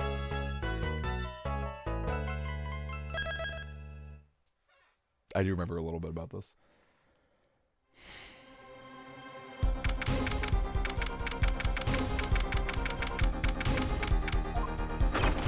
Trucy! Trucy! You move quick, Apollo. Good show, good show. Trucy, you're okay? I thought... Oh. Don't cry, Apollo. Those good-for-nothing gangsters. There are some things you just don't do. I'm pressing charges. Wait, just calm down, Apollo. Or else...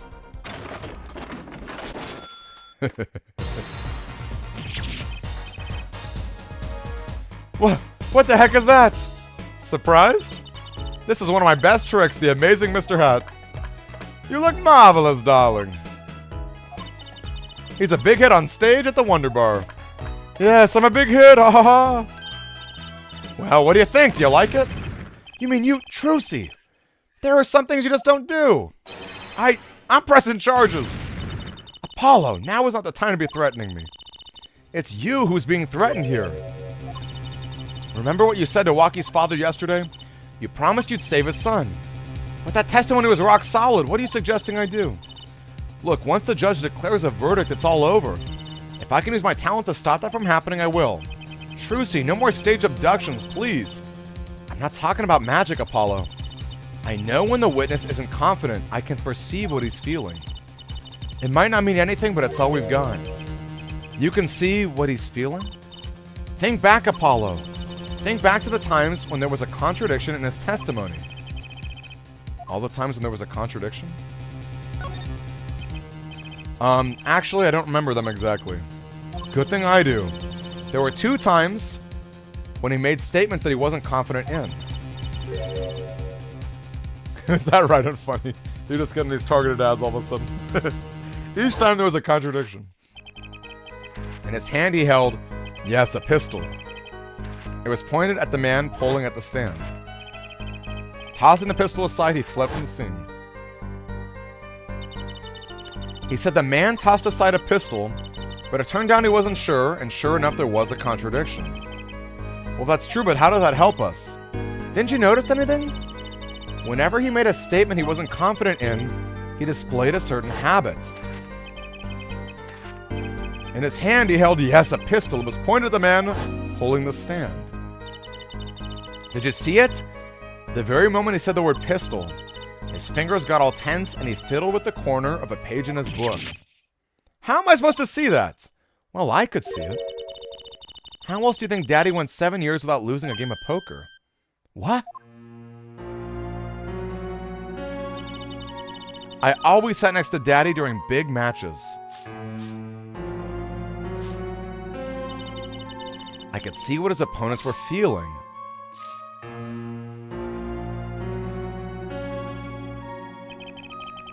I mean, that's how Mr. Right won all those games?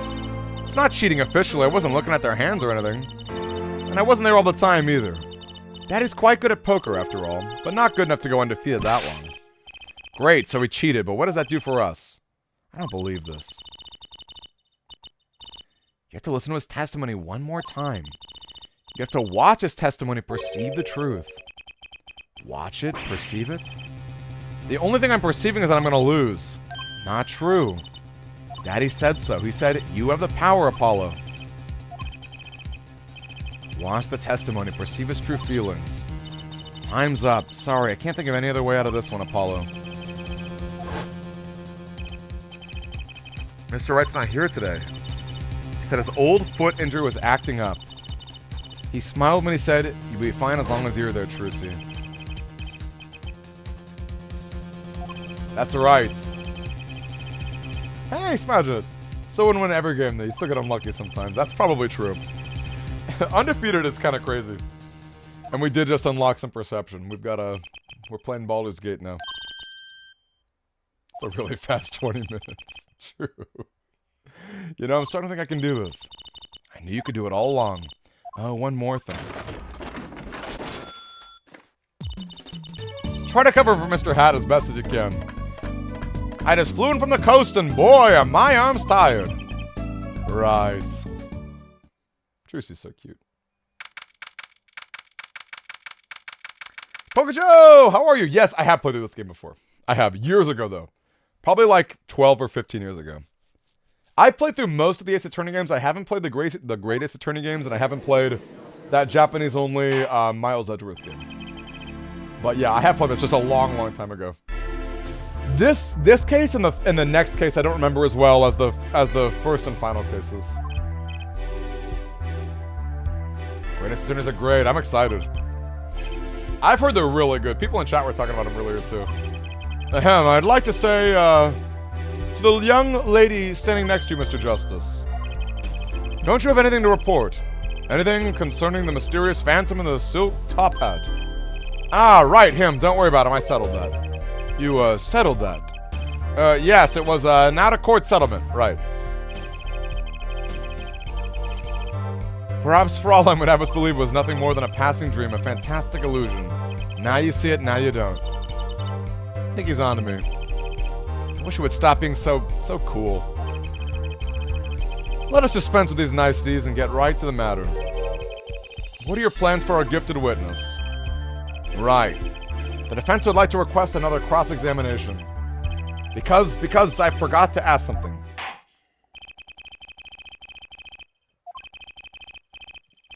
I will grant your request, however. The court will not permit stalling for time. Don't forget, Apollo. When he isn't sure about something, he has a habit of fiddling with his book.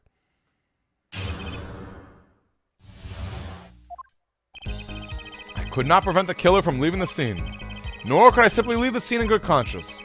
Ergo, I used my cell phone to call the police. Until the police arrived, I saw no one else. I'm not sure I'm qualified to watch testimonies after all. Focus, Apollo. Find his weak spot. Focus, if only it were that easy. My ears hear what he says, my eyes see his expression. Do I have to do something more? What other senses do I have? What's this? My bracelet.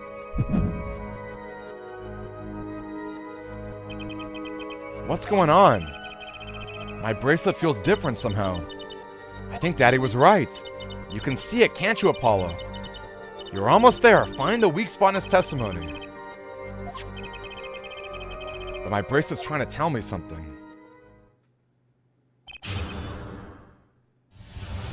The one time he flipped the book, indeed. So right here, right? And it is cell phone related. It is cell phone related. So you called immediately after witnessing the murder. The police undoubtedly have a record of the call. Why not check with them? Wait, Apollo. This has to be it. You mean his habit?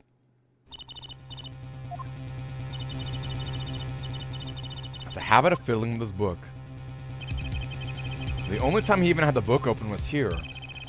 Which means this is the place to look for that habit. I don't know how I know, but I know. Know what? It's my bracelet. It's different somehow. I can feel it reacting to something about the witness.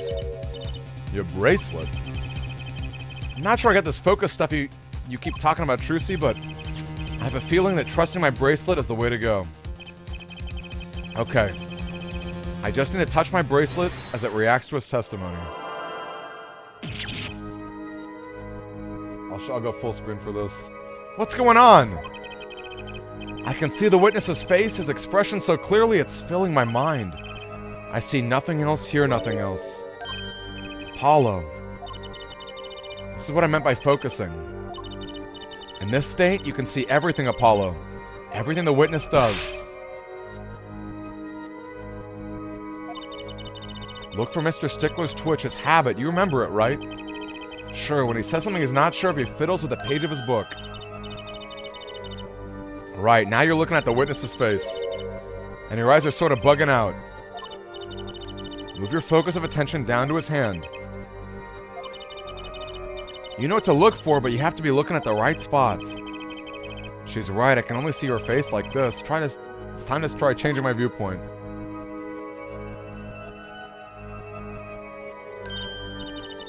Perfect! Now you're ready. Ready to perceive the truth behind the twitch. Try listening to the witness talk as you focus, then watch for his habits. I mean, when he fiddles with the page. That's right, that's your signal to look closer to perceive. Find his weak spot, and I guarantee we'll be able to give him the royal flush. Spoken like a true pokerhead's daughter. Pay attention to his words and his fingers. Don't worry if you miss it, you can always try again. Ergo. Gotcha! We got him. We got him, folks. Yes, I got to the exact moment, exactly Palladium. Exactly. And yeah, not quite magic, but it is true. It is pretty loud for everyone to hear it, isn't it? I saw it. Just now I could see it. Mr. Justice, do you have something to say? All this banging of desks, it's quite bad for my circulation, you know. Mr. Stickler, allow me to ask you a simple question. Why'd you fiddle with the page of your book just now? The very moment you mentioned your cell phone. What are you talking about?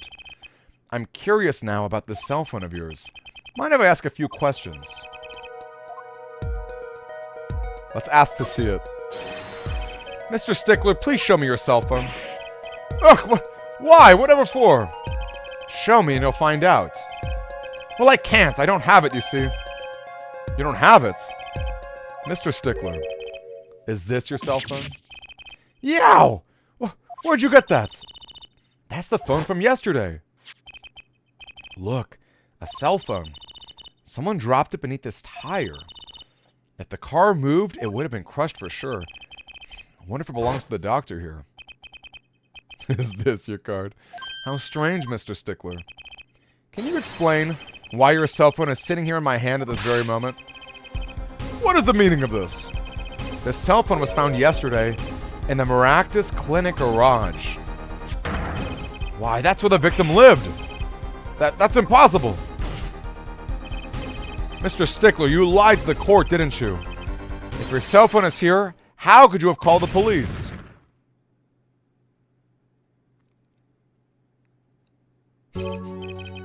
It's true. I didn't have my cell phone that night. That's why it could be said that I called the police from a public payphone. Just where was this payphone located, Mr. Stickler? Well, to indicate it with a startling high degree of accuracy, it's right around here. That's quite a ways from the park. But why did you lie? There can be only one reason.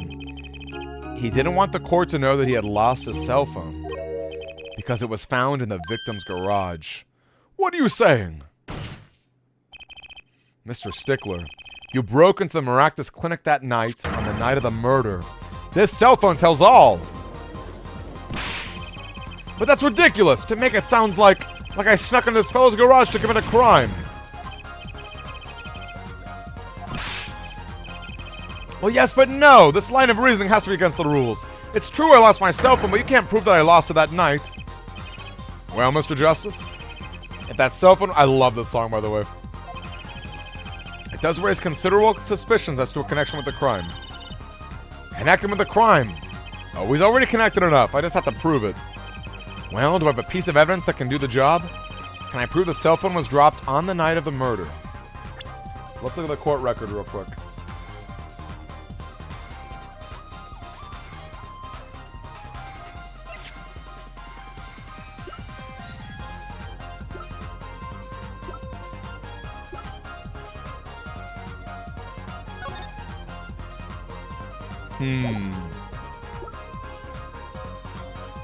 Can I prove he dropped the cell phone on the night of the murder? Maybe the pistol? Maybe the pistol scared him and he dropped it?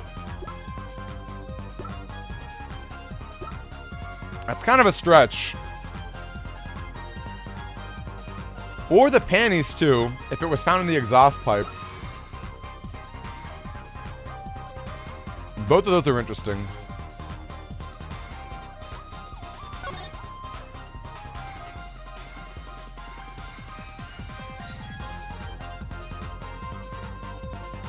Can examine the cell phone a little bit too.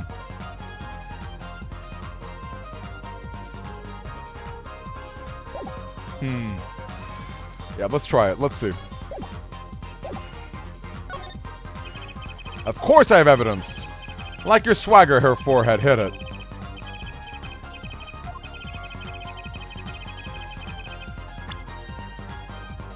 What do you guys think? What do you guys think? Lulu and Palladium, what do you guys think?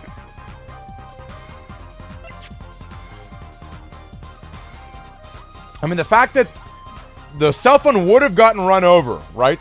We know the car moved that night because of the hit and run. The options are all of our evidence, right?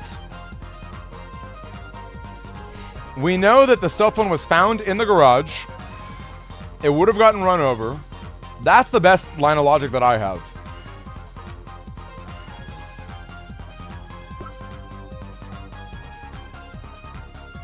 Torn up the car that night. I wish I had like a map of the garage itself.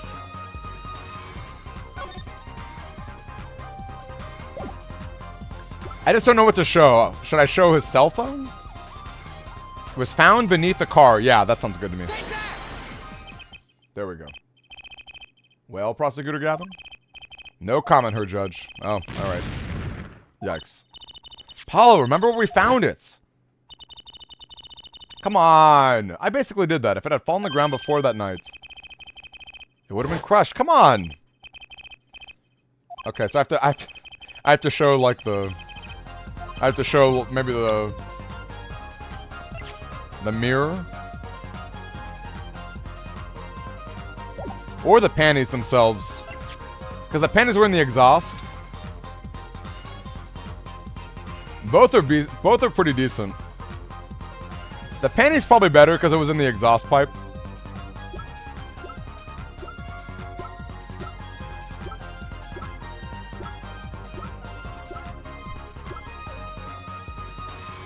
That's true, the panties would have been dirty. Let's see. Okay, the panties didn't work.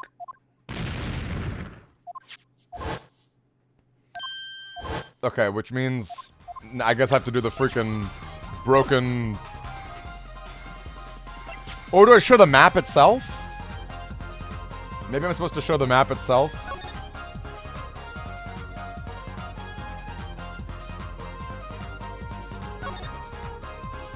To show the location of it all happening?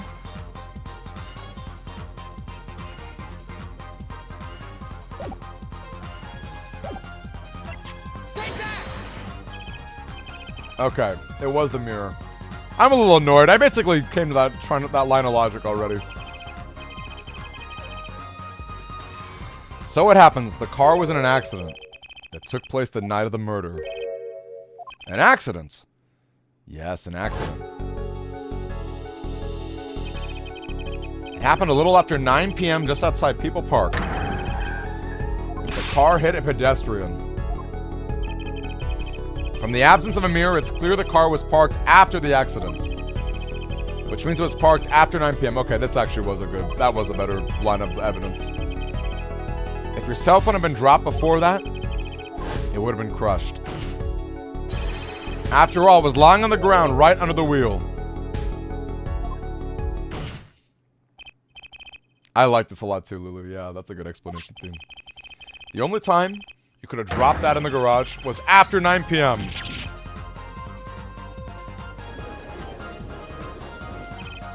Mr. Stickler, you did break into the victim's garage that night. Most unexpected. Mr. Justice, are you naming the witness as a suspect in the murder of Pal Maractus? No, stop. This is too much. This can't be happening. The prosecutor, say something. I suppose it is worth saying this. No connection has been found between Wesley Stickler and Pal Maractus. That is, other than this. I believe our next testimony will be most revelatory. Yes, yes, Your Honor. I know that face. That's the face of guilt.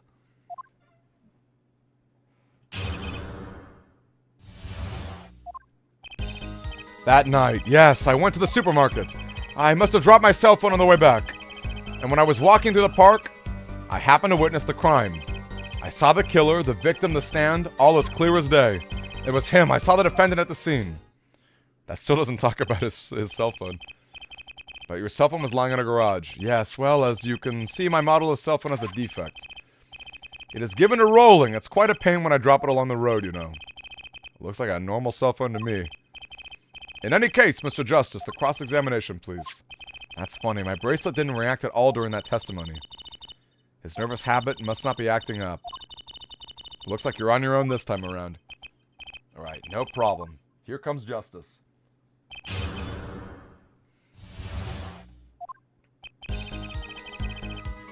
That night, I went to the supermarket. I must have dropped my cell phone on the way back. I wonder if the supermarket is not near it. That's when you passed in front of the Maractus Clinic? Why, yes, that's correct. That was a pretty suspicious pause there. Mr. Stickler, you think you'd be more specific? Please show us the exact route you took on the night of the murder. Of course. The supermarket is here, along the main road.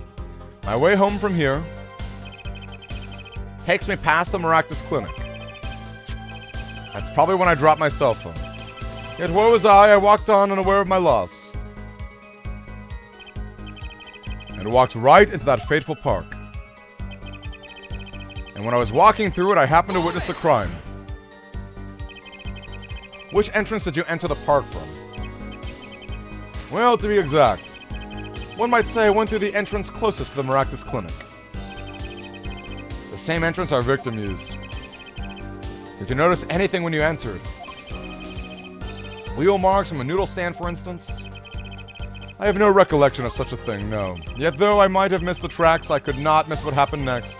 I am a keen observer of the obvious, you might say. I saw the killer, the victim, and the stand, all clear as day. This part of the testimony is the key, I know it. Press him about the victim, the killer, or the noodle stand.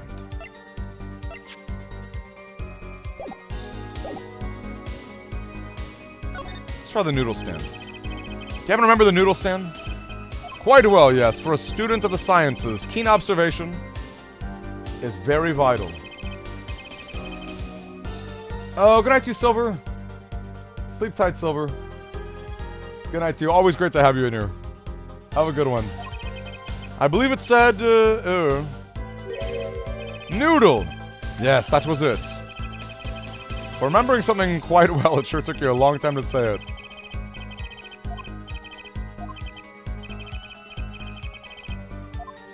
I don't think it actually says noodle. I think it says Eldoon.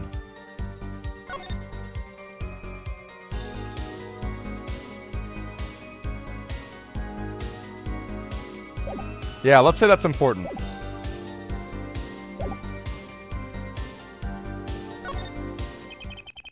The sign on the noodle stand said noodle, huh? Appears the defense has just obtained a vital piece of testimony. I think that's worth adding to the testimony as well. Whatever sort of noodles that stand sells that can't match up to IVU's cafeteria.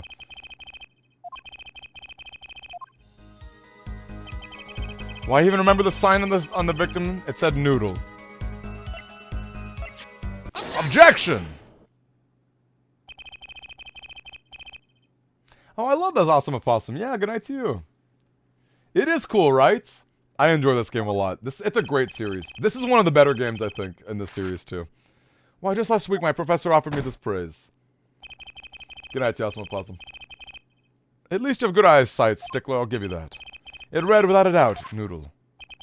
I see. What? Why are you looking at me like that? Is that pity I see in your eyes?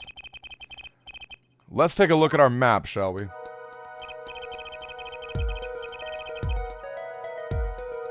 So you're claiming that when you saw the sign, you were standing.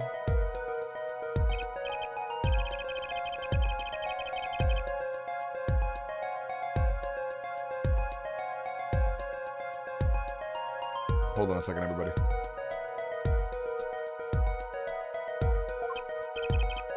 You think so? Mr. Stickler, I'd like you to please take another look at the stand. And to carefully read what the sign says. See? The sign actually states the name of the owner's spot, Eldoon. I'm certain it was definitely Noodle. I'm afraid your professor was wrong about that eyesight. I wouldn't be so quick to jump to that conclusion. The sign he saw changes everything.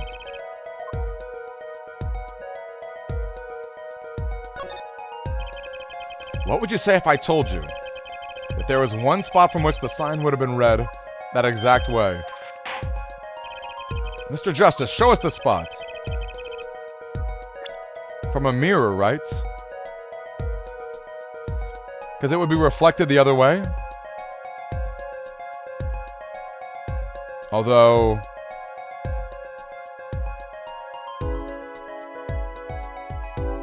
but there's no mirrors. Obviously, it's just a regular park.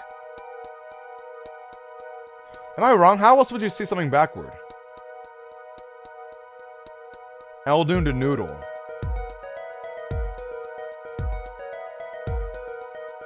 Or what Trucy said before you examine the stand. She did say something about it. She was like, it's the same forwards and backwards. I just don't know from what... is that from this, like, weird position?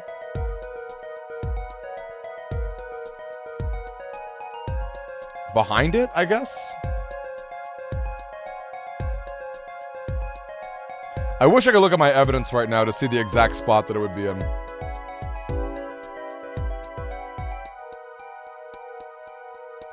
I wish I could just like actually look at the stand again to see from what spot. But the opposite side, yeah, do we think the tree? Let's try it.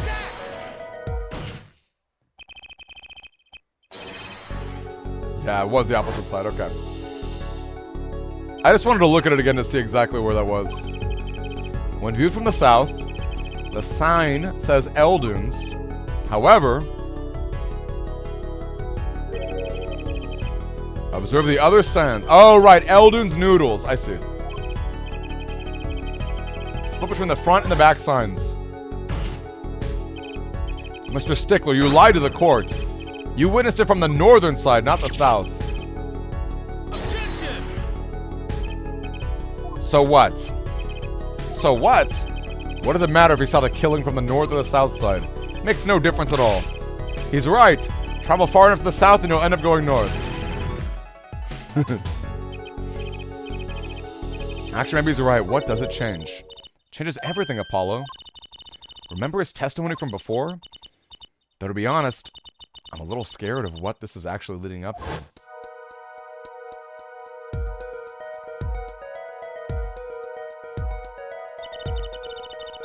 The killer and the victim are facing each other. The killer raises his weapon. Mr. Stickler shouts. At which point, the victim turns his head to look right, and the killer fires his pistol. I actually did forget about this. Wow, Palladium's on it. Good job. So logical. They're standing on the north side.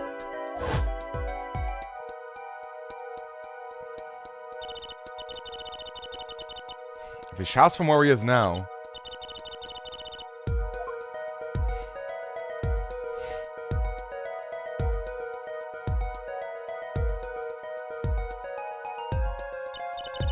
the bullet would have been on his left temple. Ah! In other words, someone standing at point K couldn't shoot the victim in his right temple. It's impossible. So now that we know that Mr. Stickler was standing on the northern side, the wound location takes on an entirely different meaning. Indeed, you're absolutely correct, Fraulein. What meaning? The entry wound was on the right side of his head. Well, the right side of the victim's head is north. But that's where the witness was standing. So he was standing to the north, and the only person here who could have shot the victim in the right temple was Mr. Stickler himself.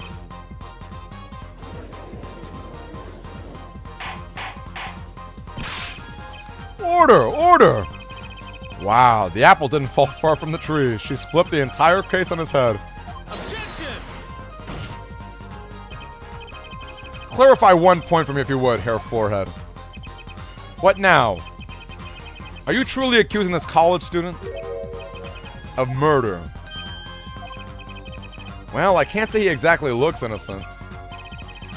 But something still doesn't feel right. I just can't picture him as the real killer. Oh, my friends say so. Let's hear what the defense has to say. What are you going to do now, Justice? Should I really accuse Mr. Stickler?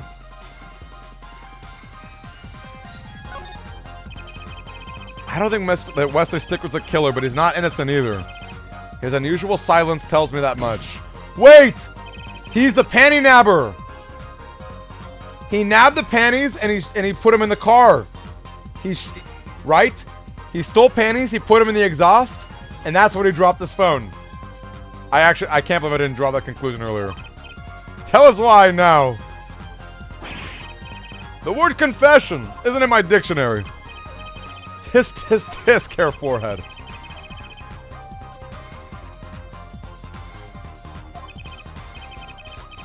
What did you say you were accusing the witness of just now? For a crime other than murder? Your reason? I know he's guilty of something, but what crime is there? Your evidence. The court's all eyes, Mr. Justice.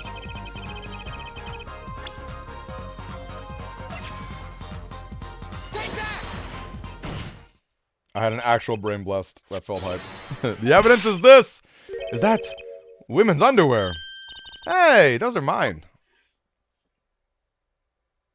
Let's see his reaction. Oh my gosh.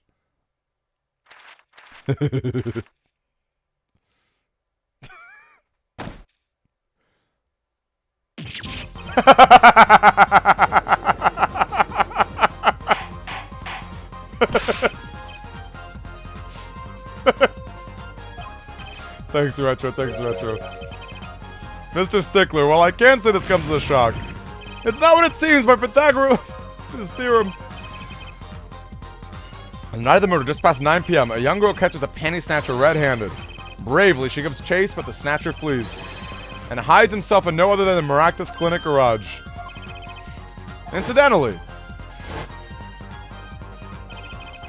these panties were found in the exhaust pipe.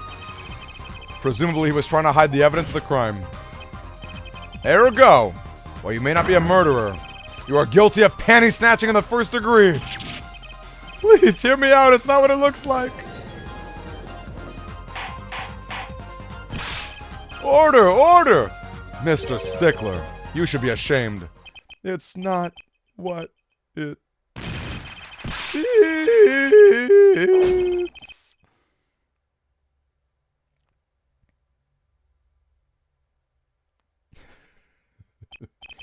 This game is the best.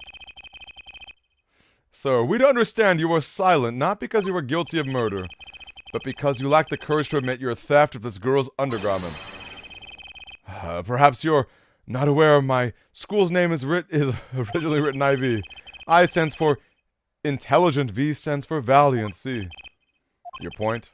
I'm not done. Now, I'm a major in the science department. And what does science teach if not curiosity? Yes, we of IVU. Science department are valiantly curious. No challenge is too daunting. And what greater challenge than a... Oh my lord. Come on, you're talking about a girl's panties here. No, you do not understand. A mystery is the unknown, and the unknown is unacceptable. And, my friends, when it comes to mysteries, those panties are the promised land. From the moment I laid eyes on them, I was compelled to investigate for science. A full-sized car tire was the first mystery those panties revealed. A tire? Yes, I saw her do it. She pulled a tire out of them. But that's not all. First there was the tire, then a stew pot, then a frozen chicken. One mystery after another, it was magic. Oh, I remember now. He's one of the regulars in the audience at the Wonder Bar. Huh? He's talking about my magic panties trick. I just don't understand. A broom from a pair of panties that mocks the very laws of physics. A broom and a frozen chicken? Whatever happened to doves and bunny rabbits? Mr. Stickler, you stole this girl's panties to understand a magic trick. You say panties, but they are so much more than that. For me, they are an object of serious study. I wonder. There's been a recent rash of panty snatchings in the area. Were they all you? I am sorry, but I did it for science. Each time I spied a pair of them flipping in the breeze, I thought maybe this was the pair that would elucidate the mystery. Even that night as she chased me through the streets, I wept with joy. Perhaps this is the night I will seize the truth. Yet woe was I, for once again the lacy, hard-patterned truth Still, that leaves one thing unexplained. You refer to our witness's other lie, yes. The witness claimed that he saw the crime from the south, but it was in fact in the north. Would anyone care to explain why I lied about that? Be my guest here, Forehead. Me. Did I hear you correctly? Did you not say you do not accuse the witness of murder? Why, then, did the witness lie about his location? Or have you no idea? Hollow, there's something about the way the diagram is arranged just now. When you think about it, right where he was standing, isn't there a... Well, Mr. Justice, what say you?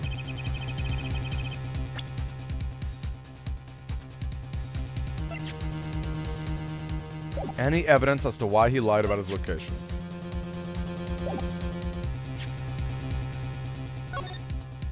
Let's look at our evidence. Is it the map?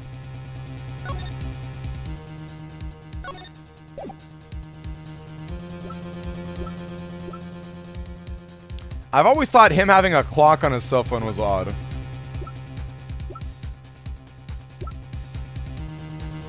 Why he lied about the location.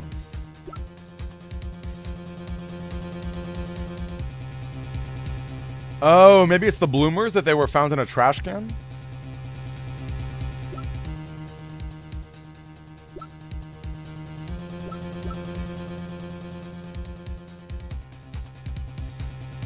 So he wouldn't be near those bloomers?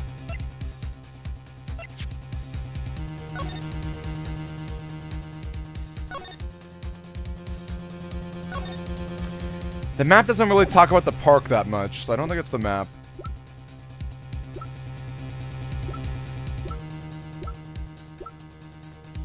I'm kind of thinking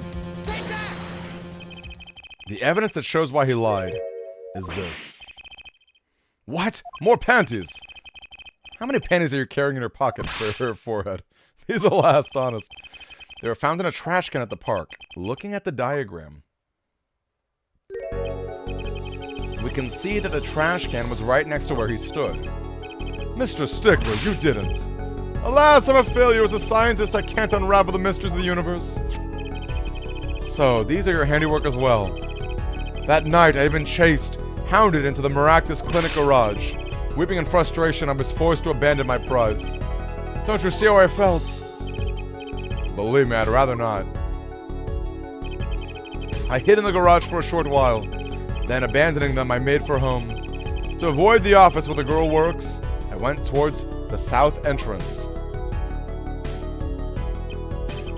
When I saw them hanging there on a clothesline by a giant mansion. A giant pair of them. Apparently he didn't know those bloomers belonged to the mob. I had them safe in my pocket, ready to take home, when I stumbled upon a murder. I reported what I had seen, but as I waited for the police to arrive, I got scared. What if they accused me? That's when you disposed of them? Yes, it was a severe blow to the progress of science, but one that had to be borne. A fascinating, if disturbing tale.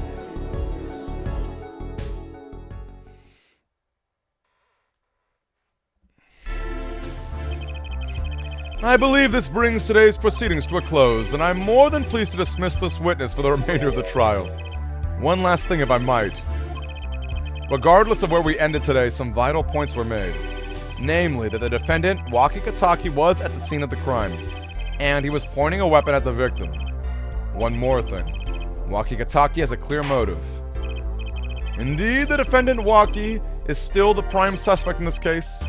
The only suspect, in fact, assuming there was no one else at the scene at the time. Yet a mystery remains. The location of the wound in the victim's right temple is yet to be explained. Not to mention, yeah, baby. No problem.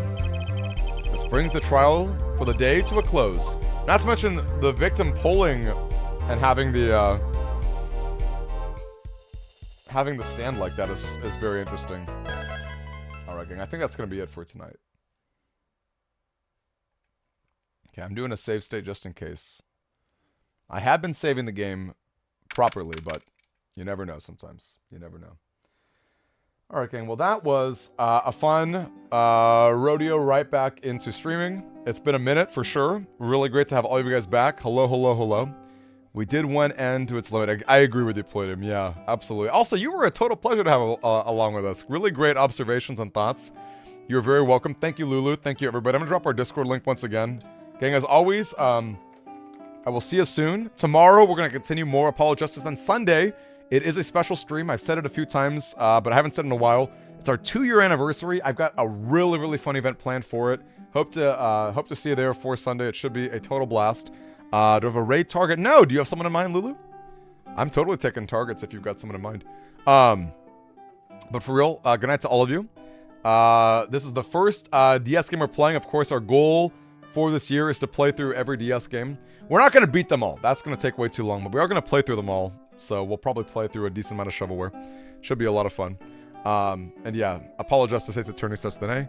Ansta is streaming and she's always fun. Yeah, I'll give her a raid. That sounds fun, Lulu.